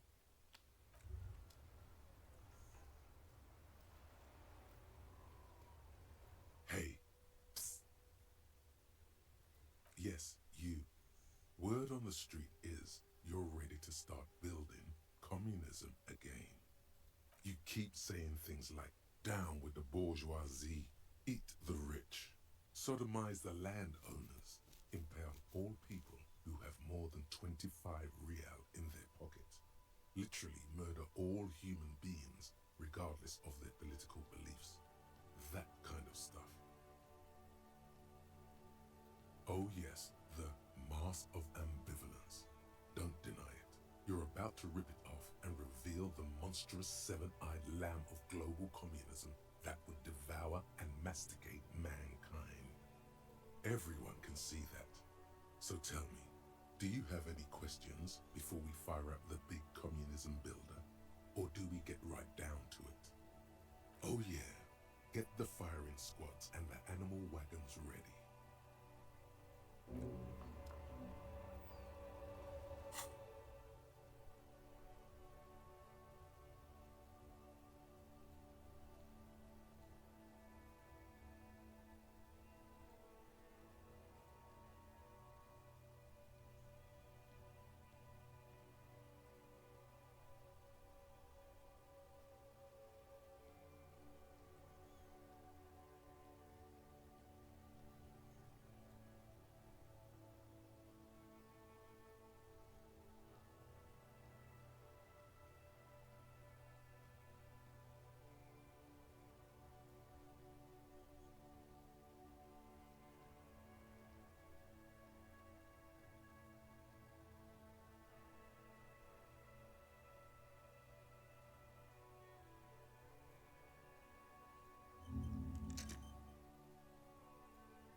This is a wall on the side of an apartment building.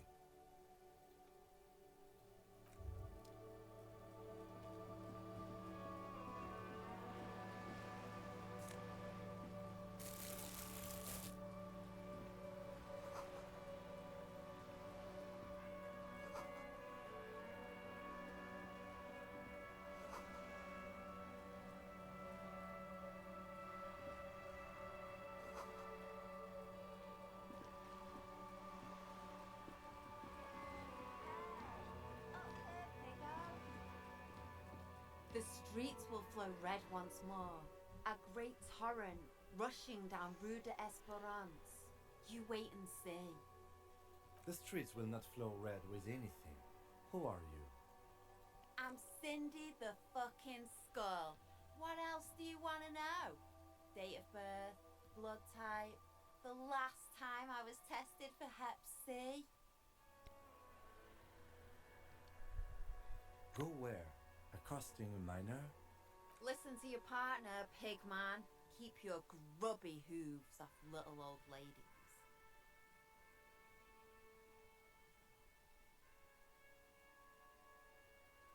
The lieutenant furrows his brow at another one of your eccentricisms.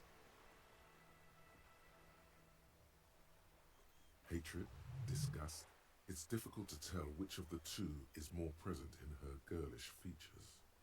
The woman on the boat does not notice her staring. That is on her. Someone's got to keep an eye on her. Ozo is an archipelago 2 days' travel away from Rivershore. Its moneyed residents, used to posh restaurants and upscale boutiques, rarely have reason to visit Martinez. Probably the Wild Pines rep. We should talk to her. She's a professional negotiator, though. I have the feeling she will be very cooperative while telling us nothing. You should take the lead. Ask her unexpected questions, you know? Do your thing. Don't be afraid to get a bit wacky. Throwing her off is our best bet. Good idea, piggies. Run along now. Fuck her shit up good. Impound that boat while you're at it. I'd like to watch her swim back to Ozon. Can't you tell? I'm painting a beautiful mural, an aereo graffitio visible from low orbit. I haven't really started it yet. I'm waiting for the right words. Have you ever tried your hand at graffiti-o? When faced with a blank wall, most people write unimaginative stuff, like pigs go home and Mona was here. We rarely see pigs round here, though. Just union cabs. And my name's not Mona, so yeah. Thanks. I'm sure the inspiration will come to me now that I have an official RCM stamp of approval. She means the opposite. I ain't no snitch, pigstein. Go forth and forage in someone else's shit. No shortage of squealers in these parts. Actually, there is a shortage of people who talk to us in a normal, calm, informative manner. We weren't put on this earth to make your life pleasant, fucko. Watch your back, ungulate. You've got eyes on you.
A striking woman leans against the cabin top of her sailing boat, smiling as you approach. Her green raincoat glistens with droplets. A silk scarf is tied around her throat. Good evening, officers. I'm Joyce. Joyce L. Messier. I represent the board of Wild Pines, the owners of the harbour. You gentlemen must be from the RCM.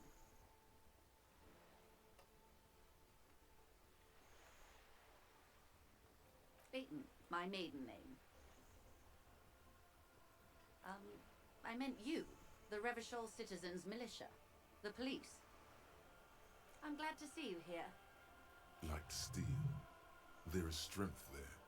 If she wanted, she could sink her nails deep into your skin. I was dispatched to handle a strike, not a lynching. Anything I can do to assist the RCM in this matter, I will, gladly. That is good to hear, madame. My colleague will take the lead on this interview.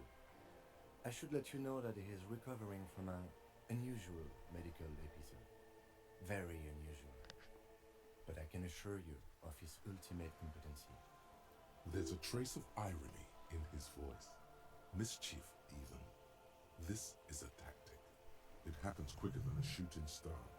But did the lieutenant just wink at you? How interesting. I wish you a swift recovery. In the meanwhile, you have my full cooperation, and the full cooperation of the Wild Pines group. Why, yes I am. Of course there are. We're on an archipelago. How else are you supposed to get around?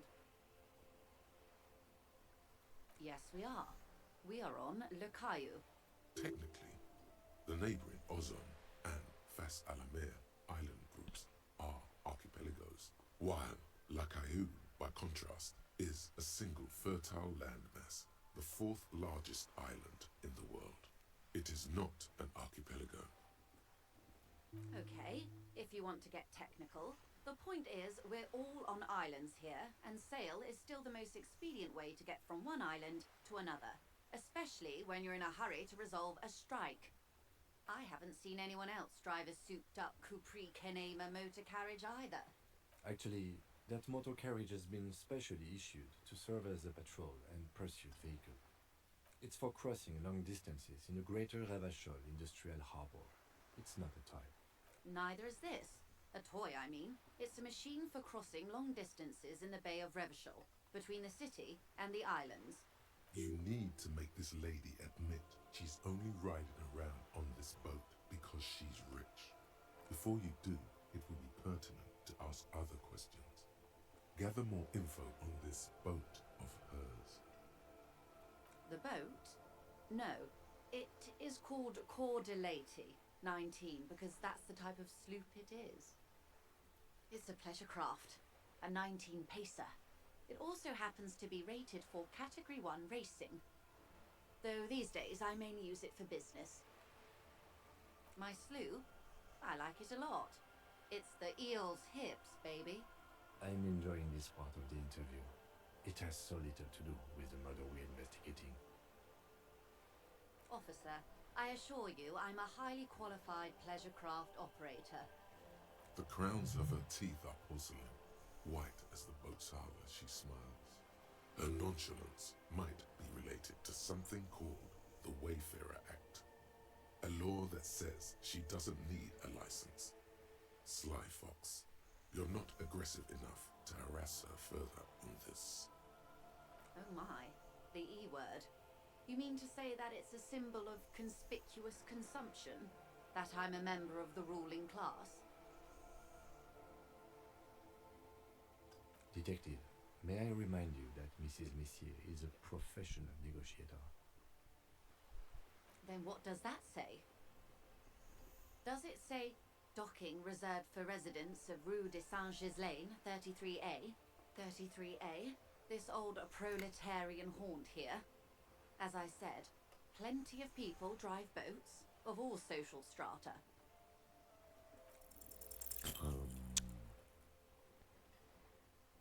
She takes a sip. Okay. Of course, Nothing happens for quite a while. as they do. The thoughts happen inside his brain. It doesn't. My, it's as if there's a tiny spinner on the side of his head and he's reeling thoughts out. Except he isn't. Of course. Lieutenant, I truly don't understand what is happening here. I told you his methods are unconventional. It was quite a while ago, but I think, yes, we were discussing my fast, large, ineluctably middle-class boat. Good.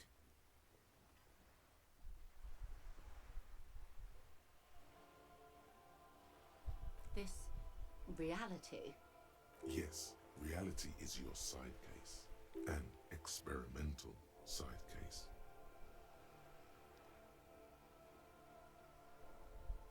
How truly curious. A sort of philosopher detective.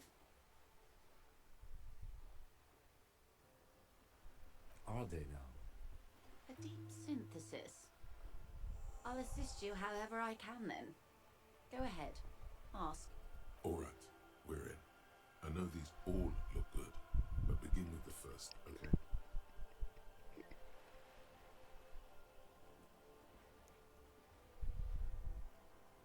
We're in Martinez, baby. A casual term of endearment popular among the 50-plus crowd. It's a disco holdover, pay it no heed. Aren't we all? She refers to your corresponding ages. Martinez is a district of Revachol. A very small district tucked away near the industrial harbour, north of the 881 and Jamrock. You would be excused for not knowing about it. Unimportant, they say.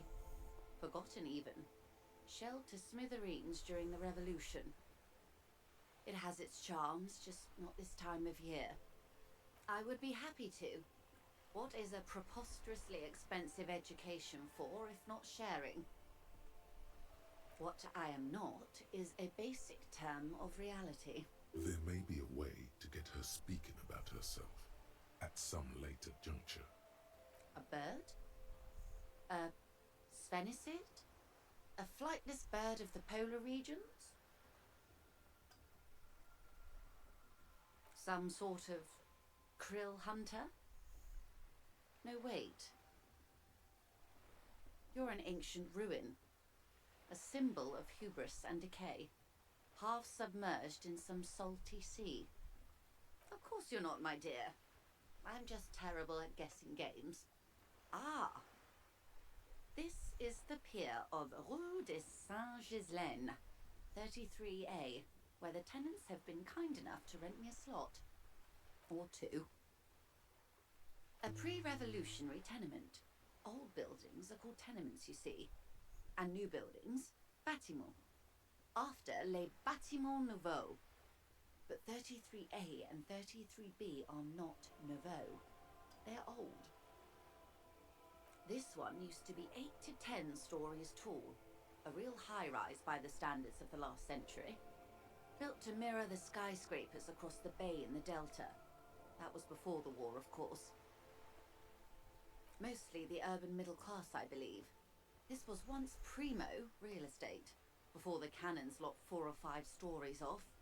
Splat, splat.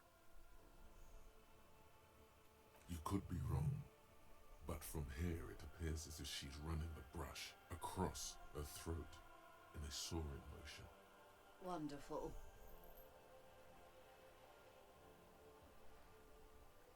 The girl in the old lady rags looks like a sullen and rebellious member of a teen infraculture. Yes, you and I belong to the supraculture. We're common, the herd. The music on the radio, the food in the chain restaurant, those are all too popular for the girl in the old lady rags. She prefers a fantasy world, an infraculture with its own dress code and vernacular. It is an illusion, I'm afraid. There is no refuge from the supraculture. I can't. That's how simple it is. One may dye their hair green and wear their grandma's coat all they want. Capital has the ability to subsume all critiques into itself. Even those who would critique capital end up reinforcing it instead. All right. What next? Suddenly, you're not so sure you're part of the supraculture. And what would that be? I can see that, yes. I dabble in those dark arts myself, not so long ago. I assure you, it was a thoroughly supracultural phenomenon. All permeating. Downright mandatory. Nothing infra about disco, baby. Be my guest.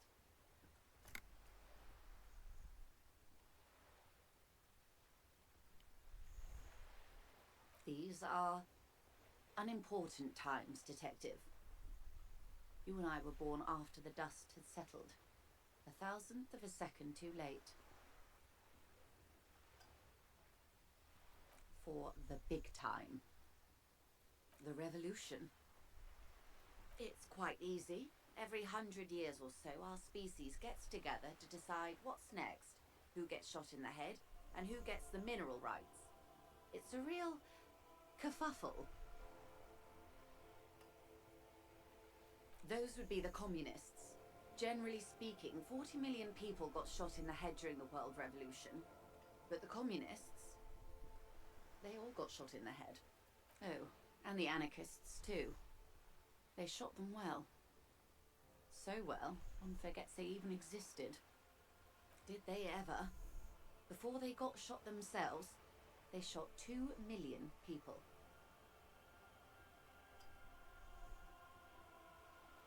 Yeah, it was a kerfuffle, all right. Yes, the Insulindian deluge, they call it. Oh, lots of people. Even the king got shot in the head, or thrown beneath a horse, or drowned. Accounts differ. It was unceremonious. Just as well, he wasn't actually the king.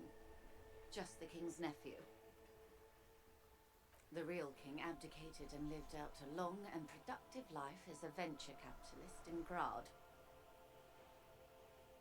Yes, King Guillaume had a nose for bad PR. He ran before it. What is the expression? Went down?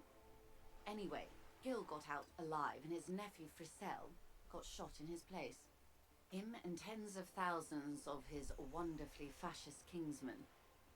It was a wild time. The Liberals got the mineral rights. And by mineral rights, I mean everything. They didn't win so much as survive. We were the last ones standing when the war ended. Everyone else got shot in the head, remember? We. She's one of them. Of course.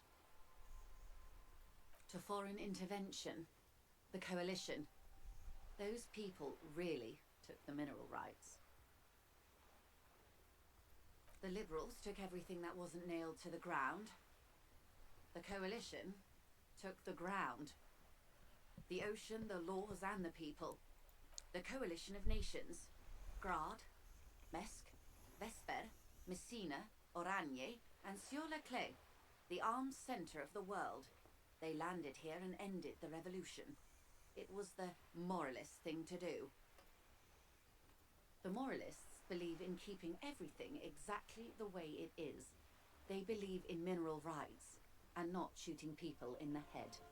At least not in the same manner and volume as the others do. They are the long-standing provisional rulers of Revachol now, the coalition government. This is their zone of control.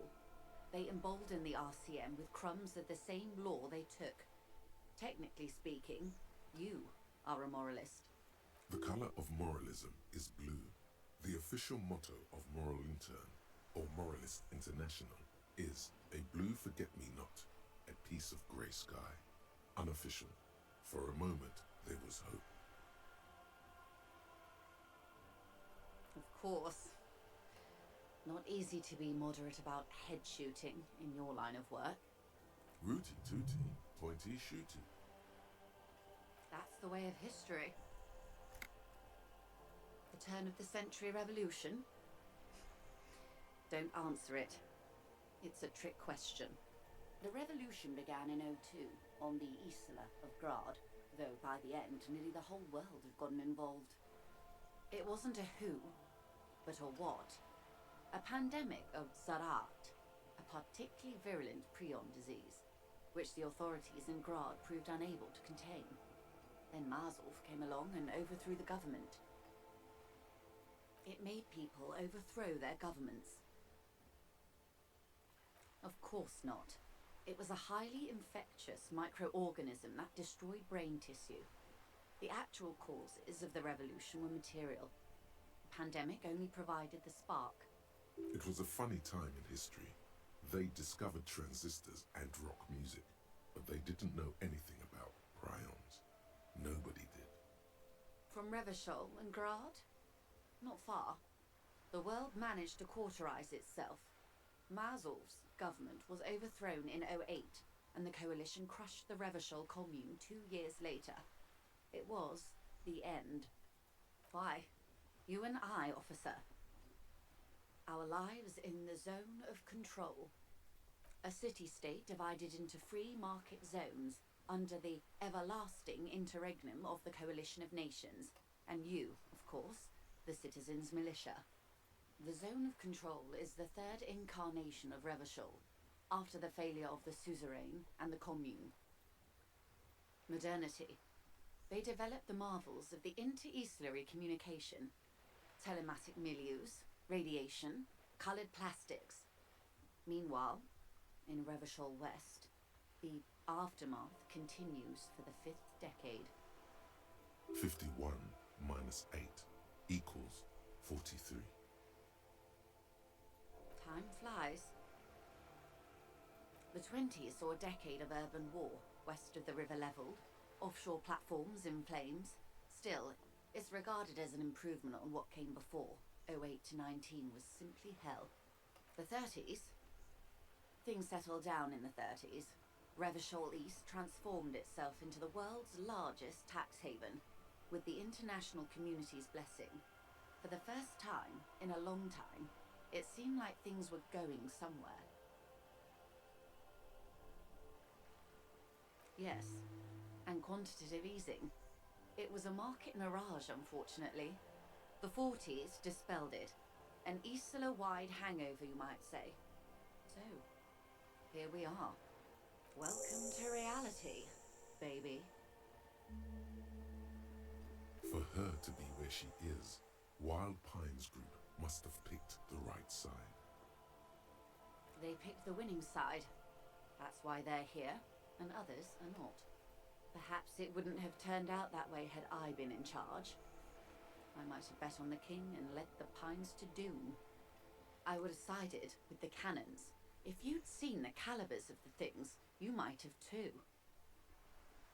Perhaps it's better I was born when I was. 10 of the 14 Indo tribes got it wrong. Feld, Kupri, Tricentennial. So I suppose I would have been in good company. Good question. What would you have done differently?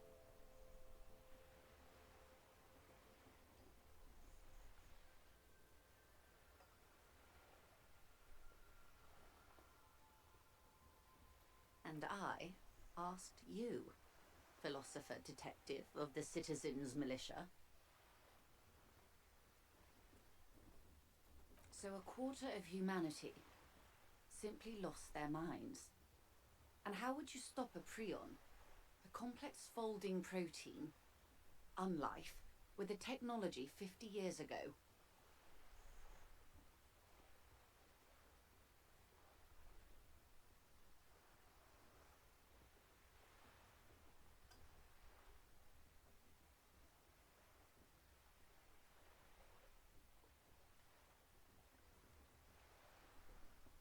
Always.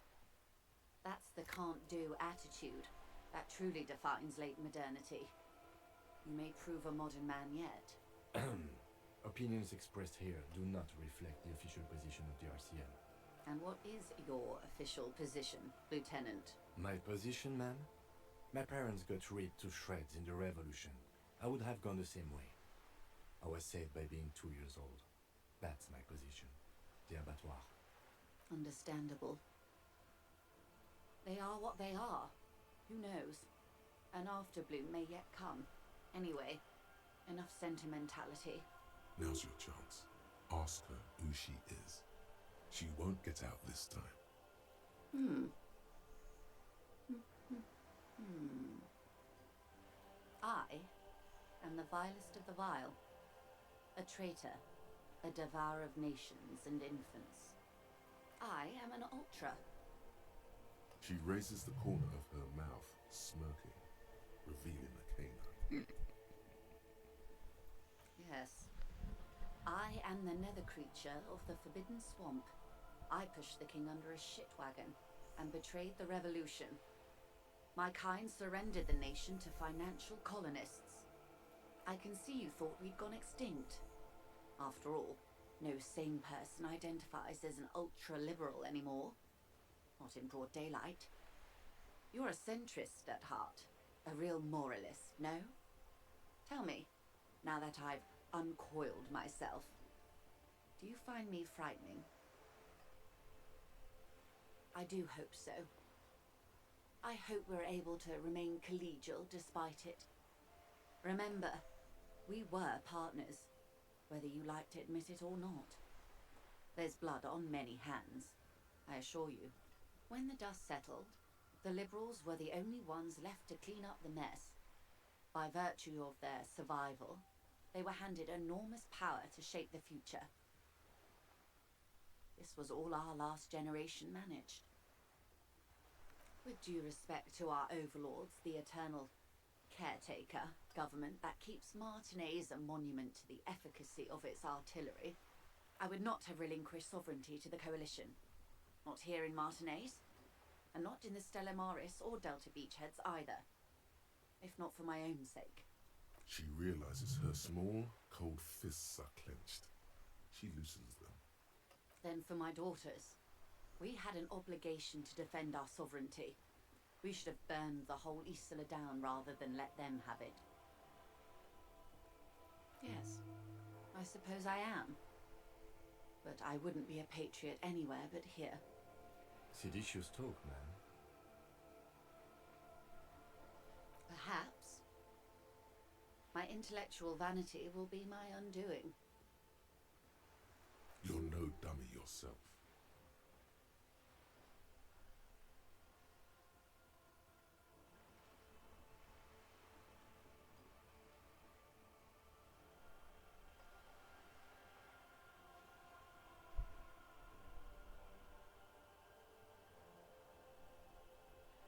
And the crown on your head as you lay in the casket.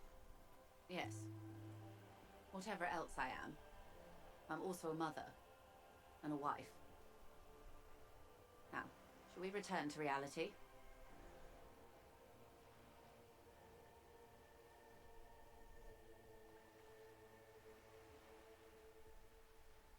Glad to have been of assistance. The little that I know. Anything else I can do? What we do. I'm afraid I don't speak for Wild Pines as a whole.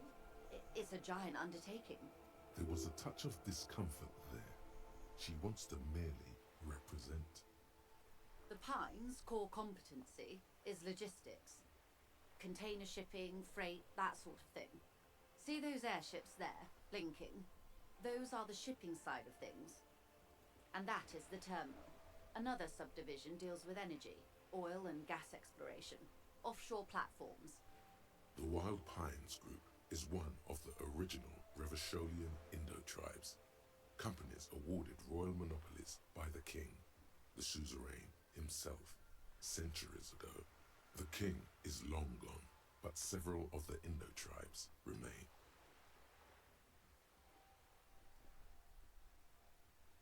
Son-Baptiste, Elysium, an unknown entity known as Brightest Star. Why, thank you. I'm not at liberty to discuss the company balance sheet, but I can tell you that last year, the company booked more than 20 billion real in revenue.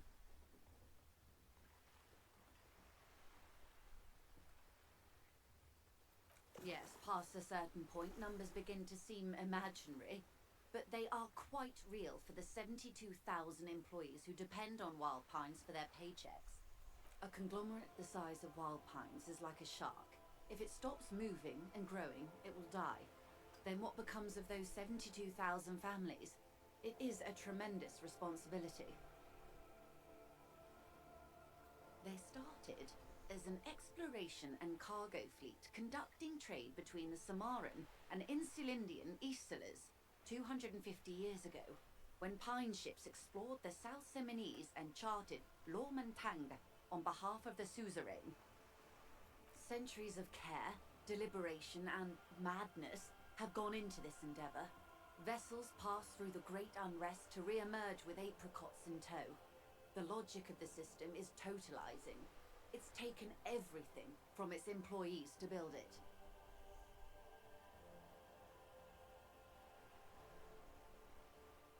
You mean aside from being the terminal's legal owners, who are responsible for moving 8% of the world's cargo? There are no minor cogs in the system. Each terminal must be accounted for, lest the entire system break. Every hiccup in such a system means thousands lose their jobs, the world over. I'm here to assure that doesn't happen. With your help, hopefully, says her warm tone. Everything. Right up to, but not including, trade secrets. First, you'd have to repeal the Emergencies Act of Trade and Aliments that gives me the right to silence. It's quite the octopus. Good luck is only kept in place by the vested interests of half the civilized world, including your own. What the ma'am means is that the Emergencies Act and the RCM both get their authority from the coalition government. You'd be shooting yourself in the foot, in other words. But I am derailing us. You wanted to know about the strike. I believe the official title is Senior Labour Negotiator. In practice, I'm a grocery clerk. I relay the union's demands to Wild Pines and return with Wild Pines' counteroffer. And how are the talks going? They're not. That's the problem. The union stopped all negotiations a week ago, after that awful lynching took place. Wait, she just admitted that the lynching and the strike are connected. Now they won't even let me into the harbour. There's a 2-meter 20 racist behemoth blocking the gates. What can I say? The Union employs a giant covered in tattoos. A racist giant. I guess that's part of their big tent organisation now.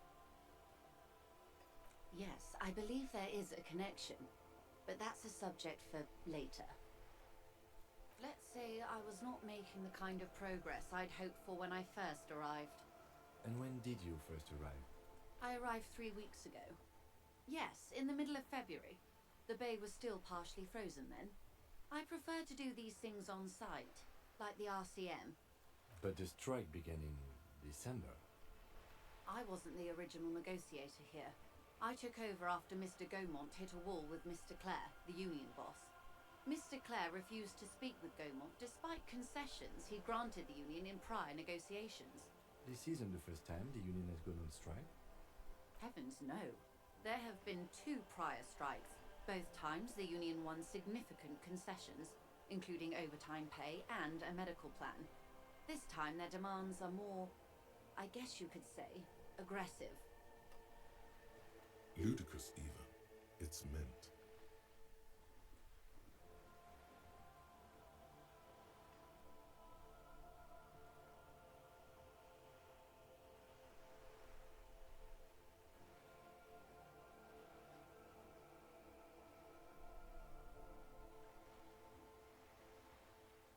Mr. Clare told him to... how did he put it? Fuck off, midget. Gaumont is short of stature, you see. Keep in mind, this is a negotiator Mr. Clare has worked with before, and who was more than fair with him and the union.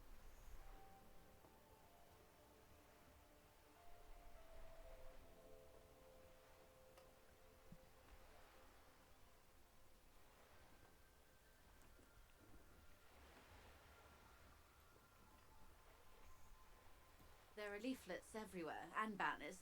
What did they say again? Oh yes. Every worker, a member of the board. Most of the workers probably don't know what that means. Then you might also like their other slogan. Demand democracy. Personally, I agree. It lacks the pizzazzo of every worker a member of the board. It's quite simple, you see. Every time the Wild Pines group makes a decision about what? About anything really, it needs the signature of each of the 2,200 workers in its Martinez terminal. Just so you understand, this is but one of 22 terminals owned by Wild Pines. Essentially, not only are they kings of the company, they are also kings of the 72,000 employees of Wild Pines Group. They're having a blast. But how can they afford it? After 4 months, my assumption was they would prefer a more practical solution. I'm not sure.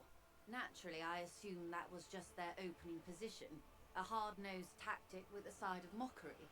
But there's been no follow-up, just the same nonsensical slogan repeated over and over again. And now, people are getting lynched, I hear.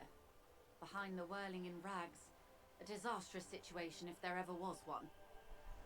Excuse me, from whom did you hear about this lynching? I first heard it from the bowyer at the gates, the one whose very name advertises his aversion to work. I think he said it was, "Call me mañana." This checks out. The scabs? You mean the huddled masses of Jamrog, come to plead for work where the union refuses to? Don't let her answer it herself.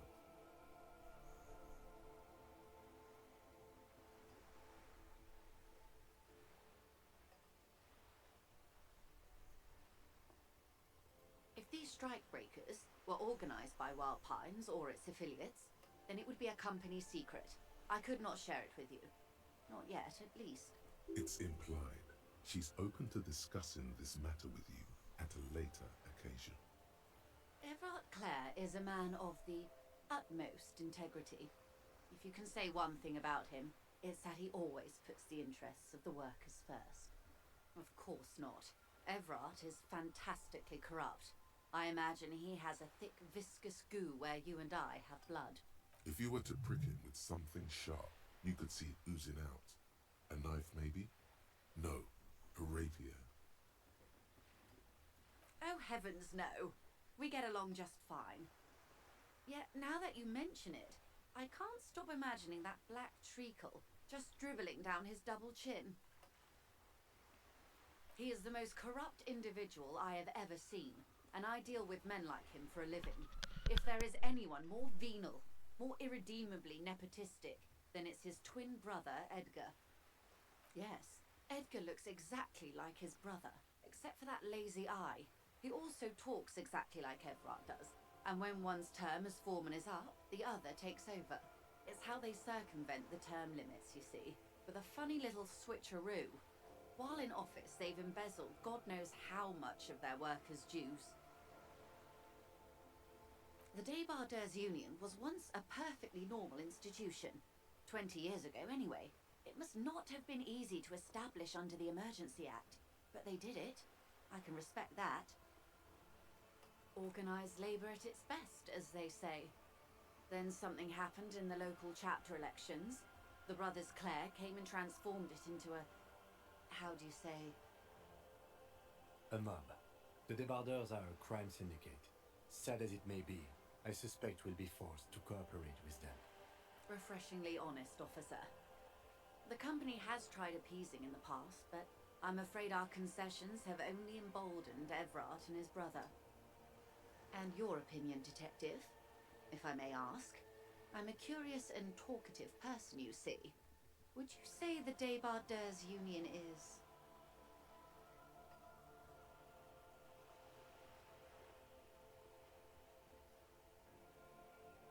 Of course, officer. I'm glad you asked. There was a woman, the previous forewoman of the Union. She disappeared. Disappeared? Yes. On the last day of the local chapter elections, her daughter phoned in and said she wasn't running anymore, or coming to work. Ever. End of story. This forewoman, her name? Sadly, the company records do not even give a name.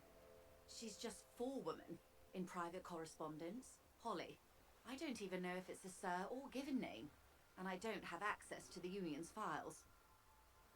Indeed. The company suspects foul play, but there's nothing they could do. It was a union matter. The point of the presentation is, these kinds of things happen around the Clares. Watch out when you're dealing with him. Thank you for your concern, ma'am. We'll be just fine. Of course. How else can I help? Is what you want to say, but it isn't that easy, is it? Look at that lady. Take a gander. Squint your eyes, bub. A well-kempt, yet tastefully short bob of dark hair. Despite the first hints of grey, she's elected to keep it au naturel, shaped into a permanent wave, late 40s style. Positively statuesque, while dull orange pearls hang from her earlobes, red from the cold. Her light green eyes scan you, full of knowledge and worry, wealth and all its possibilities. These are the kind eyes of the rich man that seem to say everything is possible, within reason.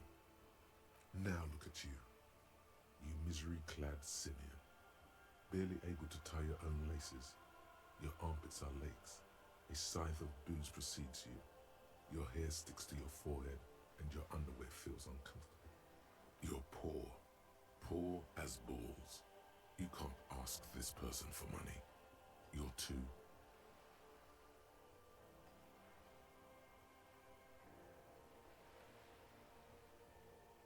You think your little communism protects you from this feeling? No. The more demeaning it is to grovel at her feet. As I was saying, if there's any way I may be of assistance, please don't hesitate to ask.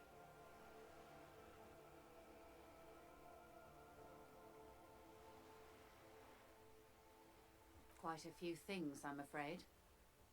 The information I'm to share with you includes sensitive trade secrets. For the sake of my employer, I have to ask for your names and badge numbers. Of course, ma'am. We should have introduced ourselves. I am Lieutenant Kitsuragi from Precinct 57, and this is my colleague from Precinct 41. I'm afraid he doesn't have his badge at the moment. I hope mine will suffice. How curious. Why is that, Detective? I see. So, are you saying you lost your badge during the course of this episode? Oh dear. I suppose this does explain some of the more curious turns in our conversation. She must have been suspecting something for a while now. As I said, ma'am, his technique may be very unconventional, but he is an officer of the RCM. Of course, I sympathize, but I'm afraid I simply can't share anything more until I've seen that badge. She's a professional negotiator. She should be open to some sort of mutually beneficial arrangement. Feelings will guide the way. I assure you, it is no small matter for me either.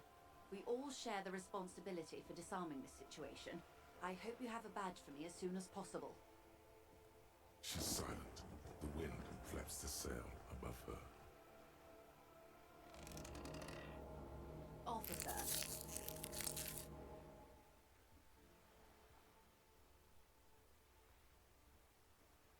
You know, I don't mean to sound cold, but if you want something, you have to give something back. You're doing it. Despite your own best efforts, you're still getting it. Somehow. I'll be frank with you. If I'm going to break protocol, I need to be able to justify it to my superiors. They're going to want to see something tangible. The Union is conducting drug trade out of the harbour. It's an open secret in Martinez. Surely it must not come as a complete surprise to the RCM either. Perhaps it's time to look into it. Or you can find your badge, which honestly seems like a lost cause. Detective, a word in private before we continue.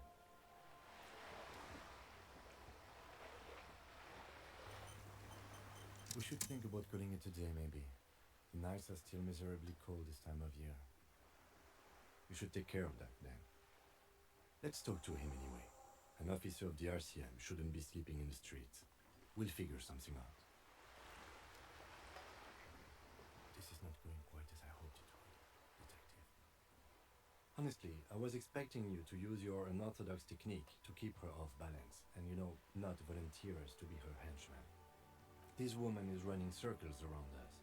She might have known about your misplaced badge all along, or she's simply an adept improviser.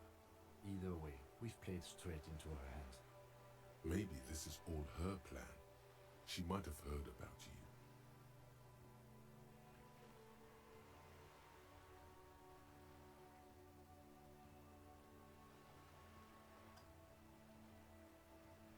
Oh, that would be fantastic, but do we have the time? The world is large and your badge is 8 by 6 centimeters. The situation might have changed drastically by the time you locate it. Time is of the essence. You could request a new one from the station, but that would literally take months. No. If there is reasonable suspicion, we must investigate. Otherwise, she could claim we are siding with the Union, or that we are on their take. We'd never hear the end of it. What I propose is, we ask her, then we investigate, briefly. But do not share the outcome of this investigation with her. We tell her it's done and demand for her information on the lynching. I wouldn't go that far. Her reaction did come off as sincere to me. I think she's just quick to adapt. She's a professional, after all. You're back. Good.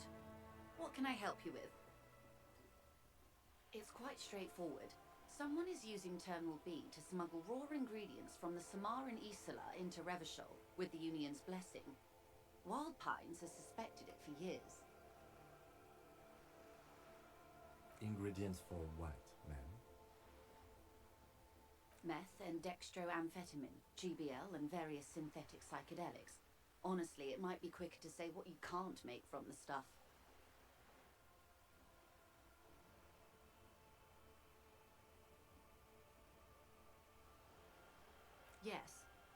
they clear the terminal, we lose track.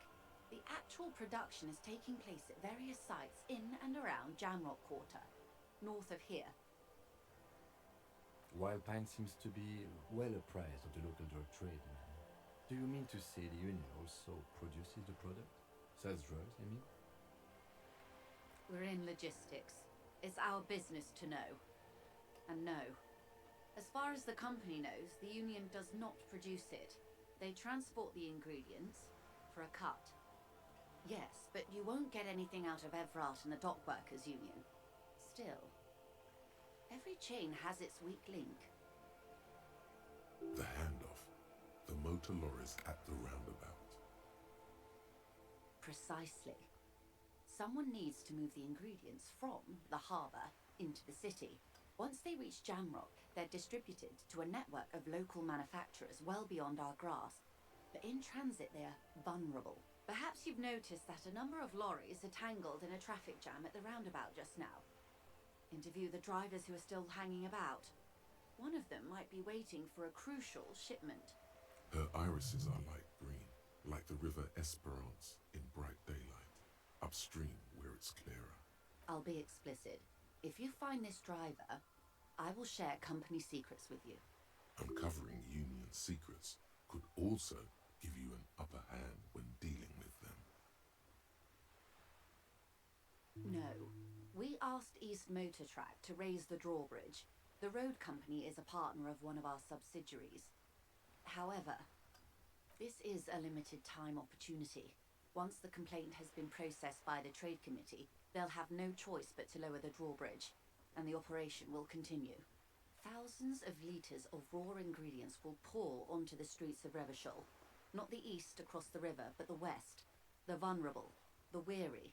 Well, at least this solves one mystery. What is that, Lieutenant? Why I had to call East Motor Track and beg them to open the drawbridge for me. I'd wondered since I first drove in, on my motor carriage.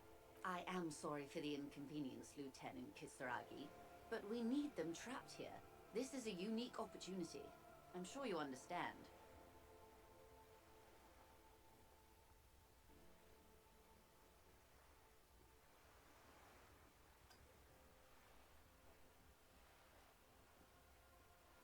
The two might even be connected. Or not. Though, if you have evidence to the contrary, I'm eager to hear it. As eager as I am to share it, Lieutenant, once the job is done. We did, on more than one occasion.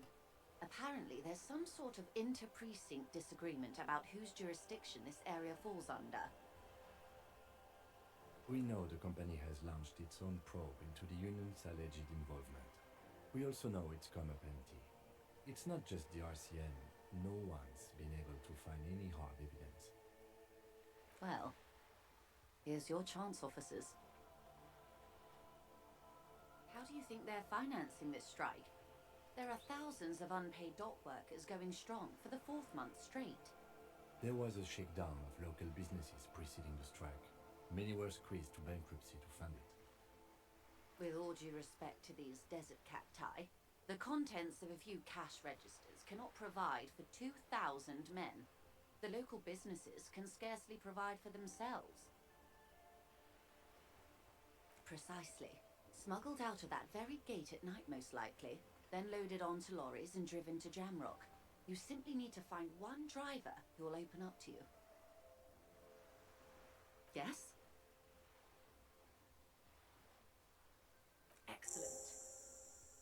According to my reports, there are at least 3 lorry drivers lingering near the roundabout. Hopefully one of them will know something. It may come to nothing, or it may just blow the case wide open. I can keep the drawbridge up for a few more days at least.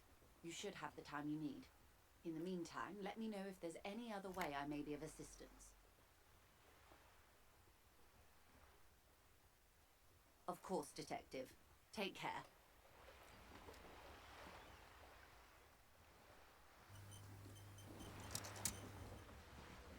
You're back. Good. What can I help you with? Voila, you're doing it. Hell yeah.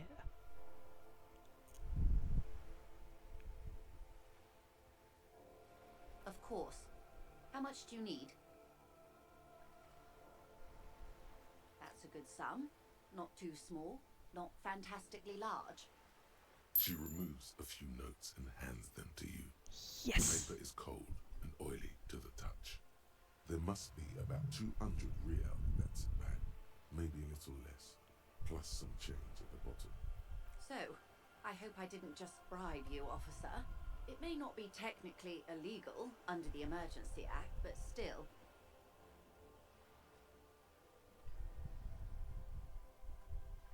You're right, ma'am, that donations are permitted under the Emergency Act, unseemly as it may be, as long as they're properly logged with the precinct. Which he most certainly will do. Now, how else can I help the RCM today, besides supplementing its salaries? Okie dokie.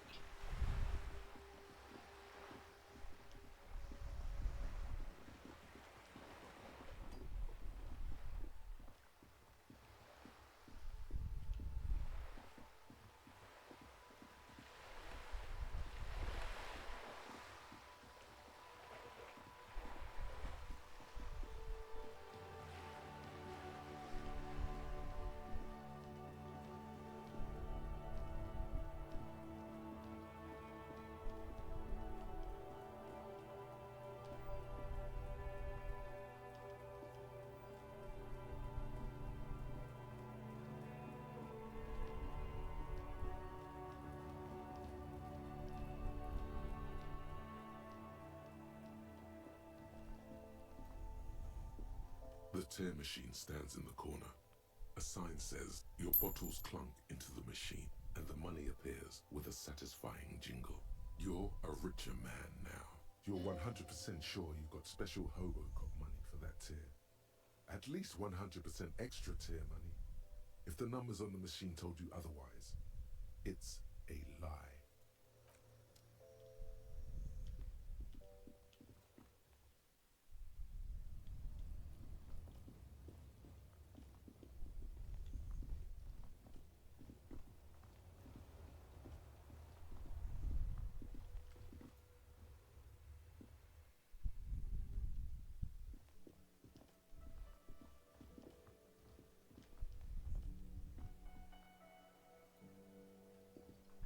Can I help you? Thanks. I hope you found what you were looking for. How strange. I certainly didn't put them there. The trash collection service? CS Municipal. I don't see why they would put anything in the trash, though. Ah, the elusive CS Municipal. I doubt we'll be able to track down who was sent here last and when. This will have to be one of those little threads that solves itself down the road. Thank you anyway. Sylvie had the keys before I got here, and I can vouch for her. I can vouch for all my stuff.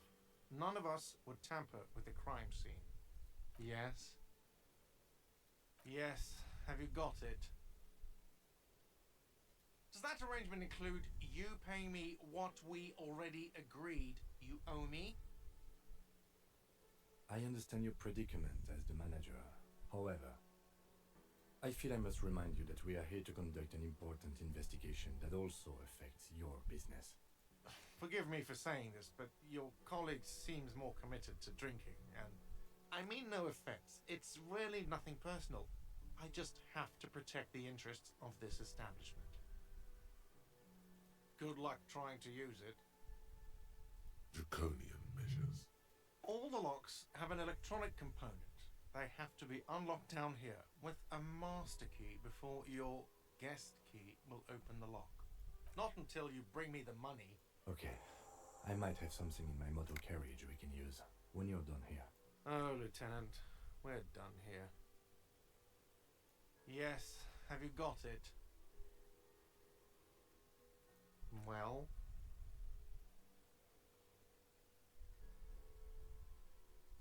Great. Thank you, officer. That's all I wanted. Payment for services rendered. If you continue to stay here, I just ask that you please pay your nightly bill in advance starting tomorrow. The electronic lock to your room has been disabled till 9 p.m. tomorrow. Please pay for each night in advance starting tomorrow. 20 real per night. I'll take a room here too. Of course. Always happy to have officers from the RCM as guests. Anything else I can do for you? Yes?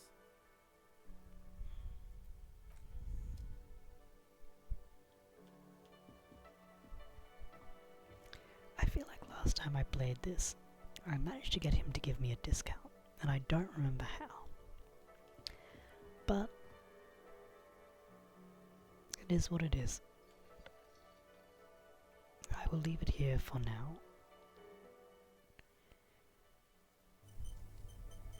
And return to the game some other time. Goodbye everybody that may still be watching. And goodbye to anybody who is watching on YouTube.